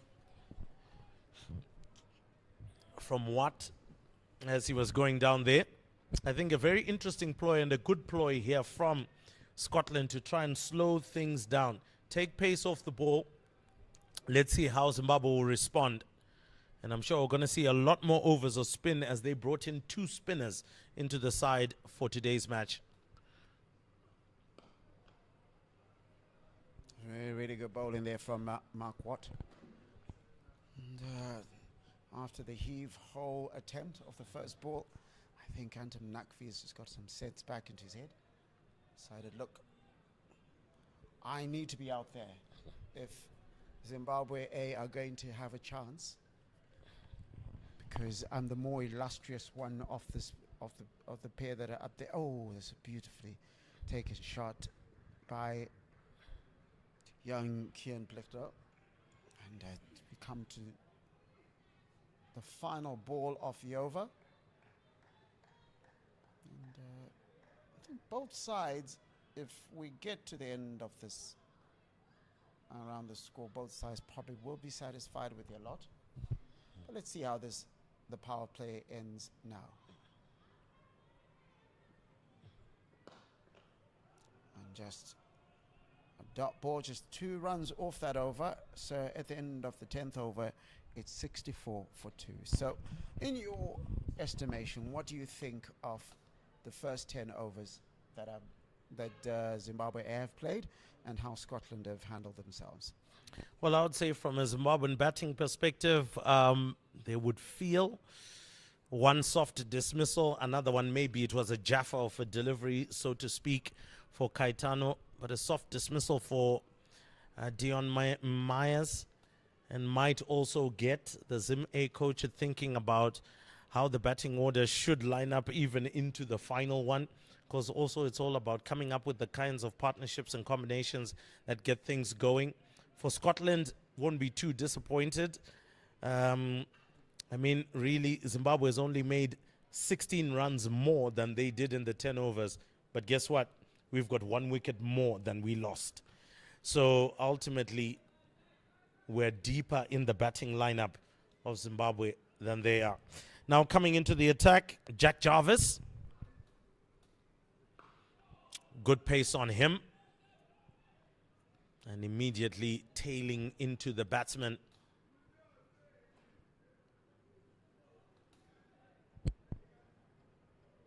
So for Kian Blicknott, he has now got another form of studying that he has to do, because this is now a new bowler brought in. So good plans by Matthew Cross here. Call it education. Doesn't quite get enough on that, because once he beats, it looks as if once he beats mid-off, then he's in the money at the back there. So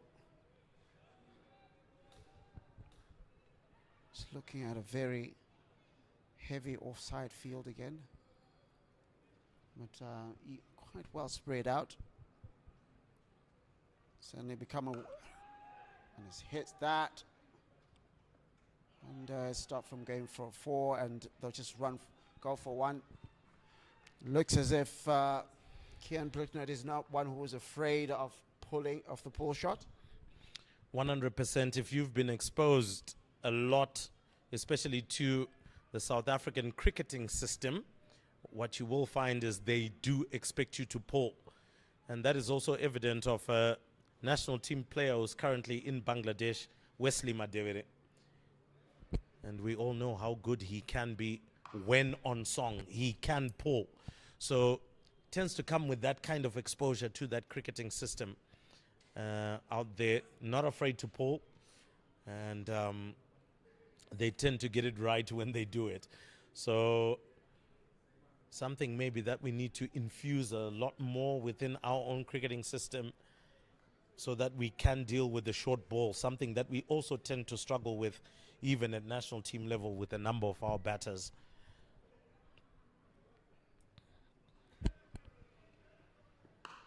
Jack Jarvis has done very well to bowl just a very good length, a lot fuller than the Zimbabwean batters were doing a little bit earlier, and also some of his own fellow, bowlers, and also some of his fellow bowlers were doing a little bit earlier. Doesn't give room for Antam Nakvi, who really likes to leather the ball and send it out. And now Antam Nakvi is going to have to think of how to deal with this, and that's what he does. Sends it over. Not much to think about there as he sends it over for a 6. That'll be his first maximum of this particular match. And the Zimbabweans will be hoping there's more to come as the end of that over is completed, or the over is completed. And Zimbabwe A are 71 for 2 after 11.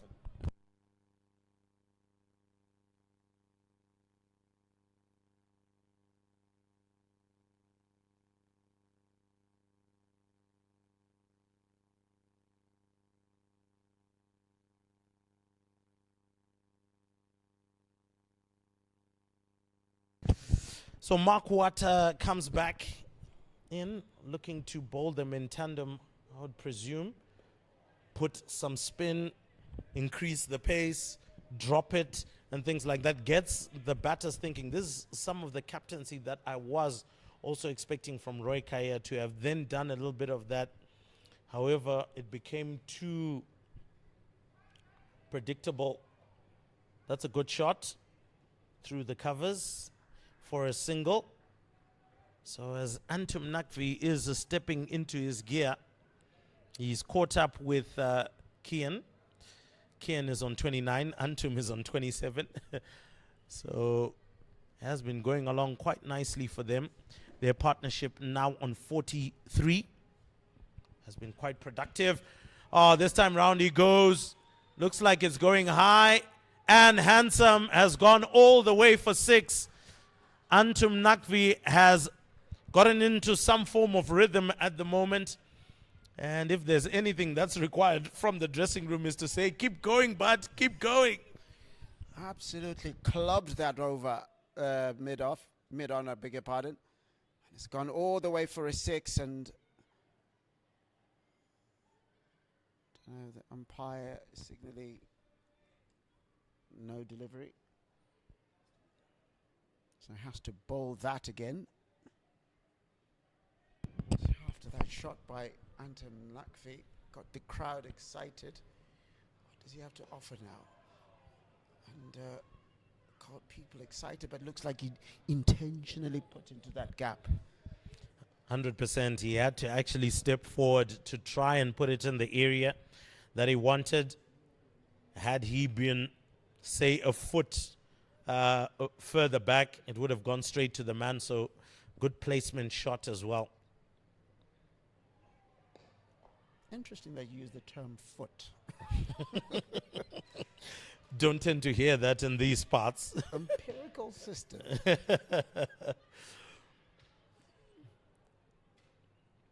It would be weird to hear me say 30 centimeters. Probably make more sense. 100%. Oh, that's a good dab and good running from Zimbabwe A. As Kian Plicknut takes the single, he'll retain strike. That over is done and dusted, and Zimbabwe A, after 12 overs, are 80 for the loss of 2. Going quite nicely at the present moment. And the partnership that's gone to 51 of 47 balls. A little bit slower than they'd like in the context of the match, but they are out there, and they've just increased their run rate in the last 5 overs. Some point they were going at something just around 5. Now they're going at 8.6 over the last 5 overs. The required rate is 6.67, around the 7.05, and they're going at 6.67. And Anthem tries, but the appeals fall on deaf ears. Umpire's not interested, calls a wide. And Nakvi was, his eyes lit up there. Loves himself a pull shot. Well, in actual fact, that's Kian. So, well, great that you can mistake the two, because both of them have just been hitting the ball for fun. So, Might as well. might as well. But Jarvis. Oh, what a shot. Cracking cut shot over the top of point and sails over to the boundary. And one of the things I must say about Kian clearly is his father's son. The demeanor after having hit that shot, that's exactly what his dad would do after having hit a six or so. Can't be bothered. Can't be bothered at all. I mean, let's get on with the job. Let's keep going. But that was a fantastic shot. Got right on top of it and was able to send it over. This time round, not able to get it past backward point. It was a slower delivery, didn't have much pace on it. But for Scotland, if they have studied as well a little bit about how Kian plays, they would want to slow the ball down slightly. Because as I said, once you're exposed to the South African system, it's fast bowling quite a lot. Very little in terms of spin. So when you take pace off the ball, you tend to see that he will have to be forced to get into a certain mode. And as I mentioned that, he then goes into the deep mid-wicket region, just around the cow corner region. And they are able to scamper through for 2 runs. So a very productive over it's proving to be right now, with 7 runs coming from it, and 3 deliveries are still left to come. So proving to be quite productive, but the job not yet done. They still need to keep on going. 347 is what is required. 260 runs from 225 balls still needed.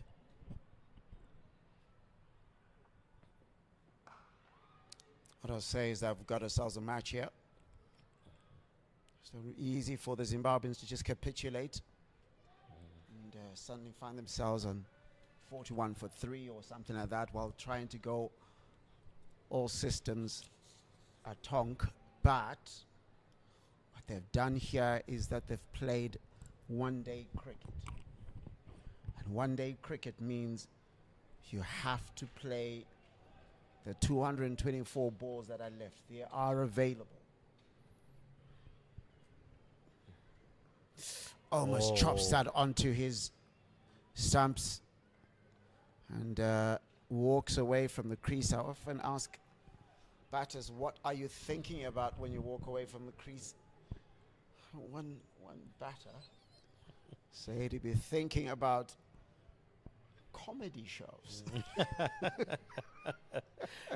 Well, sometimes you need a good laugh when you know you could have almost gone there. So another one says he'll think about a song. So everybody's got a bit of a ritual around what they do. this time round decides to ride the bounce. Now this was a better finish by Jack Jarvis to end the over, and that is 13 overs gone, 87 without loss. I know a drinks break is going to be coming up very, very soon.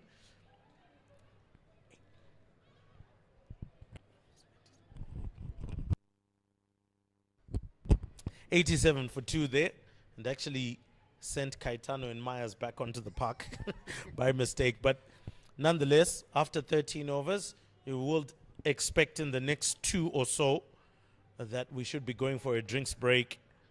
And drinks breaks are sometimes something you don't want to see when you've got momentum, much like what Zimbabwe A has here. Antum Nakvi looking quite good on 34 of 24 deliveries.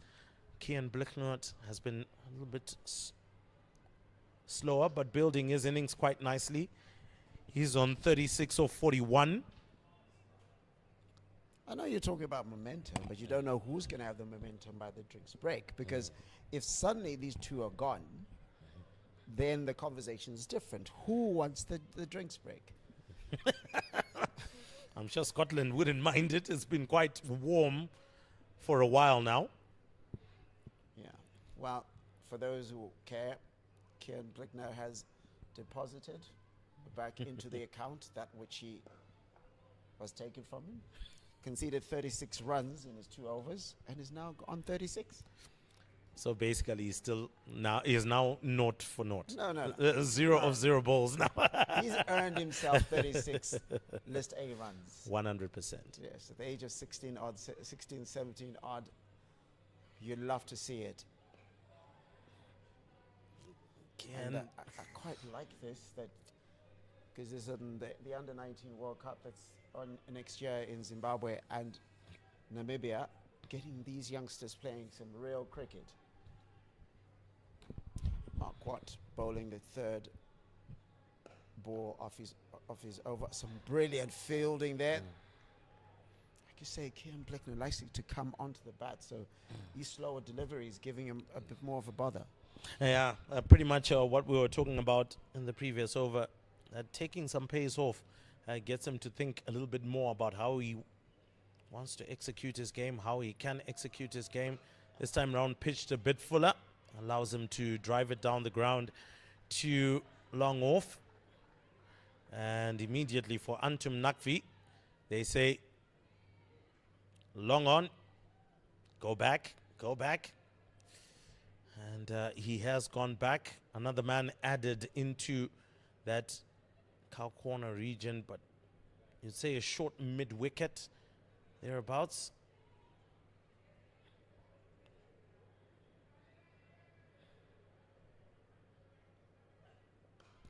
And decides to go for a cut shot. Boundary rider comes in, keeps it down to a single. And that is the end of the over from Mark Watt. And that is Zimbabwe A 90 for the loss of 2 after 14 overs.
Jack Jarvis back into the attack.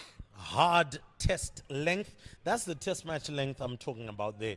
Kicking off from there, just around about maybe the 4-meter mark thereabouts from the crease, from the batter, and really getting the batsman to actually go onto his back foot. That is the test match length that I'm talking about. And we saw when he consistently bowled those deliveries, it forced both Kian as well as Antum to just play off the back foot and block it away. So consistency around that area and that mark will put a stranglehold. But if you pitch it slightly fuller there, then allows the batsman to just lean into that one and drive it. Of course, there, Nakvi finding the fielder and not able to get as many runs. But this is, again, another aspect that both these batters have to try and look into. Is it necessary, if it comes at that hard length, to hit it hard so that it gets to the fielder? Or is it good to just drop it and go for the single? Edged. Edged. Just get the single off that. Just to answer your question, if it goes past, his argument will be, if it goes either side of the fielder, at mid-off, finds its way to the boundary. So my argument would be, look, you have a go. If you drop it into the middle, it might just go straight to the fielders at cover, and there's nothing. But if you have a lot more intent, then you're able to extract something in as far as more runs. As you can see there, just cuts that square. Does Kian Blicknote. So moves to 38.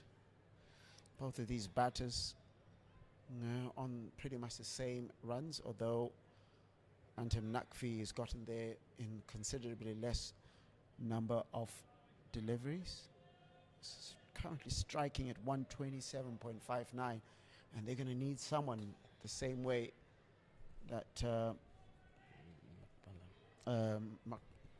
McMullen was able to go at a higher rate. And you say that that delivery that you're talking about doesn't give you a room to get it away. But then the question becomes, if you're Antam Nakvi, maybe you should walk more into it.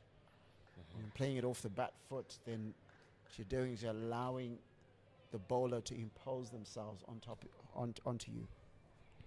100%. So let's see how they navigate this interesting period. Looks like a no ball that was bowled there. Free hit. Nakvi will want to climb into this one. He does, but doesn't get much out of it. So whilst the catch is taken, it will mean nothing outside of a single.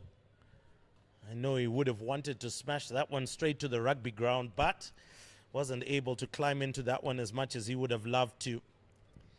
Heard the response from the crowd. They didn't know there was a no ball, so they were expecting Nakvi to groans. And only for there to be a reprieve. Having sat in among them, discussions will be going on. No. That one, it's got to be something that you're definite about. Just 4 runs off that over. 94 for 2 after 15.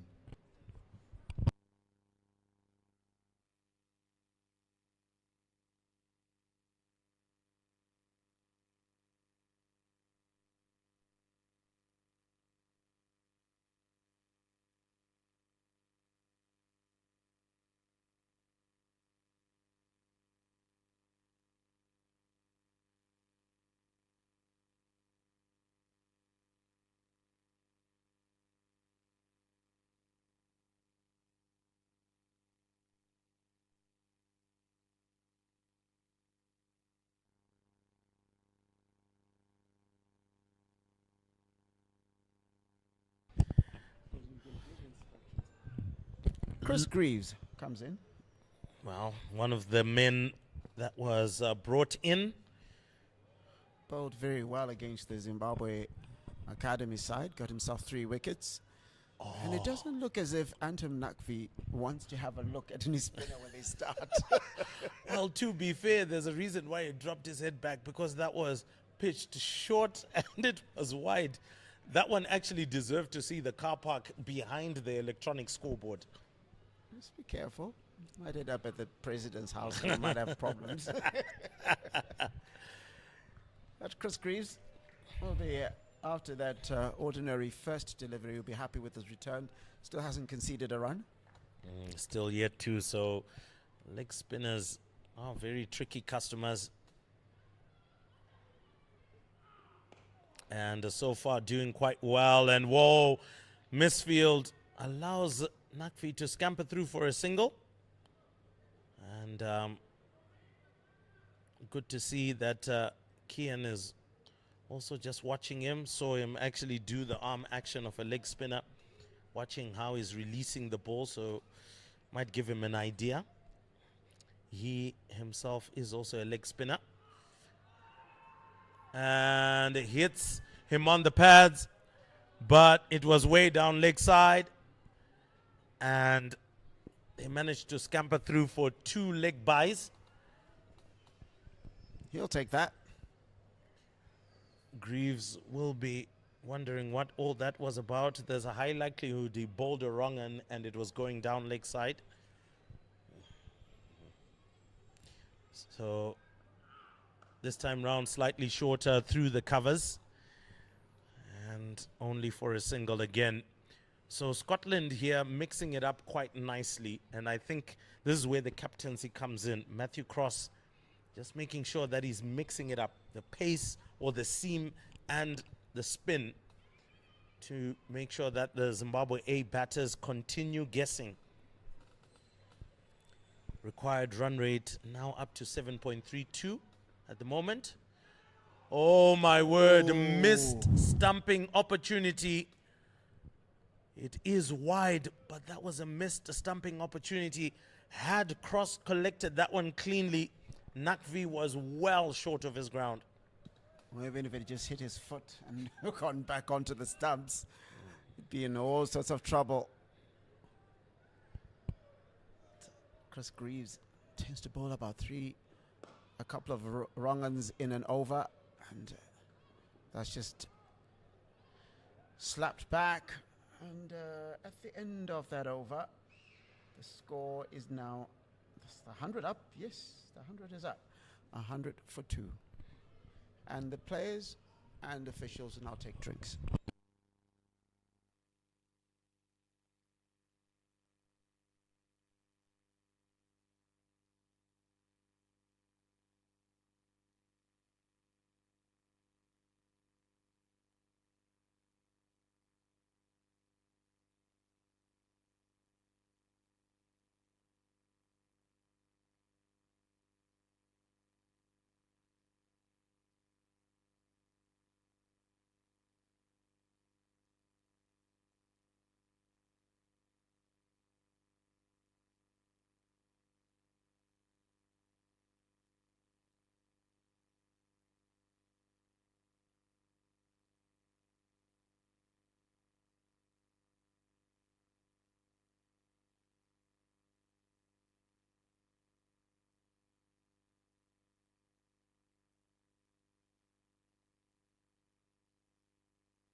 So just under 30% of the runs acquired by Zimbabwe, but a good milestone. 3 figures reached 100 for 2. just before the drinks break. And Jarvis comes back in, driven straight to the fielder, and can't call that really a misfield, but let's just say bouncing off the fielder. It was a misfield. I don't want to be too harsh on a lovely Saturday afternoon, Larry. It's a lovely Saturday afternoon. And it was a misfield, but he prevented a fall, so that he'll be thankful for that. Kian Blichnout coming into the dreaded period after a drinks break. Jack Jarvis has gone at 3.2 overs, is conceded 19 so far. I think so far what the Zimbabweans have been able to do is to stack their runs at the beginning. But this is around the period that Scotland started accelerating, just after the drinks break. And there were 2 overs that went for 19 and 17. And that got them over the 100 mark around this period as well. So just remember to download the Zimbabwe Cricket app. It's available on Android or iOS, wherever you get your apps. And you can follow all the action, or go to the Zimbabwe Cricket website. This match is available there. Ball by ball action. And if there's action in your city, at your schools, so all sorts of cricket being played across the country. So good, beautiful on drive from Antek Nakvi, but not much to come from it. Just the single. And what you're talking about is during these middle periods where it gets a little bit difficult to hit the ball, a lot more running required. 100%, a lot more running. And I'm sure that was also some of the communication that, guys, we put the bad ball away, but as of now, let's try find some singles, rotation or strike. If we go at a minimum of round about 6 runs and over, we still keep at pace with what needs to be done. And that one is a no ball and offers another free hit. I think this is the second time that Jack Jarvis has done that. Obviously, for Kian, needs not to be afraid to launch into this one, as it is of no consequence what does take place here, whether you're caught, you're bowled, whatever happens there. Except run out. Wow. Yeah, but in terms of you actually going after it, there's no consequence at all. Tried to go for a bit of a dab shot over the keeper. Didn't quite get it. And that is the bouncer for the over, as we mentioned earlier on in the match, that you are allowed to bowl a bouncer. A bouncer would be anything which would be around about the chest height, head height region of a batter, as long as it's deemed of legal height by the square leg umpire. Beautifully pulled, but just not enough in it. Perhaps because he didn't get as much on it, did not allow the deep backward square leg fielder to come into play, because then you'd have reached him at a point for which he could have collected the ball. But it's 105 for 2 after 17 overs. The Zimbabwean A need 7.36 per over. They're going at 6.18. The Scottish have done very well to pull this back just a bit, because just about 3 overs ago, the Zimbabweans are getting about 8 and over. Now, over in terms of the previous 5 overs. Now, the last 5 overs have only yielded 25 runs. And it's good. It's a quiet period, but what the Zimbabweans want to do is make sure that they don't lose wickets in this period, because both batters have been in for a while. On 41 is Kian Blichnow is facing now, and on the other end is Antem Nakvi. If they lose one of those, the other batter has to start from scratch. And what we saw earlier on is that when Brendan McCullum, as well as Finlay McCreath were together, they were able to get more runs going because their eye was in. And there we go again now. Scotland doing the needful and necessary, slowing down the pace of the ball. And that is squeezing the runs away from Zimbabwe. Tries to go for it again. And what they have done this time round, rather than putting the eye of a needle in two slips, they've decided to actually go much wider.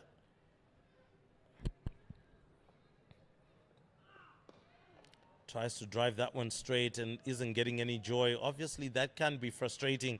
And these are the kinds of moments that tend to create wicket-taking balls and deliveries, where batsman now wants to loosen the shackles.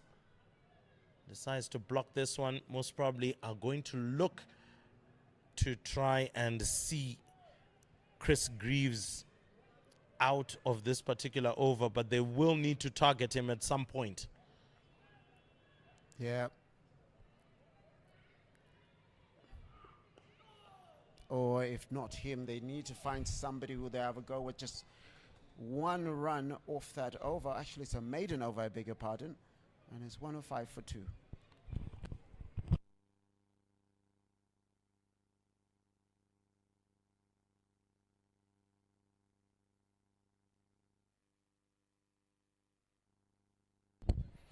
And don't you just love to see that? A Scottish flag and a Zimbabwean flag. Two youngsters on the grass bank end. Watching the cricket. Not much cricket being played there. Might be a dance of some sort. You gotta love it. The youngsters here to follow the cricket. As they have a fairly decent squad to come and watch this match today. If that particular exchange of play on the grass embankment was anything to go by, that would be Zimbabwe caught out by Scotland. Obviously, there wouldn't be a change of innings there, but a change in bowling as Ollie Davidson, another one as well, who got roped in to the side. Left arm spinner, looks like a finger spinner. This is his third List A game. And we'll be bowling to Nakfi. Full, close to the toes. Almost looks like a Mitch Santner in terms of his build. I know you keep making reference as Anton Nakfi gets a run there. You keep making reference to earlier on mixing up and matching. I think what was also difficult for the Zimbabwe captain Roy Kaia is that his bowlers were not able to do what the Scottish bowlers have been able to do, to give him enough overs to maintain a certain amount of pressure. And the luxury, if you want to call it that Matthew Cross has had is that his bowlers have just bowled a little more accurately. And so that has allowed him to keep a certain number of players together. And as I say that, Anton Nakfi goes over. It is Kian Blicknote goes over the top. You were talking about maybe a little bit scared of the slow ball. Saying to you, not so much, sir. Well, definitely not looking scared there. Ultimately, now getting the feel of the bowling, of the slower bowling.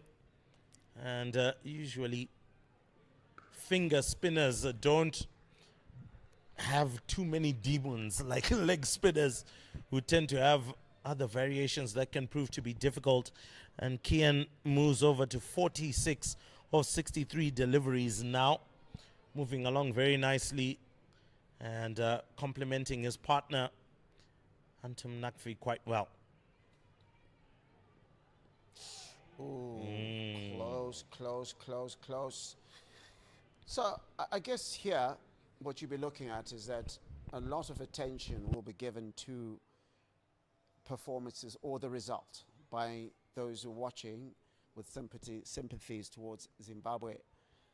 But I think the subtext that will be there is that you want to see what can players do.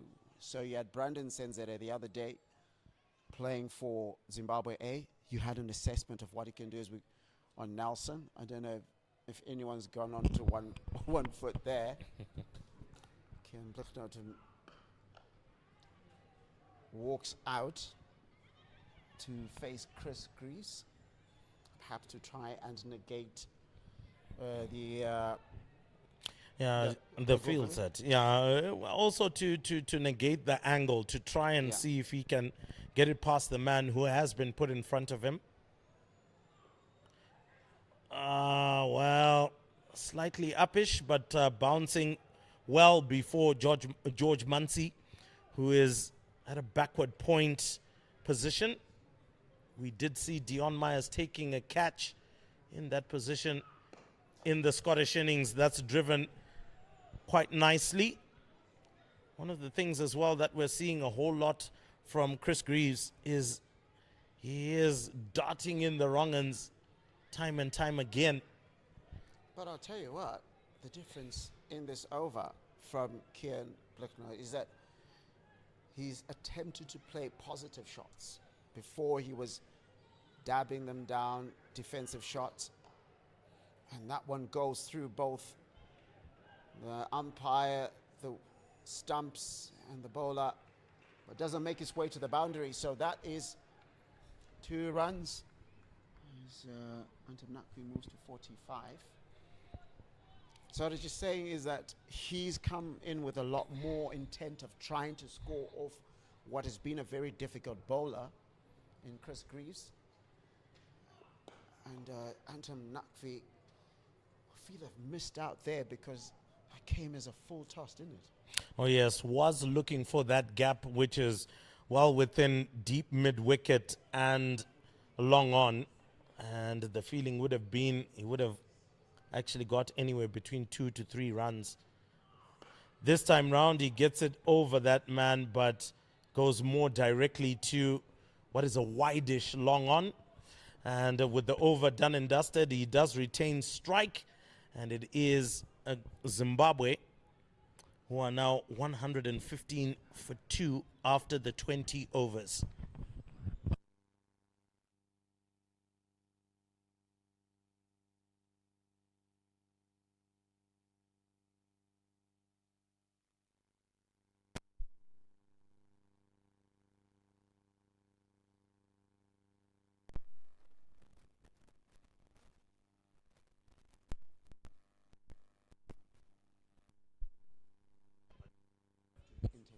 Yes. So in Davidson actually comes in. Almost thought I was going to mistake him for Jasper Davidson. Need to ask if they're brothers. But Ollie Davidson comes back in, clipped onto the leg side just for a single by Nakvi. It looks as if the Zimbabweans, to some extent, just drops short. Doesn't claim it. And I think the umpires no intention of giving that. So keeper was more interested. Dicey. Oh, that's gone. That is gone. This time round, just darted in with a bit more pace. Does Kian Blicknot there for pace, but what a knock from the young man. 47 from 67, has done a really, really good job. Also receives plaudits and applause from the crowd that has come in here. A fantastic knock on debut. 47, not able, obviously, to take Zimbabwe as far as they would have wanted him to do it, but I think he's done a phenomenal job on debut, scoring a good 47 runs. Well, I'll tell you what, you'd be very proud of that performance. Will Kian Blicknot just one that darted in and just couldn't get his bat down in time and gave the umpire, Forster Mtiza, no choice but to give him out. You were talking about the umpires not giving out any LBWs today. Well, might have heard you and said, look, next one is out. Yeah, no, that one was too hard not to stick for Foster Mtizwa. It was plumb. If that and had gone on to the stumps, I think you would have seen the middle stump cartwheeling really. So well done to Kian. I think he's done very well to push Zimbabwe as far as they've come in terms of this particular chase. Now it's for the captain, Roy Kaya. He needs an exemplary innings here to try and also help Zimbabwe to another phase of this particular chase. There are 7 other wickets, everybody. There are more than enough runs to go around. Anybody who wants a century, up for grabs, going once, going twice, well, it's very much there. So Roy Kaya comes in and immediately a slip has been put in place. Oh, almost chops that onto his own stumps first ball. Doesn't even give that a look. Tries to send it over and out. But you can see what his intention. Well, in terms of sticking around, it would be pertinent. He needs to stick around. And defends that one to Finley. Needs to give himself a bit of a chance. We saw how this time round finds deep point and scampers through for a single to get off the mark. That is the end of the over. And looks like Chris Greaves is going to come back again. Chris Greaves has bowled to 3 overs. He's going for his 4th consecutive over. Has been difficult to get away. Only 8 runs from that. So spinners are working quite well. As much as they did for the Zimbabweans as well. They worked quite well in the first one day. Absolutely. So 117 for 3. The captain is coming out with a lot of intent.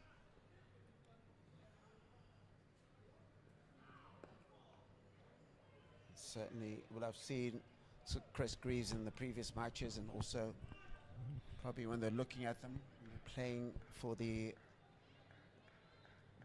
against the Zimbabwe Academy over at Takashinga and Harare Sports Club. And both of these players in the middle play for Takashinga, so not that it has anything to do with Chris Greaves bowling. Ultimately, they'll have to face it. What I want to avoid is getting too many maidens or low-scoring overs against Chris Greaves. And their nice little dragged wide slap shot. And that goes all the way to the boundary. It'll be what the captain ordered and the doctor ordered, as well as the coach ordered. Well, everybody made an order for that one. Quite a popular order, actually. But a good shot from Roy Kaya, squeezing that one, and actually found the gap. There was so much way that had to be made by Ollie Davidson. He just couldn't get there, and that one just squirmed over the boundary. And this time round, deciding to pitch it round about middle and leg and coming back. A conventional leg spin delivery. I think the question here is, how much do you keep looking out for that googly? Because there might be an overestimation and always sort of expecting it. He bowls quite a few of them in an over, so I think to a certain extent the Zimbabweans have become tentative in how they play Chris Greaves, because there's waiting for that delivery that they so much so that when it doesn't come, they don't know what to do with it. Nakvi and hits that one into the deck. And that's the end of the over. 122 for 3 after 22 overs.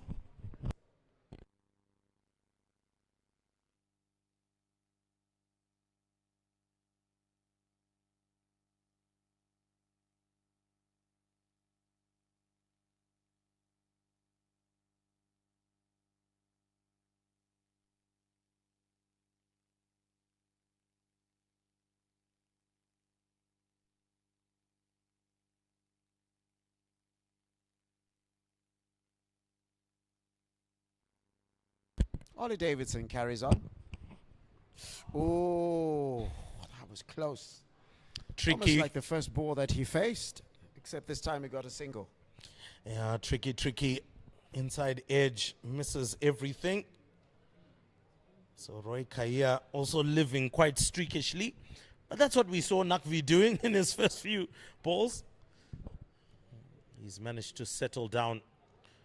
This time round, tries to turn it round the corner, but there is a man at 45. So he cuts that out. Otherwise, could have easily been a boundary. Might need to start looking at a conventional sweep shot as a means of dealing with the spinners of Scotland. We saw Scotland apply that more to good effect when the conventional sweep was done. The reverse sweeps didn't look too good, but the conventional ones did.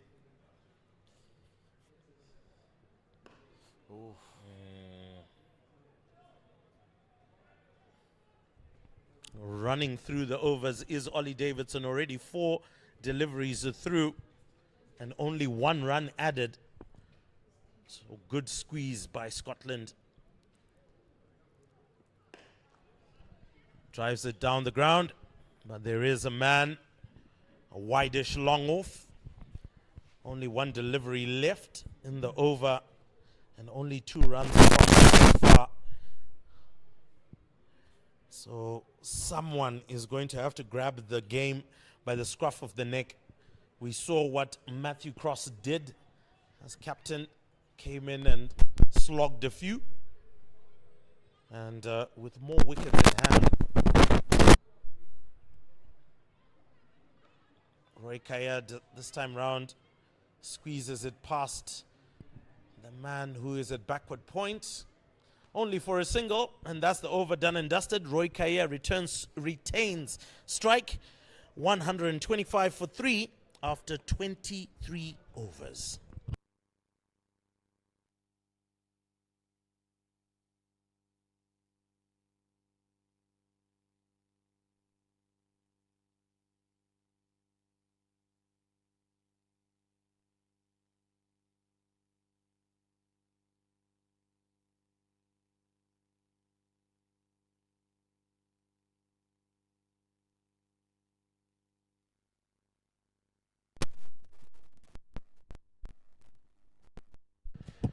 Roy Kaya seems not impressed, most likely with his bat, and will want another one. Has a signaled to Marumani, who strides out to give him that bat. Is this the boundary hitting bat? We know certain players have got the bat that just does the business, which is to rotate strike, and then of course when the big runs are needed, they bring out this big heavy bat.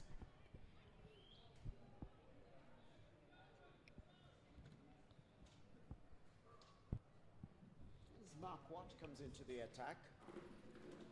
Comes at a point where Scotland have really put the brakes on the Zimbabwe innings after a period in which Anton Nakvi and the departed Kian Plickner had some success.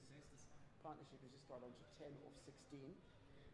The run rate has tapered off. They're currently going at 5.43. They require 8.27. And with every dot ball from this period, it goes up because it's now got. Before that, the required rate was 8.23, and that singles run went up to 8.27. So need a couple of big hits. That will not help the Zimbabwe A course.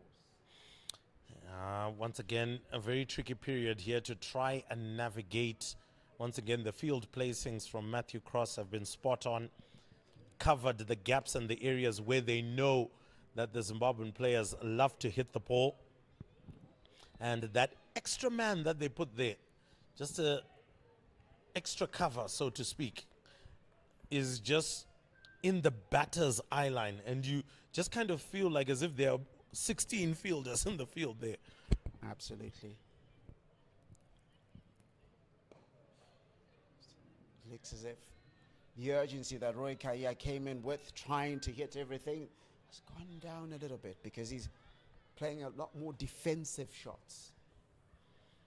But not what the Zimbabweans need at the moment. They need more attacking shots, shots like that. But finding better gaps, singles are not going to hurt Scotland 11 here. They Mark Watt can afford to even concede 6 of those in an over because the Zimbabweans need 8.39 now. Remember, a few balls ago it was 8.23.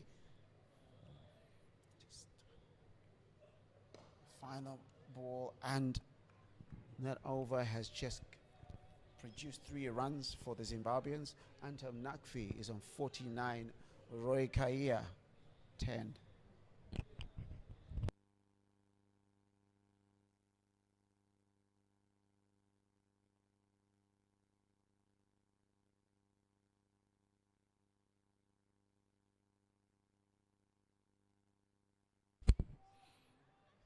So Antam Nakvi, a player with a very good record in as far as List A cricket, but not the one facing right now. As Ollie Davidson continues. And facing now Antam Nakvi. Should he score a run and not get out, or reach his 6th half century, coupled with 5 centuries? Certainly likes this format, but has to get there. Ollie Davidson, want to stop him. Gets there. Congratulations. Anton Nakvi gets to his 6th half century and take a bow. Coming off 53 balls, 4 fours and 2 sixes. But now, for the cause for the Zimbabwe A side, will need to kick on. 100%. Congratulations to him. Well done. A very good knock. Was really going along quite nicely with Kian, but of course Kian going out, he now has to build another partnership here with Roy Kaia, who That's a beautiful delivery right there. Not much you can do with a delivery like that except take your hat off. however, when you're facing this amount of spin, the only way to score off them is to make use of your feet.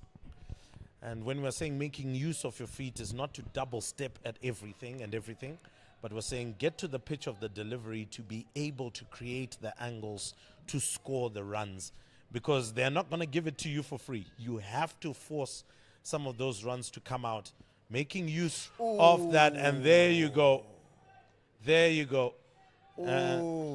And one of the reasons why we're saying make use of your feet, the moment you get back into your crease, you find yourself in a very tricky point.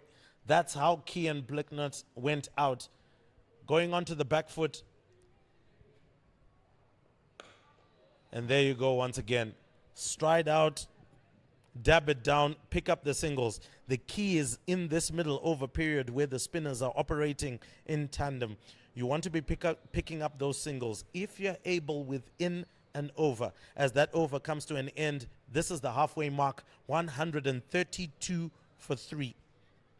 And if in that period you're able to pick off the runs, able to get a 5-6, 5-6, 5-6, whilst you might be behind in the rate, what you are able to do is to keep the scoreboard ticking.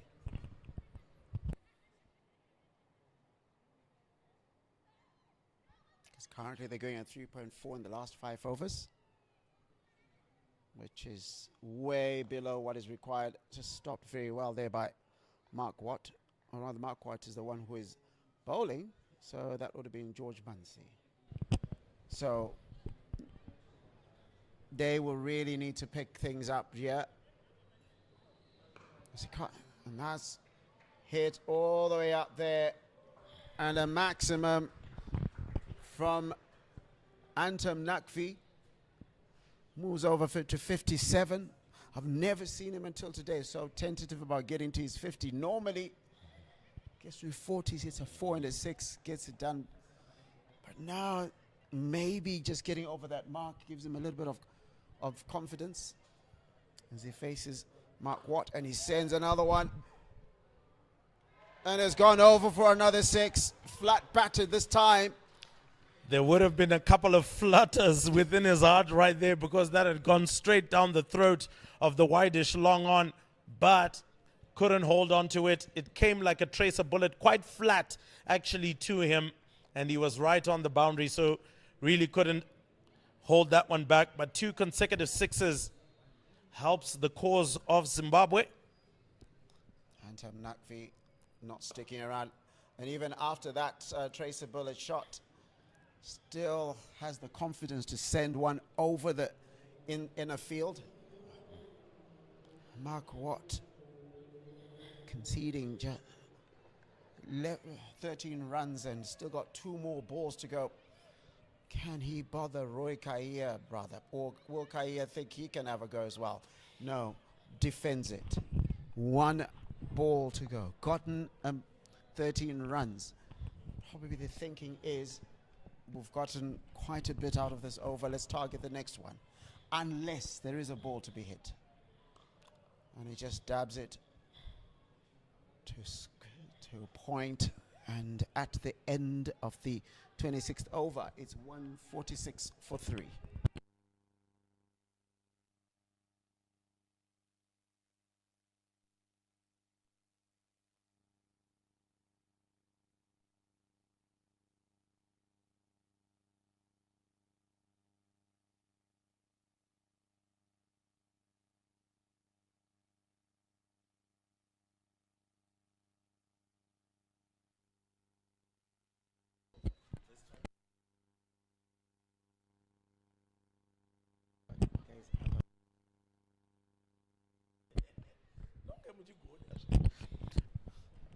Ollie Davidson back in, and Roy Kaia decides to defend that one. Squirts out towards point. And as you can see, look at the field placings here, Larry. Scotland is still attacking and put a slip in there. The batter is still relatively new at the crease. Let's keep on prodding along at him. Let's see what we can get out of him. Now they've decided to put someone in front of him. Won't be able to get a single unless if he moves his feet and tries to find the gap. As long as you're stuck at the crease, you're just going to be blocking it back to the bowler or straight into the covers who are waiting for you. I'll still insist, if this was 146 for 3 and Zimbabwe A was setting, I'm not sure that this would be the field setting you'd go for, because when you're defending a very healthy score, that means you can do a lot more adventurous things.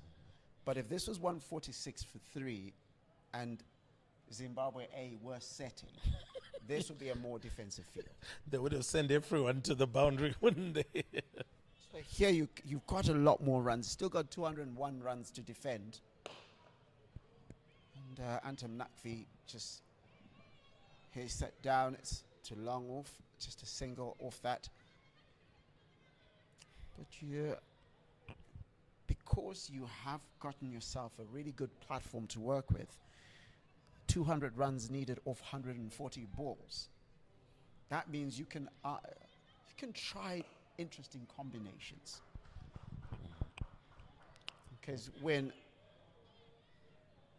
Roy Kaia was around the same period, if he was going gung-ho and attack, you'd have a go at him and say, look, there's no protection on that. Indeed, indeed. Oh, Antam Nakvi misses out on that one. He knows that that one was there for the taking, but he didn't get it. It came quicker and flatter at him. And so that brings us to the end of the 27th over. Zimbabwe A 149 for 3.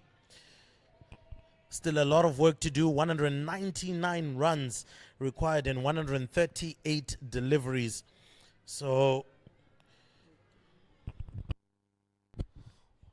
suppose somebody sitting at home would be like, oh, you can play it like a T20 then. T20 is a completely different game because you're already coming in with having, right from the start with certain game plans, their power plays, all sorts of other rules that come into the context. It looks like you've got a number of people that are walking in front of the sight screen. And Roy Kaya decides to pull out of that one. Maybe a couple of fans not aware of the importance of a sight screen. I was just hearing the groundsmen whistling. It's like, what are they calling us for? But it is the fans. They've got to sit over by a sort of period around deep mid-wicket. No long, yeah, they're sitting over there. Well, people have been frightened so much they go into the bigger breaches. And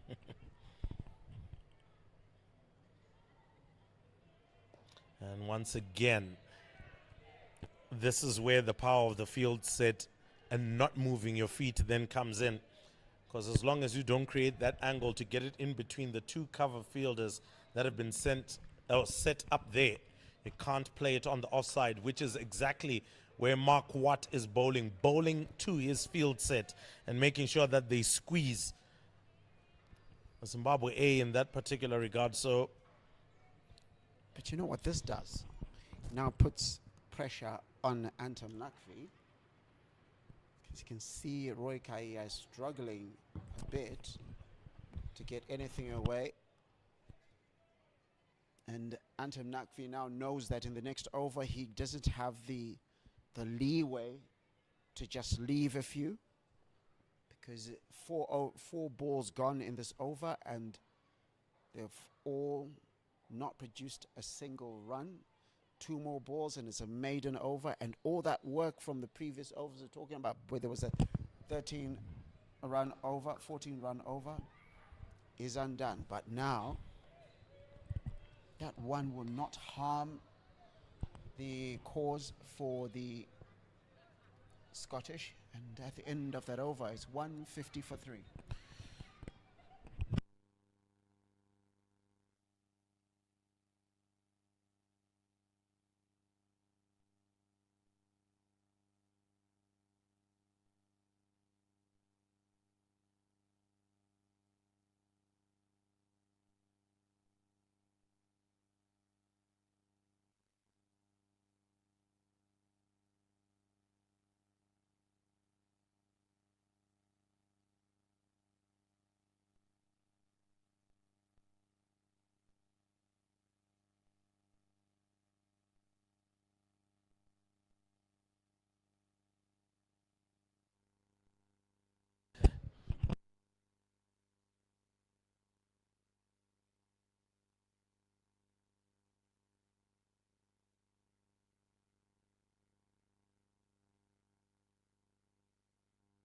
all right, so coming back into the attack, or rather coming into the attack, is Chris McBride. And having opened the batting with George Muncie, now will be called upon to help out with the ball. So he is a seeming all-rounder. Let's see how much pace he can generate. And gentle seam. And for him, looked like a gentle loosener, just to try and get himself into the rhythm of things. Roy Kaya moves to 16 of 29. And they will need a lot more intent and aggression from him. Decides to walk down the pitch and nails that one back past the bowler. Is this the one that they are going to look to target here, Larry? Might just be after overs of spin in which they didn't know what to do with it. Like I said, if the captain did not have that many runs, would he be experimenting? Because not able to deal with the spinners. But like I said, you've got a lot of runs to experiment. If I was him, I'd do the same thing. Give yourself options. This time round, past backward point for a single. So already 5 runs for the over there. We'll be looking for at least 3 or 4 more.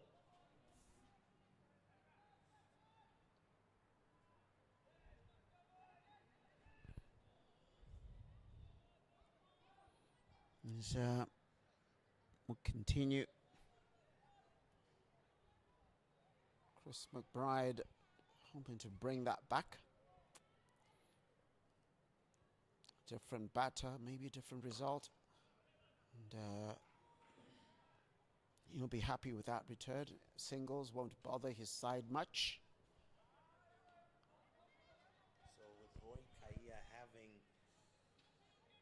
at least 5 overs under the belt in terms of the number of balls that he has faced, is this the time that you expect him to go gung-ho like what Matthew Cross did? Or do you expect him to keep on rotating strike, feeling that there are 20 plus overs are still left? What I can say is required rate is 9 and over. And with such a required rate,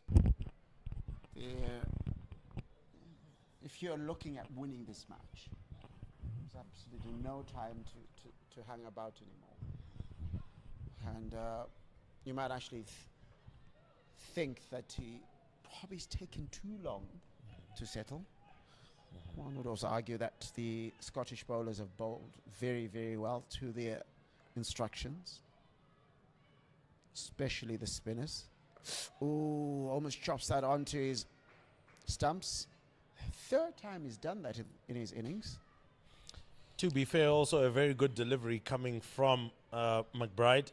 Spotted him coming down the track and said, all right, here's a delivery that you might need to mull over. And he manages to get a single off of that. So 157 for 3 after 29 overs for Zimbabwe.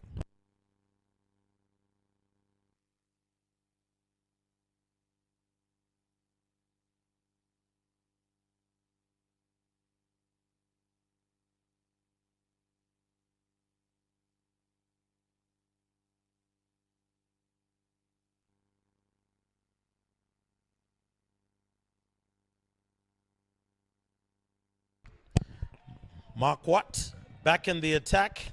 Left arm spin has proven to be the screwdriver on the Zimbabwe A innings.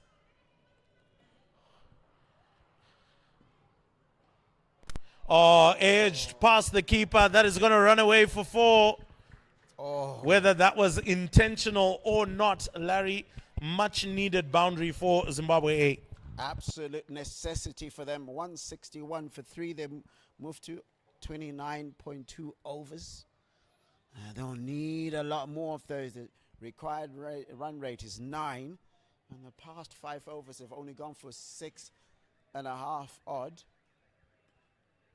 And Mark Watt will not mind that sort of adventure against him. But he's such a disciplined bowler because the very strong career.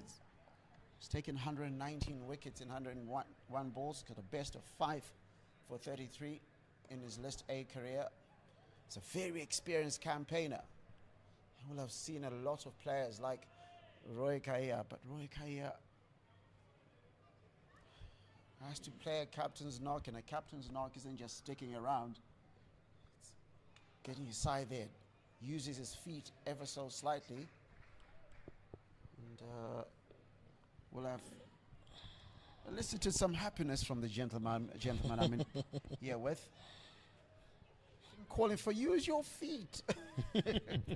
100% use your feet. If you're facing spin and you have to score, you have to use your feet to create the angles.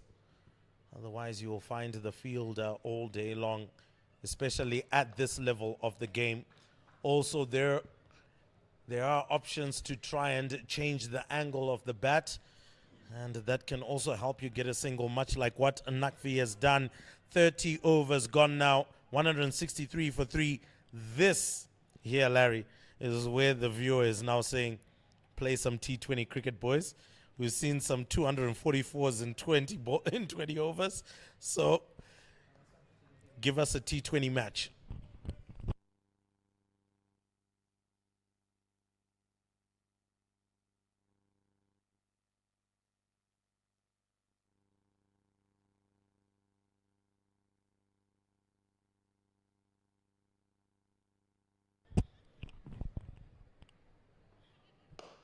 Oh, Nakvi is one that.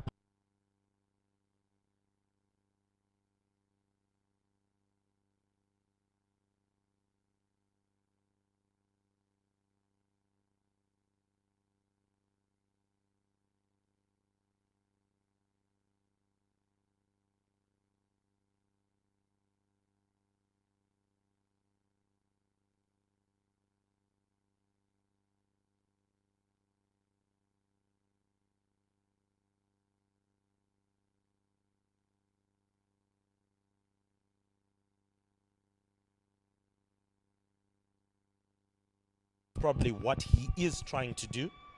So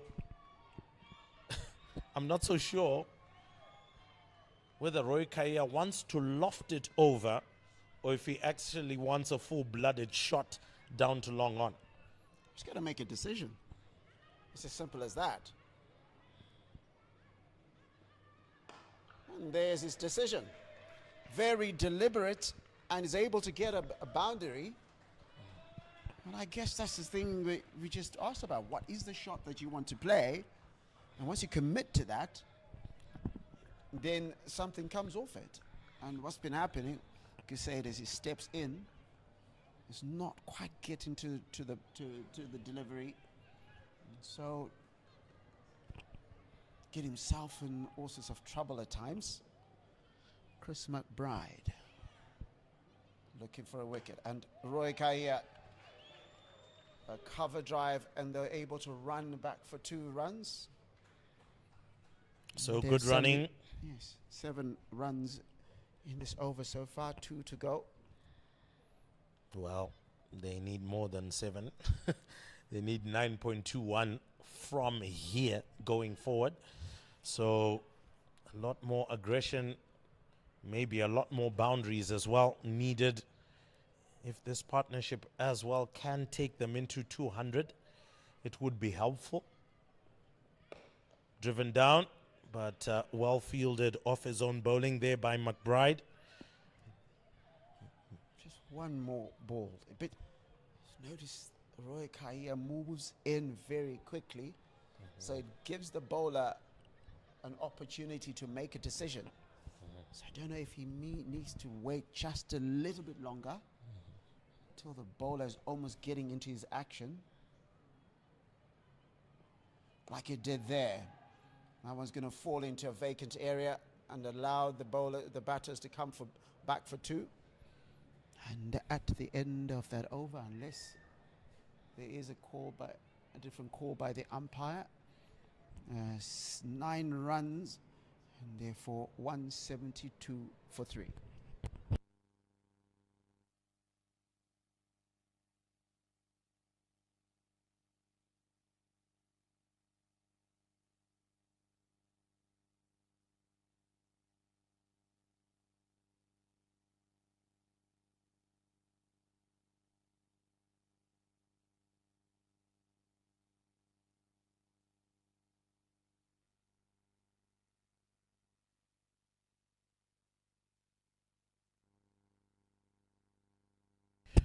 All right, Chris Greaves back into it, taking some pace out, because clearly some pace on is allowing the Zimbabwean batsman to get a lot of runs. Oh, that has been caught and has been clobbered straight over onto the electronic scoreboard. That aggression came from absolutely nowhere. You would have thought maybe a block shot or just defending it back to the bowler, but he just picked that one up and sent it straight to the electronic scoreboard. You clearly don't know Anton Nakvi. He was a bit disappointed earlier. Remember when Chris Greaves came for a first ball and didn't quite get a short delivery to him. Well, Anton Nakvi's decided time to have a go. It's playing that T20 match you were talking about. He's now got 7 runs off 2 balls. Now what he'll need is for his partner to get either off strike or get 2-3 runs. End of this over, then they'll have 10 runs or so. But Chris Greaves is a wily customer, and he's not going to be easy to hit away. As more fans begin to make their way into the match, probably heard that there's a bucket of runs. put together the number of runs that have been scored already. We're already over 400. And the match has still got a lot to go. Actually, doing my maths again, over 500 runs have already been scored today here at Harare Sports Club. So 170, 180 for 3 it is now. So around about 527 runs have been scored in this match so far. And still a lot more to be scored, I believe. Antum Nakvi now comes on strike. 75 of 66. And look at that. He's absolutely clobbered that. Monster strike from Antum Nakvi. And I then hope he falls. Oh, the Zimbabweans will not want that, hoping it is something as minor as a cramp. And he's made a call for the physio. He's holding the inside of his leg. Could it be his groin? It's something that he's had a couple of issues with in previous years. The Zimbabwean cause will not like the look of that. Antum Nakvi currently down, needing attention, and quickly called for the physio. So an opportunity for the Scottish themselves to huddle, have a regroup. regroup, have a think. But as he gets some attention, the score is 186 for 3. Antum Nakvi down at the moment on 81 off 67.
Well, I seem to have some activity in the middle there, and Antum Nakvi is back on his feet, but just after smashing, absolutely clobbering ball to cow corner for 6, his second 6 of this over, and Zimbabwe have now got 14 runs in this over, and the required rate then quickly has quickly dipped before below 9. But let's see how Chris Greaves finishes this over, and how Antum Nakvi moves around after getting attention from the physio.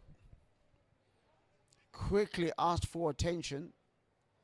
soon after he went down, but it looks as if he's been classified as fit enough to continue, at least for today. Questions may be asked about the day after tomorrow, but that's another day. Let's see what happens here. Anton Nakvi gets on his knees, pulls out. Wonderfully hit, but just keeping an eye on him. Sweeping to backward square leg, gets on his knee, but moving very gingerly is Anton Nakvi, but has given most of the runs in that over. 18 runs in that over for the Zimbabweans. And I don't know if the fact that he can't run might be a hamstring, not to use that term loosely. 190 for 3 after 32. 158 of 108 required. And you think if the Zimbabwe A side are to get to this total, it's going to be down to having Anton Nakvi as fit as possible. 158 of 108 they need. Oh yes, 100%. And I think at this particular point, clearly the magic spray not doing much of the magic at the moment for him. But Roy Kaya also now has to take on the baton, has to do a little bit more than just that. He has to also open up the tap of boundaries so that Zimbabwe A can get closer and closer to that demanding total. As we mentioned, 300 very possible on this kind of pitch. 347, maybe 40 runs are too much. Driven down the ground, expecting Nakvi to run, I think is a little bit unfair there from Roy Kaya. I think he knows the kind of player that he has with him and what is currently going on. So now the responsibility pretty much up to him. Quick singles will not be an option if Nakvi is to remain out there.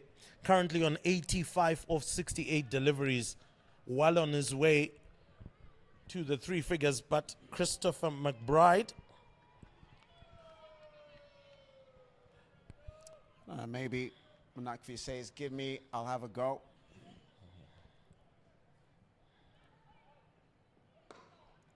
Down the ground. Down the ground, yeah. Down the ground, so essentially, again, another single. It is going to be a bother to him because he will want to feel that groin muscle, which is now a problem to him. Once again, Roy Kaya now has to do a lot more heavy lifting here. McBride pulls out of his delivery. So nice, good, loud crowd that is particularly in the corner close to the nets. Driven. It is just going to be a single again off McBride. Good length deliveries as well from McBride that are ensuring that Zimbabwe A have to bat straight, have to play with a straight bat. The moment you make them go horizontal, you might just disappear, much like what Chris Greaves did in the previous over. Tell you what, just after this delivery from Brendan McCullum, if there's any consolation for the Zimbabweans, it looks as if Anton Nakvi is not limping as much as he did a couple of balls ago, and he'll feel if he's going to face, you will feel if he's going to face spin in the next over, then we might need to have a couple of people ducking. As Zimbabwe A are currently 194 for 3, and they'll have picked up 5 runs from that over. Brendan McCullum will be much happier with his return than Chris Greaves in the previous. So at the end of that over, it's 195 for 3.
33 overs in the match.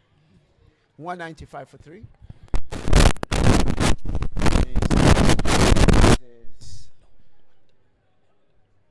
The one delivery left from McMullen. Yeah, one.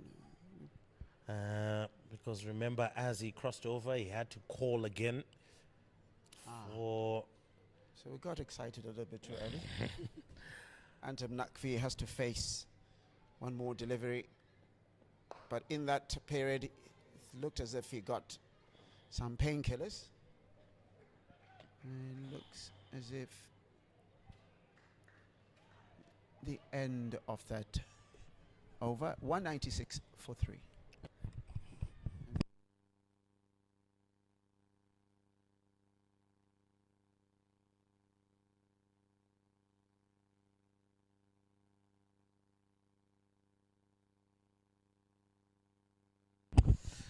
All right, so this time round, Ollie Davidson coming back from, what can we say, a sabbatical in the field. Returns to the bowling attack. So far, he's gone for 18 runs.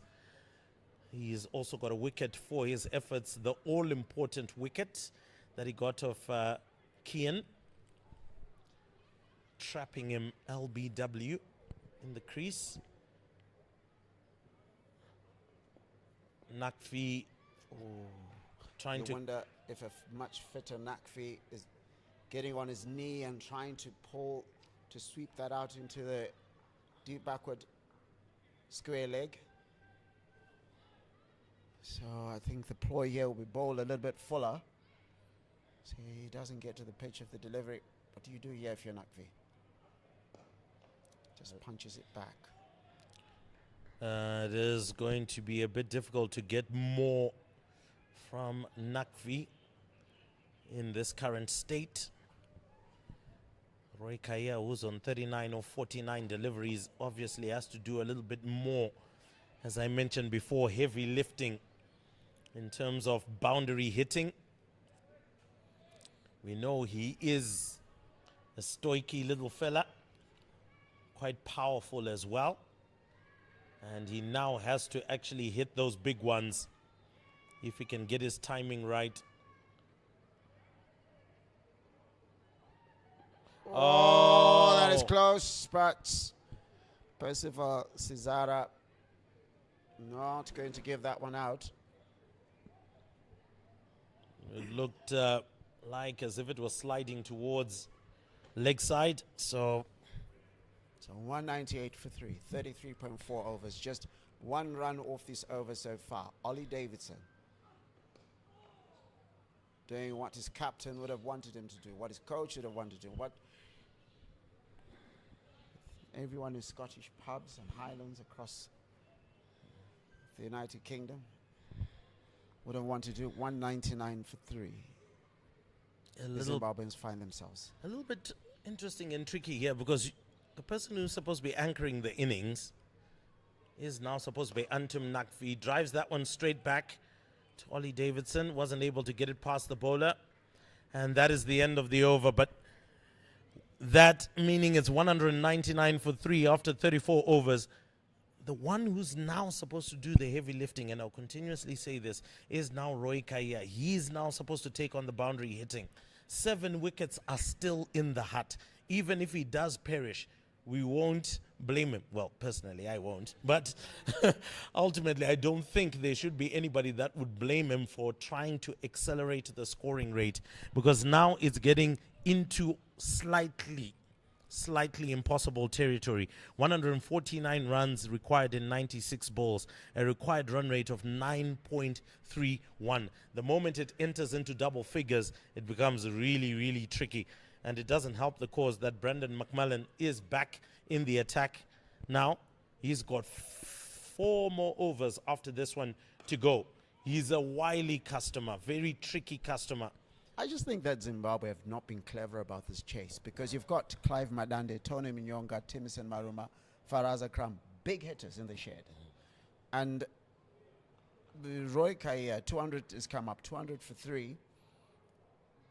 I'm just not clear about what his plan is now, because he's currently on 41 of 52. and whether he's expecting to go, suddenly have a go. There we go. That's what you want. The limping Antam Nakvi taking initiative. But two schools of thought. Perhaps he's thinking if he goes out, he opens up an end and then wickets could fall. But there are 16 overs to go. We have to remember, this is where I'm pulling back my criticism. We have to remember that it's still an ODI. So you're not going to think about it as a T20. Yes, there are 144 runs needed in 94. But you might be thinking, if you get to 10 overs to go, and you need 100 or just under 100, then it's an easier target to chase than if he went out now and you need to chase 141. It's true, you've got a lot of guys in the shed, but you've got bowlers that are already warmed up. It's different from a T20 where sometimes the bowler is only starting to bowl. Oh, that's a curious shot. I don't know what you think about that. Quite tricky. I get your point, and I get where you're coming from. I guess the challenge for me right now is, for the kind of match that they're playing, Antum Nakvi is striking at 122, even though he's limping now, isn't necessarily in his full stead. Roy Kaya, unfortunately, is striking at 77. And that is 41 of 53 deliveries. It means if we were to equate the balls and the runs, pulls it, but straight to the man. If you were to equate it, now it's obviously on 53 balls. If you are to equate it, it means there are 12 balls, which are dot balls in his innings. So ultimately what that does is those are 2 overs where maybe even quite a lot could have been done by somebody else. The likes of the Tony Munyongas that you're talking about. I guess it's easy to talk about what Tony Munyonga could have done. If he goes in and goes out for a duck, you didn't say, why were you going out? At the end of that over, it is 2:05 for 3, and it is time for drinks.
can we launch now? Is what many people ask if you're supporting Zimbabwe. And that is gone over for a 6. And that brings up 100. The 6th 100 for Antam Nakvi. And does it in just 78 balls. A man who really loves hundreds when it comes to this format. 550s, he's got 600s. And for someone who just say, can we launch it now? Looks as if Antam Nakvi had the call. Oh, yes, he definitely did. Congratulations to him. He goes straight down the ground again. This time round, 1 bounce for. He's not allowing the injury to deter him. He is determined to try and get Zimbabwe A over the line. And in his efforts, he will need the rest of the batting lineup, whoever is going to be with him, to also complement him with the same boundary hitting. 104 of 79 deliveries, going at a run rate, at a strike rate rather, of 131. Oh, wow. Oh, his eyes lit up there. That ball bounced a little bit higher than he expected. But he was trying to access that leg side region. To be fair, if he caught that one, he was going straight into North Fields. Over the top, into the gap. That might just run away for 4, and it does. So Antam Nakvi has turned on the power against Ollie Davidson. And Ollie Davidson figures now beginning to look a little shaky right now. He was looking very, very good. Initially, he had really tightened up things. And now, obviously, a little bit of a discussion here. Matthew Cross is behind the stumps. He's obviously thinking, how do we get this injured man out? Because he's causing more injuries to my plans. 2 balls to go. 14 runs conceded. What has Antam Nakvi's got there? Slaps it down, and just a single. 1 run, 1 ball left in the over. So suddenly, the Zimbabwe A innings is improving in its outlook. With 15 runs from this over, it has just turned around things a little. And Roy Kaya doesn't get enough on it. That is going to be the end of the over, but already 15 runs from it, so that was good enough for them. Zimbabwe A, 220 for 3. They require 128 runs in 84 balls.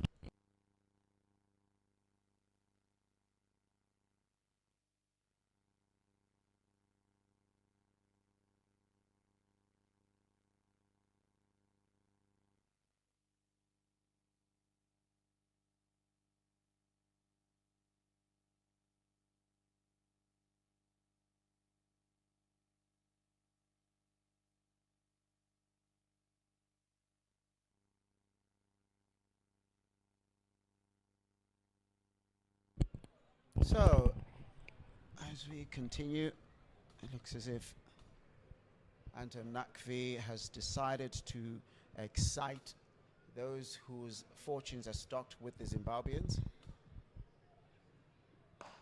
And they slapped that, absolutely clobbered that, and has gone all the way for a 4. Looks like it was a slower delivery from Jack Jarvis, which really just sat up. And once it did, Antam Nakvi didn't waste any time. Just slapped it over the top of his head. And right now, I'm not so sure if a short delivery to Antam Nakvi is a good idea. He seems like he really is in the mood to pull. But they have placed men out there as well.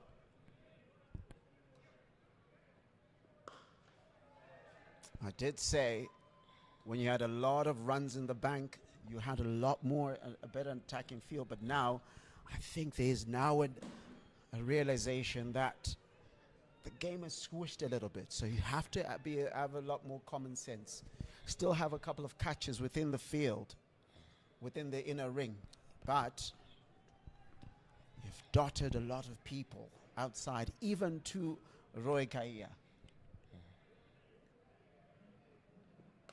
Roy Kaia slaps down up, but looks like he's in trouble. And he's dropped. Roy Kaia has been dropped. And Jack Jarvis probably give his teammate a look. And it's not necessary that he won't be giving any Christmas presents. But I think he kind of scratched himself off the list of Jack Jarvis's Christmas list this time round. I'm sure he'll come back. He'll be there. And that's a shot there by Antam Nakvi, and that finds its way to the boundary. Some power hitting here from Antam Nakvi. Moves on to 118 off just 85 balls.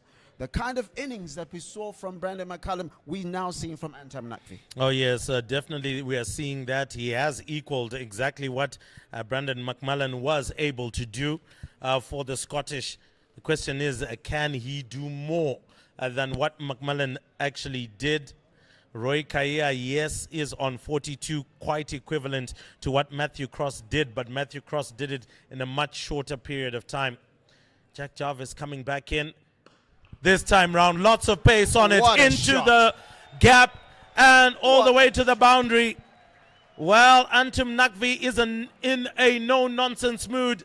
That one just also set up. Is this as well the ball getting older and not necessarily coming onto or extrapolating as much more pace as you would want to get it closer to Antam Nakvi? It now seems to just sit up when you pitch it short, and he's just smashing it all over the park right now.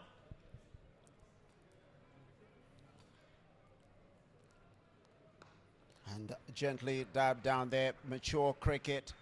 What an over from Antam Nakvi. Got all the crowd getting into full voice, and at the end of that over, 235 for 3 after 37. Zimbabwe A now require 113 off 78.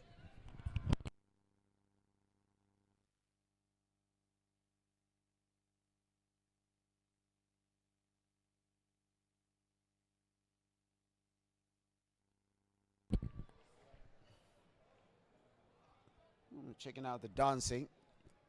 Fans. See if the producer will be able to show us at some point. See if they're still dancing, because they've got a lot to be excited about. And suddenly you're seeing the movement around the field. A lot more thinking being done.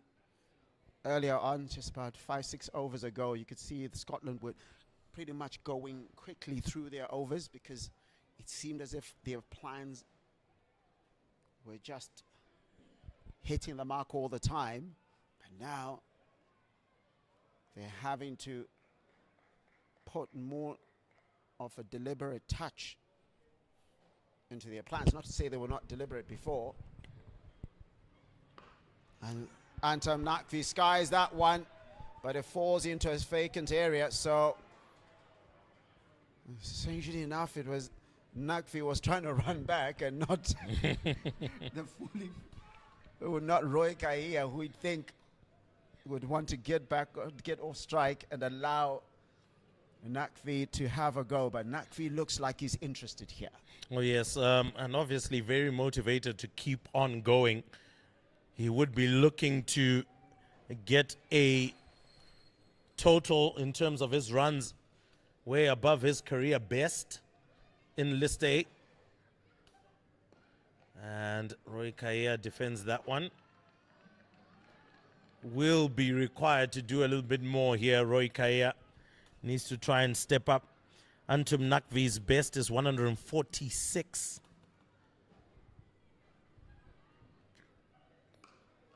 Kaia gets it through the gap. They are going to go for an easy single. Clearly Roy Kaia playing the anchor role at the moment, allowing Antam Nakvi to continue to be the aggressor. But also power hitting can make you tired. He needs to remove a little bit of that load from Nakvi with a boundary or two himself. Just hit down And it's just going to be this single. But I know it's easy for there to be criticism of Roy Kaya and his innings. He's going at 72.88. On the other end, Finlay McCreath was going at 80. So it's sort of the same innings, same partnership. And that one just pulled. Roy Kaya, look at that. And it moves to 47. Swept very well. So just putting it into context there, it's now moved, it's going at 78.33. The partnership between Brandon McCullum and Finlay McCreath had Finlay going at 84.54. So almost a similar type. This partnership is now 126 of 105. Again, another single down the ground. Takes him to 48. And essentially one more delivery, or rather, that is the over done and dusted for Mark Watt. And Zimbabwe A moves to 243 for 3 after 38 overs. They require 105 runs and 72 balls. Ladies and gentlemen, I hasten to say that this is a possibility. And if they do this, this would be arguably one of the bigger chases here at Harare Sports Club. Even on international level, it would be one of the most successful, if not the most successful chase here at Harare Sports Club. For now, Jack Jarvis continues. Roy Kaya not able to get under that delivery.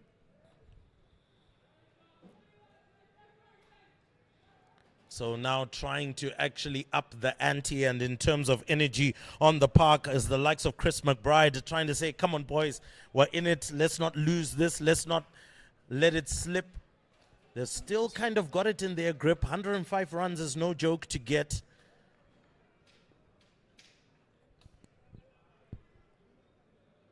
The sun begins to go down.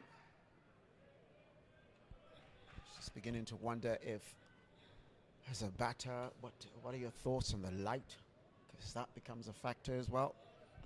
Indeed, as the sun begins to go behind the trees, one would say behind enemy lines, so to speak, and also gets buried in some of the cloud cover that is not necessarily over Harare Sports Club.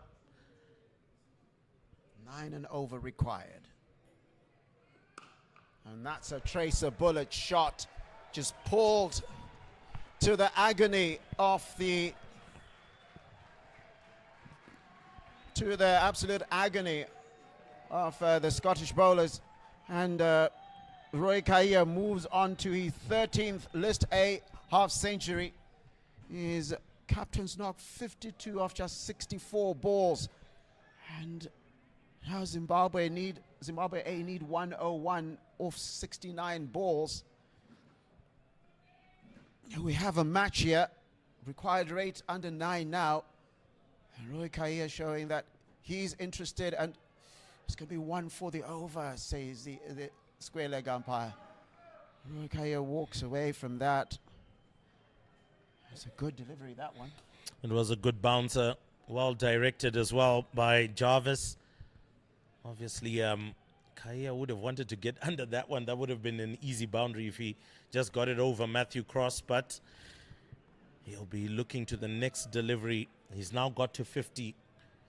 Will we see again a more aggressive or a continually anchoring? Pulls that one, and that's going to be 2 bounces, 3, and into the boundary. And well done to Roy Kaya. 56 he rises to now off 66 balls, and that strike rate now rises. And of course, they've now been able to reduce the required number of runs to double digits. It's now 97 runs required in 67 balls. Ladies and gentlemen, once again, I hasten to say it is a possibility. Scotland now, I'm sure, a couple of jitters. All I say is that whatever the result, this has been an exciting afternoon of cricket. And that's hit into his midriff. And might need a little bit of attention there. And at the end of that over, it's 251 for 3.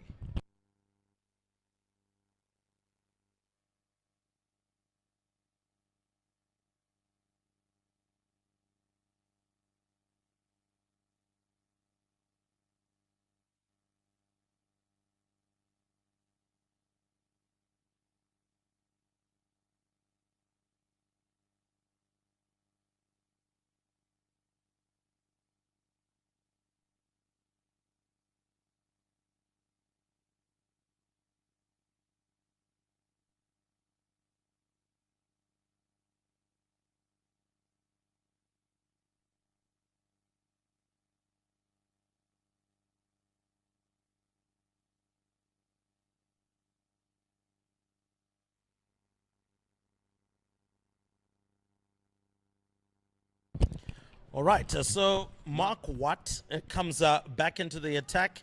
None for 46 after 8. Driven down the ground by Nakvi, only going to be a single. Now, Larry, for Mark Watt today, he isn't in and amongst the wickets as yet, because obviously he's in his 9th over. We'll be looking to go into the full 10, full allotment of 10 before they get into the death overs. And I think we can see the fact that Jack Jarvis is in and around there means that him, Jasper Davidson, Brendan McMullen are the ones who are going to be considered for the final few overs.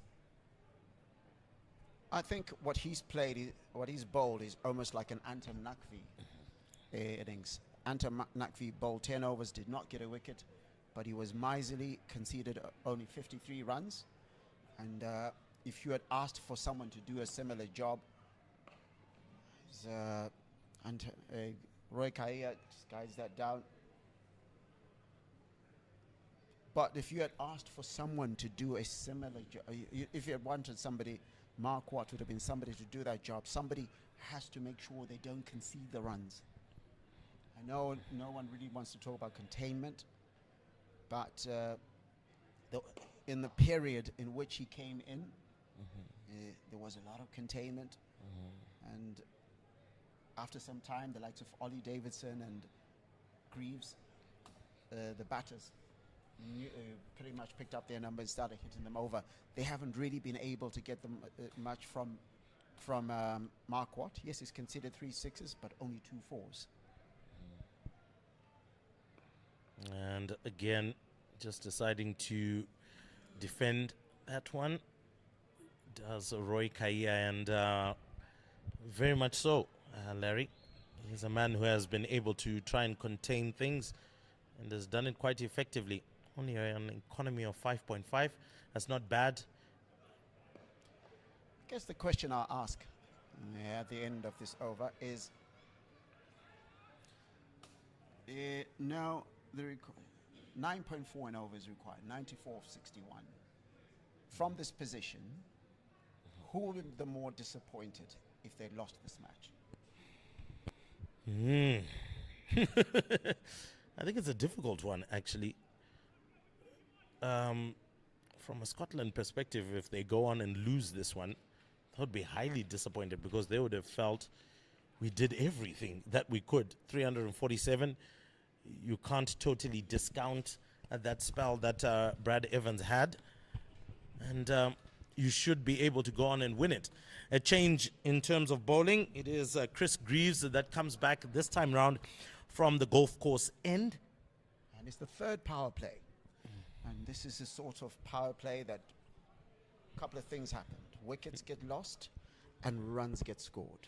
100%. And this is where actually the momentum of Scotland went down the drain, where they obviously went for boundary hitting, got a couple of those, but also lost a large number of wickets. Anton Nakvi facing Chris Greaves. Very daring. And that one just bounces just before the fielder. So just 1 run off that. You can see the intention from Anton Nakvi is to go over. Probably benefits from the fact they didn't hit it as hard as he would have wanted to. So it didn't quite carry to the fielder at long off. Roy Kaia dabs it just behind himself. 2 runs. So 2 much needed runs for Zimbabwe A, but they need a lot more than just 2 runs. They need some boundaries here, need at least 1 or 2 boundaries. And Roy Kai has hit that one and doesn't quite carry to the fielder. And for that's a bit the story of this innings. He actually did well there, Larry, because he knew he wasn't going to get there.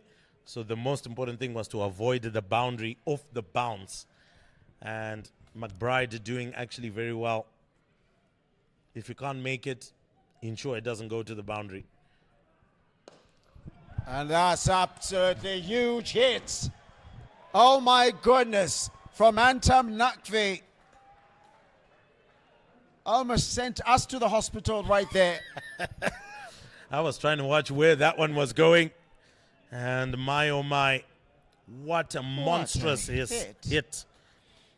Takes him to 134 now. And he hits that traceable shot. And that is stopped right on the boundary and able to run back for 2. So it moves him to 136 now. He's 9 away from, well, rather, he's 10 away from his highest List A score. His highest List A score is 146. And so far, this man has been the difference in the Zimbabwean innings. Oh my God. Into the rugby field. He is absolutely clobbered that. Antam Nakvi. Probably first of his name. Oh my goodness. He has absolutely clobbered that ball. And at the end of that over, there have been 18 runs conceded, and suddenly Zimbabwe A needs 76 of just 54 balls.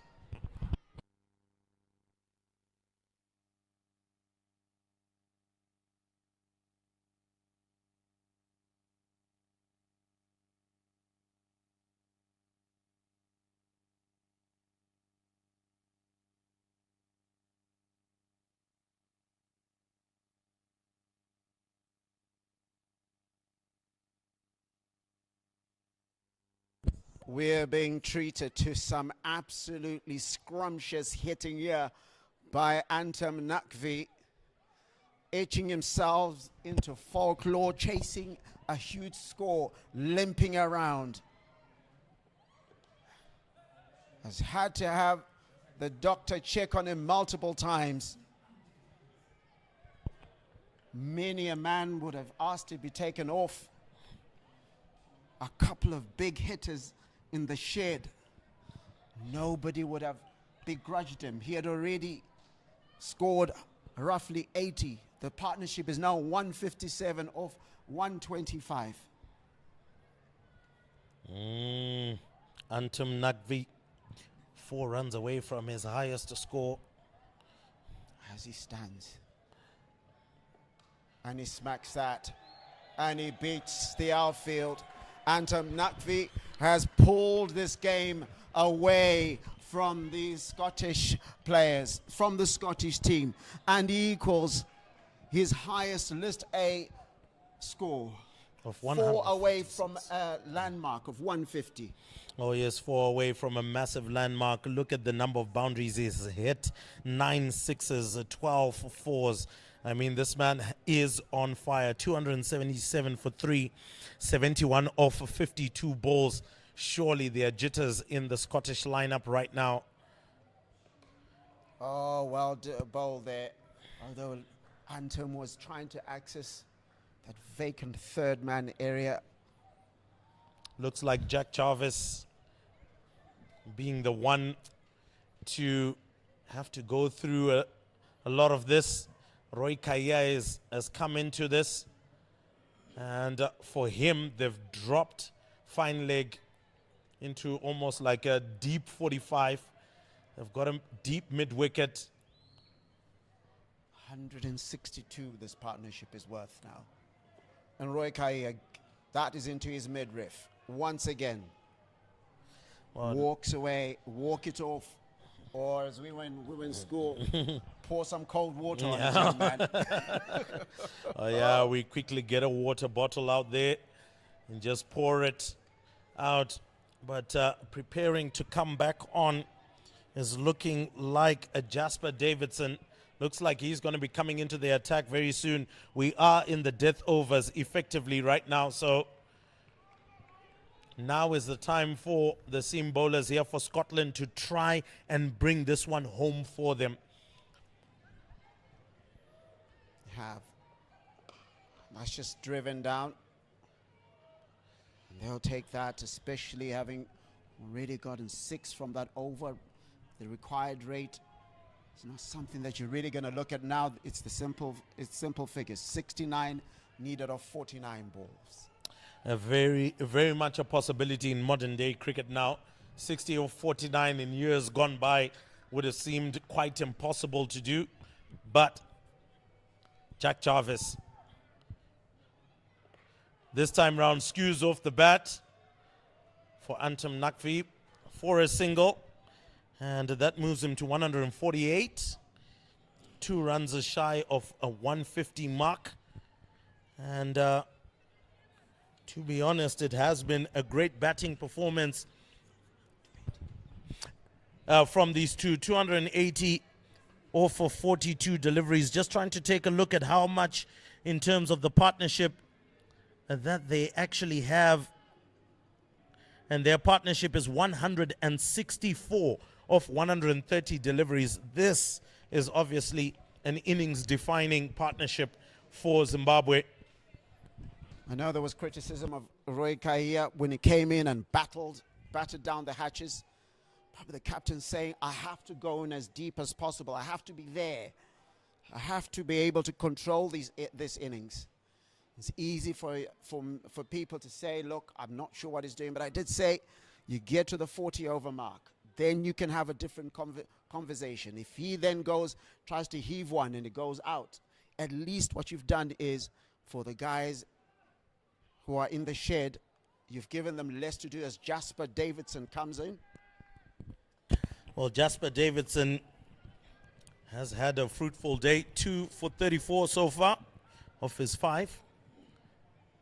He'll be key in getting another wicket. And dot ball is precious for Scotland. It just applies more pressure on the Zimbabwean batters to try and get something going.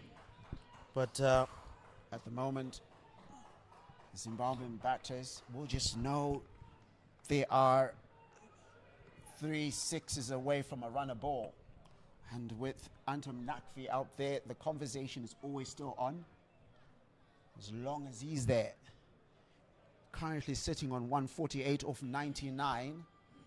We've just watched a really, really special innings here. And he attempts to hit that out. Frustration as he swings his bat.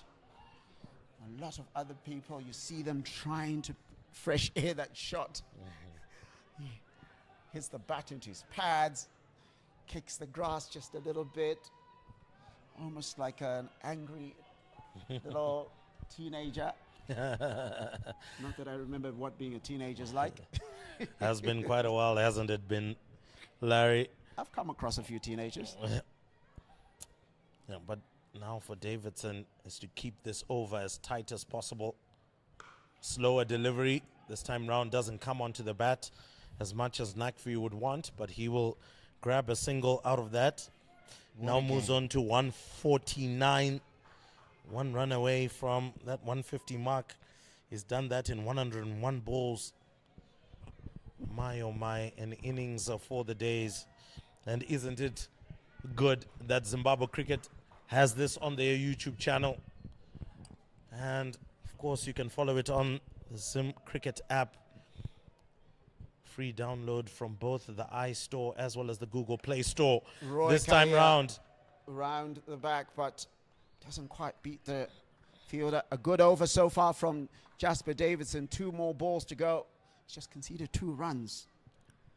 After the carnage of the previous overs, this will be a good return. probably have the Zimbabweans thinking again after they had a lot of fortune as we come towards the end of the third power play. It's like they've pulled in a couple of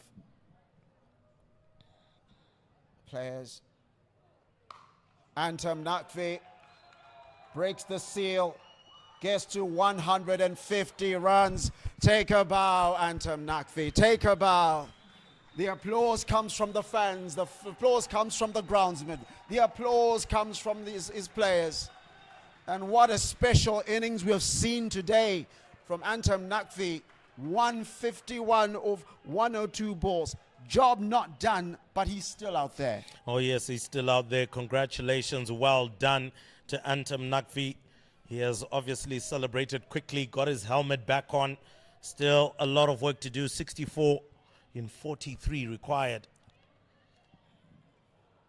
That is well wide, one would feel, but Foster Mtizwa says that was well within the tram line. So done and dusted for that over. 43 overs gone, and Zimbabwe A on 284 for 3. Gentle reminder for those of you that are just joining us now, it is Zimbabwe A that are chasing a mammoth total of 348 set by Scotland.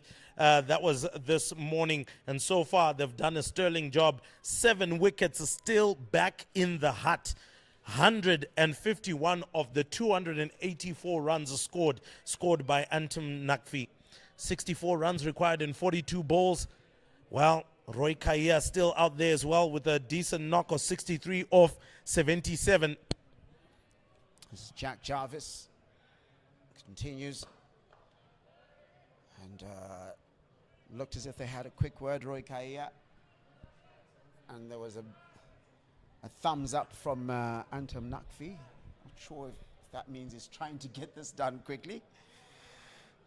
But that was a really good over, previous over by Jasper Davidson, just 4 runs off it, keeping the Zimbabweans honest. And got a pretty spread field.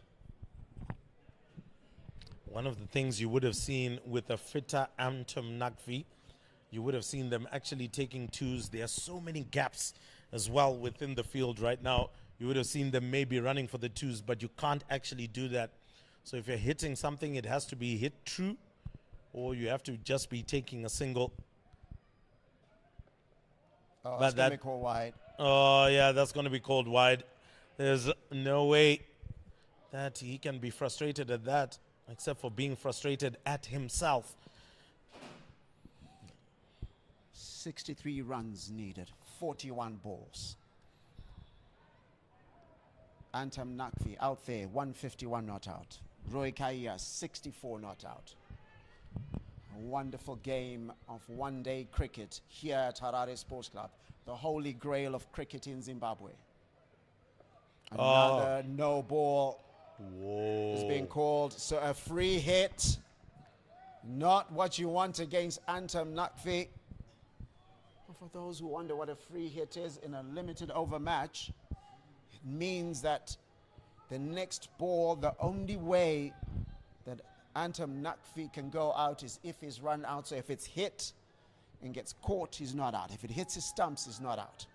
But what will Nakvi do here? Oh, just dances across the, trying to be a little bit cute, so not much damage from that no ball. Well, to be honest, it was always going to be difficult for him to try and get rid of that. They really are going to keep on squeezing things. Scotland, it was a decent delivery as well. Had to try and be inventive to try and get something out, but didn't quite happen. So let's see what he does with the next delivery. Takes it out on just the one run, and I think the ploy there is because he's not moving that well. If you try and bowl a wide Yorker, he's going to have to try and reach that. And they've kept him quiet, and suddenly the run rate, I know I didn't want to talk about it, it's gone up to 9.23. At this point, not much of a bother, because if you hit 2 sixes, a 6 and a 4 in an over, then you're in the money. Roy Kaya. Oh, dropped and missed. Was a run-out opportunity there. All sorts of drama going on here. Jack Jarvis had 2 opportunities. Didn't grab either one of them. Oh, yes, 2 very important opportunities for Jack Jarvis. Would have been a wicket at least for him if he had been able to catch it. But then again, look, to be honest, that was hit like a tracer bullet back to him. Very little time to react many of the times. And so at least he kept that one down to 1. Won't be too inconsequential. 3 balls left in the over. What will Antam Nakfi, what will Roy Kaya do here? Was it Antam Nakfi facing? Oh, tries a little scooped type shot. All sorts of things happening here. Oh, yes, indeed. Over the wicket keeper's head, as I've said, easiest place to score. We saw a little bit of that from Kian Blicknert. Of course, it seems like eternity since the young man was on the park, but he also made a significant contribution to this total, adding 47 of his own, missing out on a List A debut half-century. But again, his contributions will obviously not go silently. 10 runs away from the 300 mark. Roy Kaya. At this point, the Zimbabweans won't mind this too much because they've gotten 6 runs off the over, if I'm not mistaken. And with only 1 risk that took place, the dropped catch, 7 runs off that over. Required run rate is 9, so they've been able to run. But now, with 1 more over in this power play, this is going to be critical. It's going to be absolutely critical for Scotland 11, because after this over, then they can put in a more a better field in terms of the defensive aspect. Jasper Davidson gets hit, but that goes straight to the fielder. Should be expecting perhaps a couple of wide Yorkers again. Oh, well, indeed. I think one of the things as well that you will notice is that Jasper Davidson clearly is the man with a lot more gas in his bowling. And with that, faster deliveries will also tend to force players into shots or not come off the bat as quickly as you would like unless you strike it cleanly. So Jasper Davidson, the perfect foil here for Matthew Cross. And that's not quite timed. I don't know if that's a combination of exhaustion as well as injury from Antam Nakfi, but he's able to run a single there. I think mentally for the Zimbabweans, they have to get the score under 50 at the end of this over. Oh, yes, indeed. Well, with 5 overs basically to come after this one, it is going to have to be gung-ho approach. There won't be enough time to block, defend anything. Everything has to go. It's like a sail. Roy Kaya moved with the stumps. Would have been a wide given. Took the stumps with him and he tried that trick shot. I don't know how fine he would have wanted to get it, because the man at 45 might have been interested. Very interested indeed. But now nerves for both sides, you would think, because there are both teams thinking they can still win this. It's going to be a no ball. Okay, they're going to run 2. No, they won't. Anton doesn't have the legs for that, but he will face the no ball. But he's faced 2 no balls since his injury and hasn't taken advantage, faced the free hit, I beg your pardon, since he pulled something, looked like a groin, but 70 runs ago.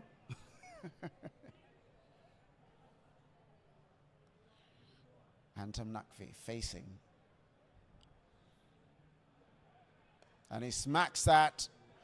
Didn't quite hit it true, but it goes all the way for a boundary. That will hurt. Jasper Davidson standing there with his head on his hands on his head. That will hurt. 2 more balls to go in this over. It takes a Zimbabwe A score to 299 for 3. Just about to hit the 300 mark. They require 49 in 32 balls. This is very doable. Once again, Larry, another 2 big hits or so, and ultimately that really puts the cat amongst the pigeons. But on that one, top edge, is there anyone under it? And it's gone. Antam Nakvi, after a valiant 158 of 109 balls, is gone. And a couple of the Scotland players are applauding him. What a player. And what a moment. 158, getting to his highest score and bringing his side within touching distance of a win. 49 from 31 is what they need now. Chasing a mammoth score of 348. But with the fall of a wicket, this will be huge in the context of this match. Because Tony Mnyonga comes in now and he has to start going from ball 1. And that is what is in place now. He faces the last ball of this over. We know he's a big hitter. But in many other instances, he's had an over or 2 to get his eye in. Not today, unless Roy Kahia takes on that mantle for the next over or so. But Scotland now will smell a chance. They will believe if they can get another wicket or 2 within the next over, it'll be advantage Scotland. Oh, 100%. Actually, it is advantage Scotland. They've gotten rid of the man who was the big boundary hitter.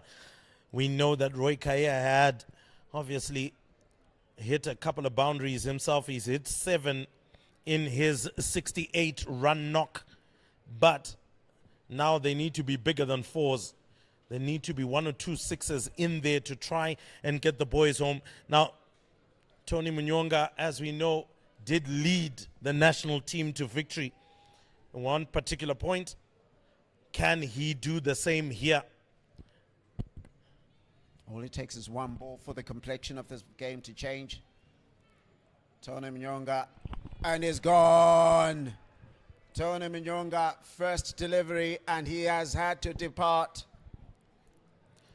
Well. Could this be the breakthrough that Scotland were looking for? Tony Mnyonga goes without troubling the scorers. And now all of a sudden, Zimbabwe are 299 for 5. Who are they sending out next? It looks like they're sending out the experience of Timson Maruma to go and try and finish off this match alongside his captain, Roy Kahia. They've played together for many, many years, and they know exactly what would be needed at this particular point to finish off the match. Considering that it's 49 from 30 deliveries, Timson Maruma is in the same pot. He has to try and get going immediately.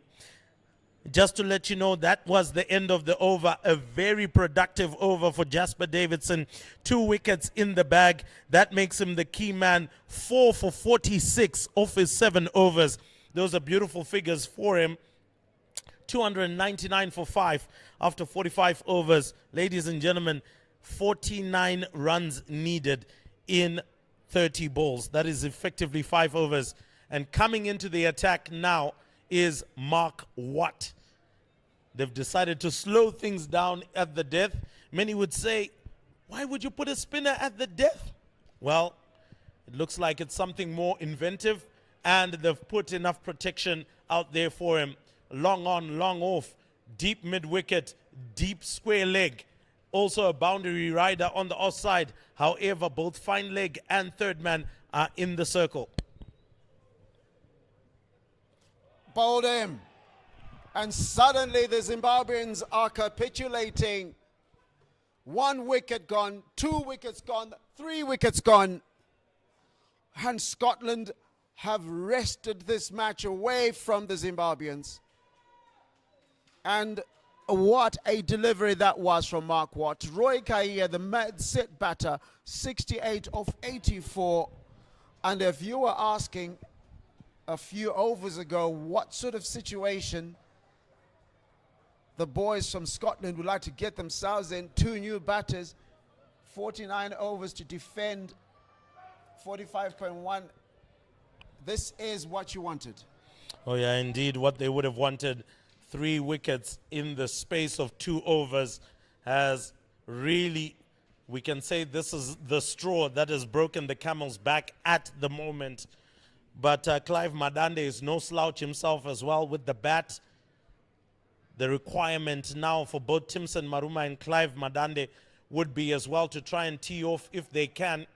Clive Madande, as I mentioned before, can wield the willow. We've seen him do it even at international level. Really strikes a long ball once he's in. But as you said, Larry, a little bit earlier on, you need time to get in. Right now, there's no time to get in. You just have to get in, do the business.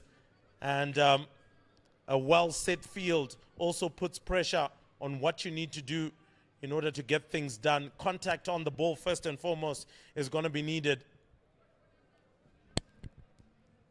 So team hat-trick.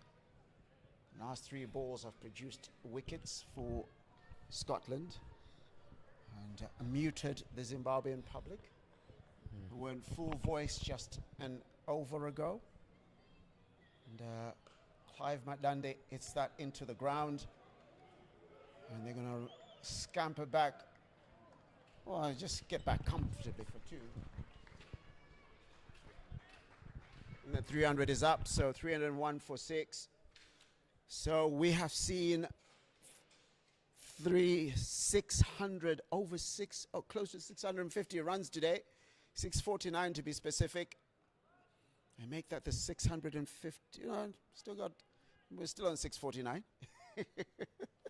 We've seen a lot of runs today. And 2 teams that have played the game in the spirit of it, the gentleman's game. But now it's about who takes it home. And if I was a betting man, I'd say Scotland not only have their tails up, and Timothy Maruma, or rather Clive, yeah, it was Timothy Maruma, just gently hits that down. He's a guy who can hit them quite big, so both of them might sit and say, might think to themselves, see out this over, and then have a go at the next one. But Jasper Davidson was difficult in the previous over. You can see there's intent there. So far, 5 runs off the over, 1 ball to go.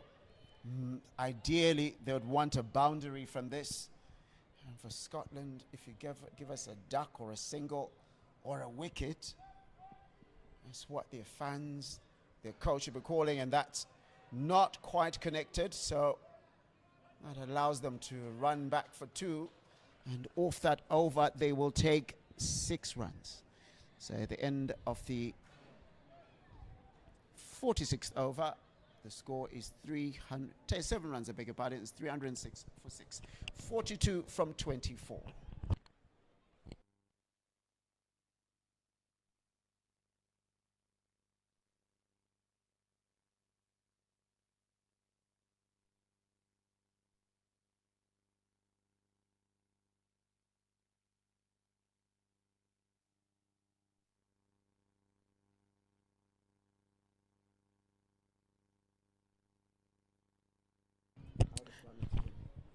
So 306 for 6.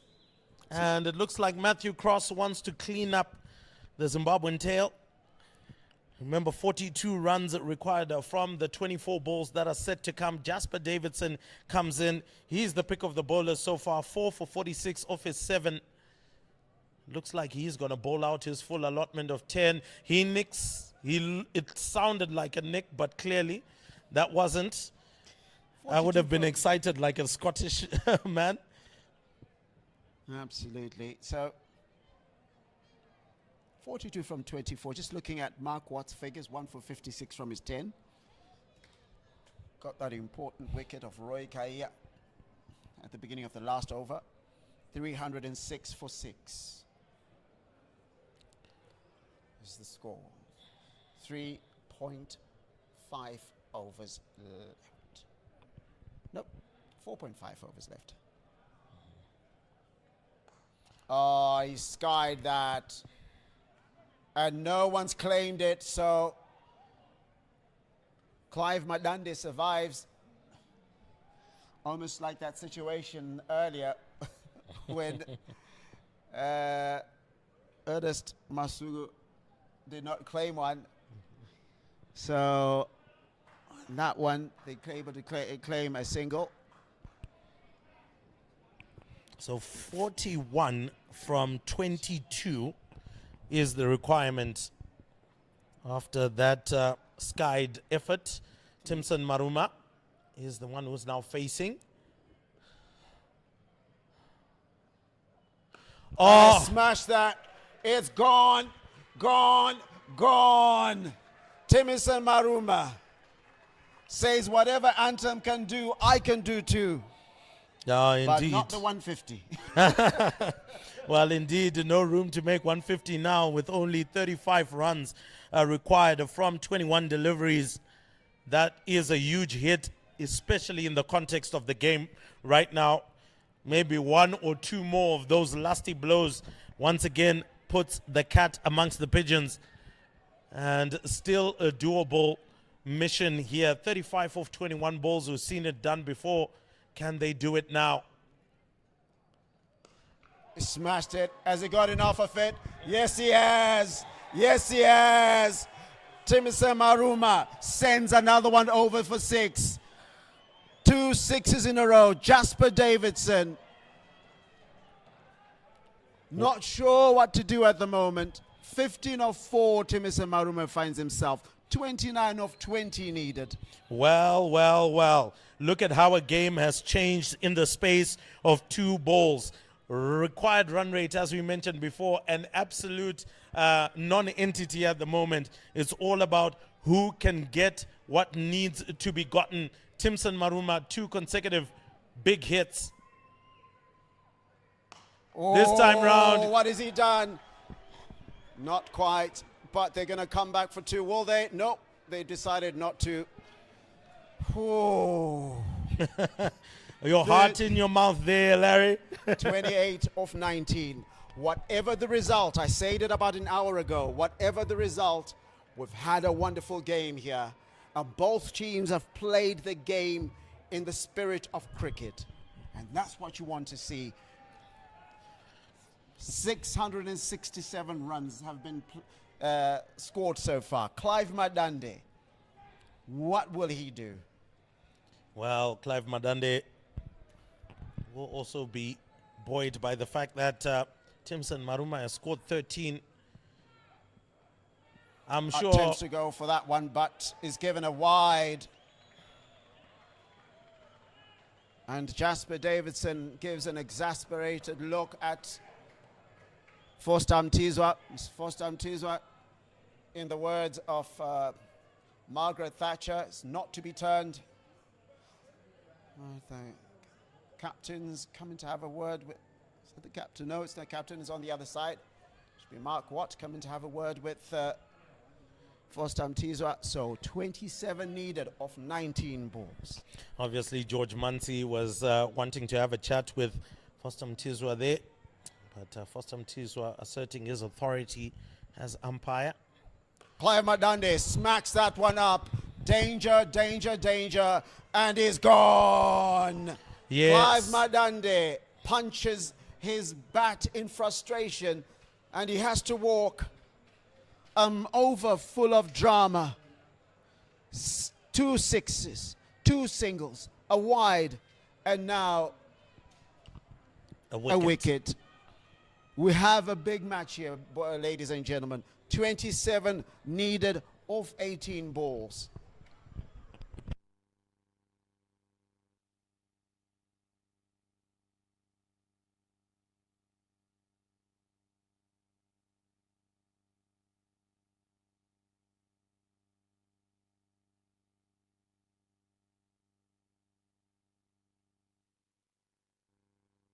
So Brad Evans comes out to what is a very interesting scenario that is available here.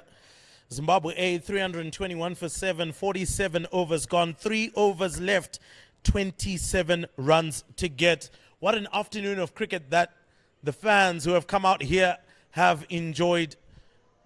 Of course, it isn't a jam-packed stadium, though we do feel it should have been, because it would have been a lovely atmosphere for the number of runs that have been scored here. But Brad Evans strides out, and he's going to join Timson Maruma. Timson Maruma is obviously going to be the one who will be expected to carry the more of the weight as a more accomplished batter than Brad Evans.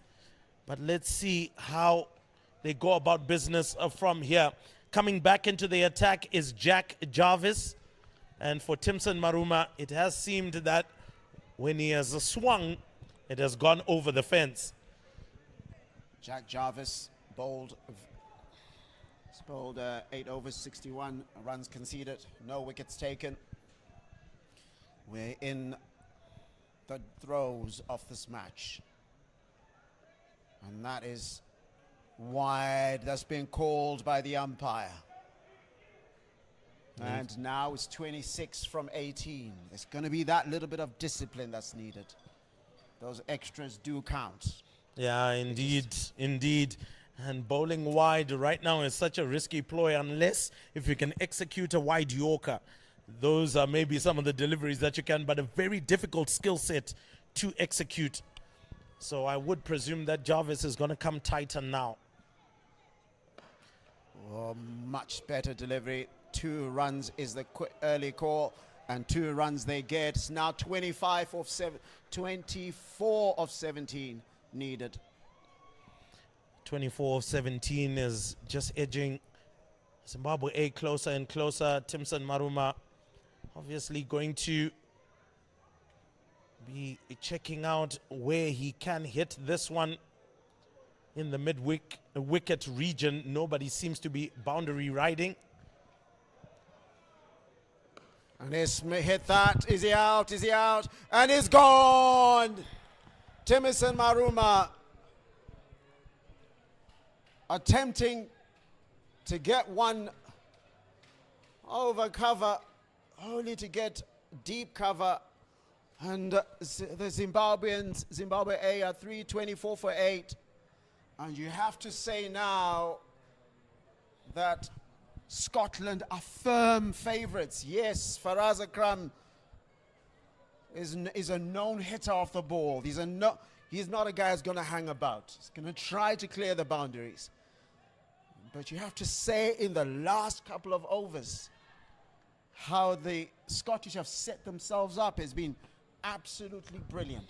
Oh yes, it has been brilliant. And to be fair, we did expect in the dying overs and in the death overs that this is where Zimbabwe was going to lose its wickets. Of course, losing the likes of Tony Munyonga quite early on was always going to add pressure. Timson Maruma wrestled things back with those 2 huge hits. But now at 324 for 8, the feeling is so much pressure. Brad Evans, we know that he's hit a couple over the boundary in national team colors. Well, he's wearing the Zim colors now.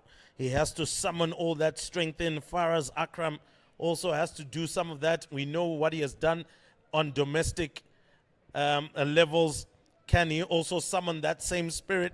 They have to summon everything, all the juice in the tank in order to get that done. Faraz Akram provides a different ploy here as a left-handed batter.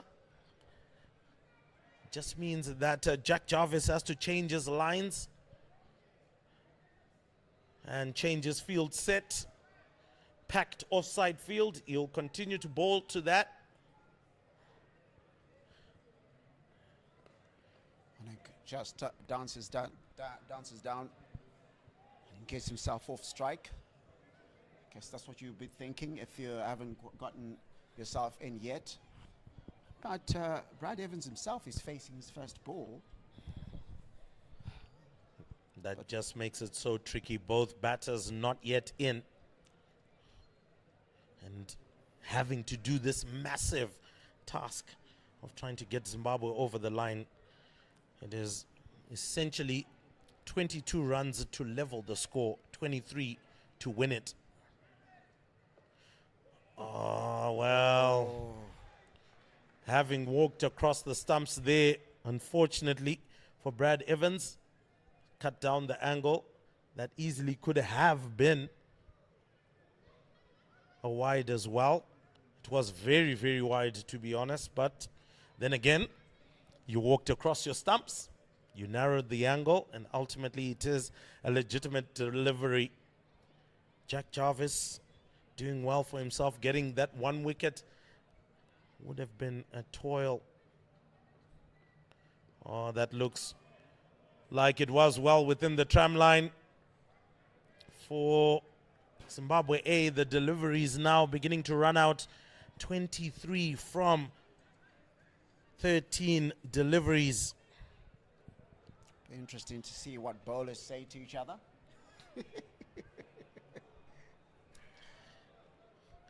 Well, they could easily say that it's coming slightly wider, so maybe you can try step to it. And he hits it. It's just going to be a single there. There's no second run there.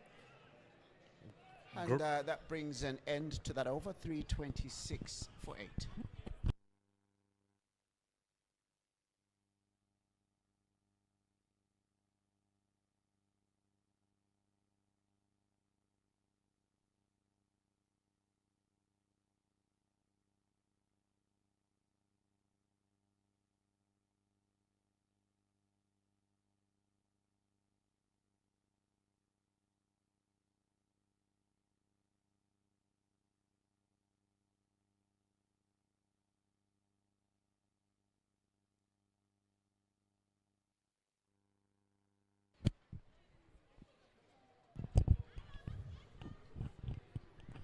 At the bare minimum, the demand here, Larry, is there has to be a 6.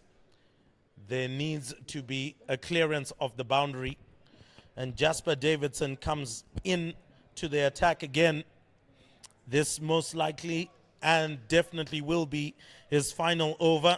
In as much as he's bowled 8, he cannot bowl another after this one because whoever is coming from the city end will be bowling the 50th and the final over.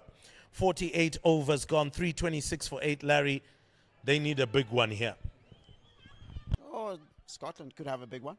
Take 2 wickets and then you won't have another over. Jasper Davidson, the one who started all the drama for the Zimbabweans. Brad Evans, skies, gone, 6, take it. Brad Evans, 20, 18 needed now of 12 balls. No, rather 16. Where's my maths? Well, it is going to be 16 needed from 11 balls. It swings back in Zimbabwe A's favor. 332 for 8. It stands. But once again, any delivery right now could mean a wicket. A couple of changes. George Muncy having a chat with Davidson. So what will they do? The long shadows of Harare are now cast over the Harare Sports Club ground. Could we see history in the making? And there we go. Does he beat the fielder? No, he doesn't. And they run 2. So now Zimbabwe A need 14 off 10 balls. With more wickets in the shed, looks easy. But all it takes is 1 to go. And suddenly you're in trouble. Oh, yes, 100%. The last man is Ernest Masuku. If any of these two come out, Brad Evans is looking to have a good old hoik. At this one, has nailed 1-6 already. If he can find another, that would really make life very interesting. And there we go, skied it, skied it, skied it, skied it, skied it, and it's gone! It's gone! Brad Evans. Bradley Evans, what are you doing to the Scottish? 8 runs needed off 9 balls. What a hit, and for Jasper Davidson, he'll be wondering what on earth is going on. We had Zimbabwe right in there, and ultimately Jasper Davidson has to try and find a wicket-taking delivery somehow, some way. Scotland need to try and find their way back into this match, because right now it's 8 runs away from being a famous Zimbabwe A victory. Captain Matthew Cross has to come out, speak about plans with the bowler. Most probably you might find Jasper Davidson might go for a slower ball here, because pace on is just allowing Brad Evans to go for it. Nerves around the park for Scotland, who had done so well. Remember, they scored at 347 in 50 overs. You would think that was enough. But right now, as it stands, 340 have already been scored by Zimbabwe A. So the question is, what is the bowling plan from here? They obviously need to make sure that they do not spend or go over their time and their over limits. That's something that we'll need to see. We can see the floodlights are coming on to make sure that the lighting at the ground is all good.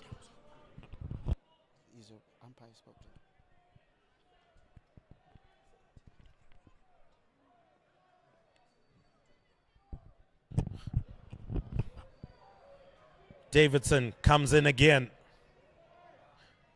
And Well. Left a delivery.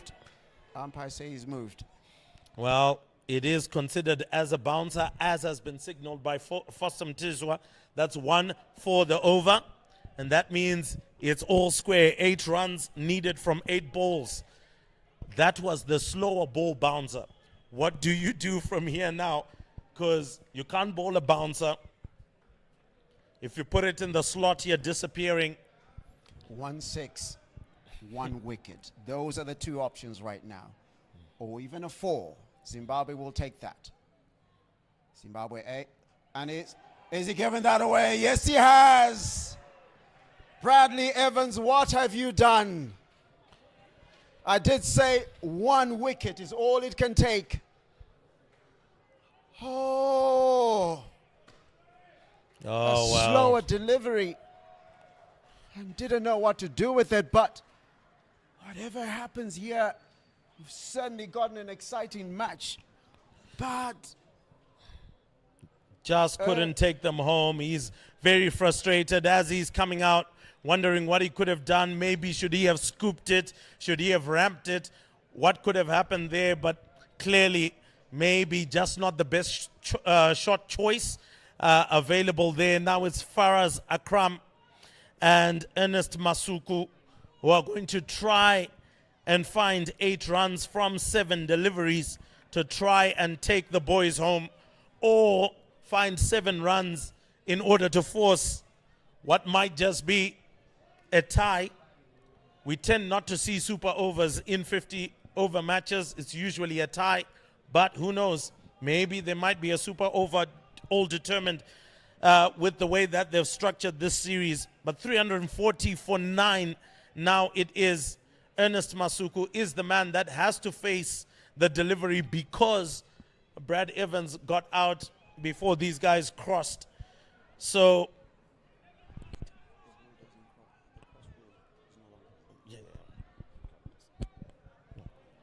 So 340 for 9, 48.5 overs gone, 1 delivery left in the 49th over, the penultimate as they call it. For Scotland, it would be a famous and a historic win, and they could seal the series if they win this one. As we've mentioned before, the floodlights have come on. And Jasper Davidson. No, Ernest Masuku just needs to survive this to give his side a chance. And it hits it, and it's gone! Scotland have won this absolute humdinger of a match. Zimbabwe A unable to get over the line. And the Scottish celebrate what is a fantastic series win. They have taken an unassailable 2-0 lead in this 3-match series. Zimbabwe A fought hard. They almost got over the line, and maybe, just maybe, if those that had the responsibility to get them over the line had done so, maybe they could have done it. But anyway, it is Scotland that come out with the big win, and Jasper Davidson with basically, we would say, man of the match kind of figures. We're going to look at that a little bit later on. But right now, it is celebrations for the men from Scotland. A good win for them. Despair for the Zimbabwe A side. You asked me earlier on, Larry, that who would be the most disappointed from this, and you would feel that Zimbabwe would be heavily disappointed because they were so close, and they actually could have won this one. It would have been arguably the most successful chase at Harare Sports Club, but ultimately at the end of the day, it is not to be.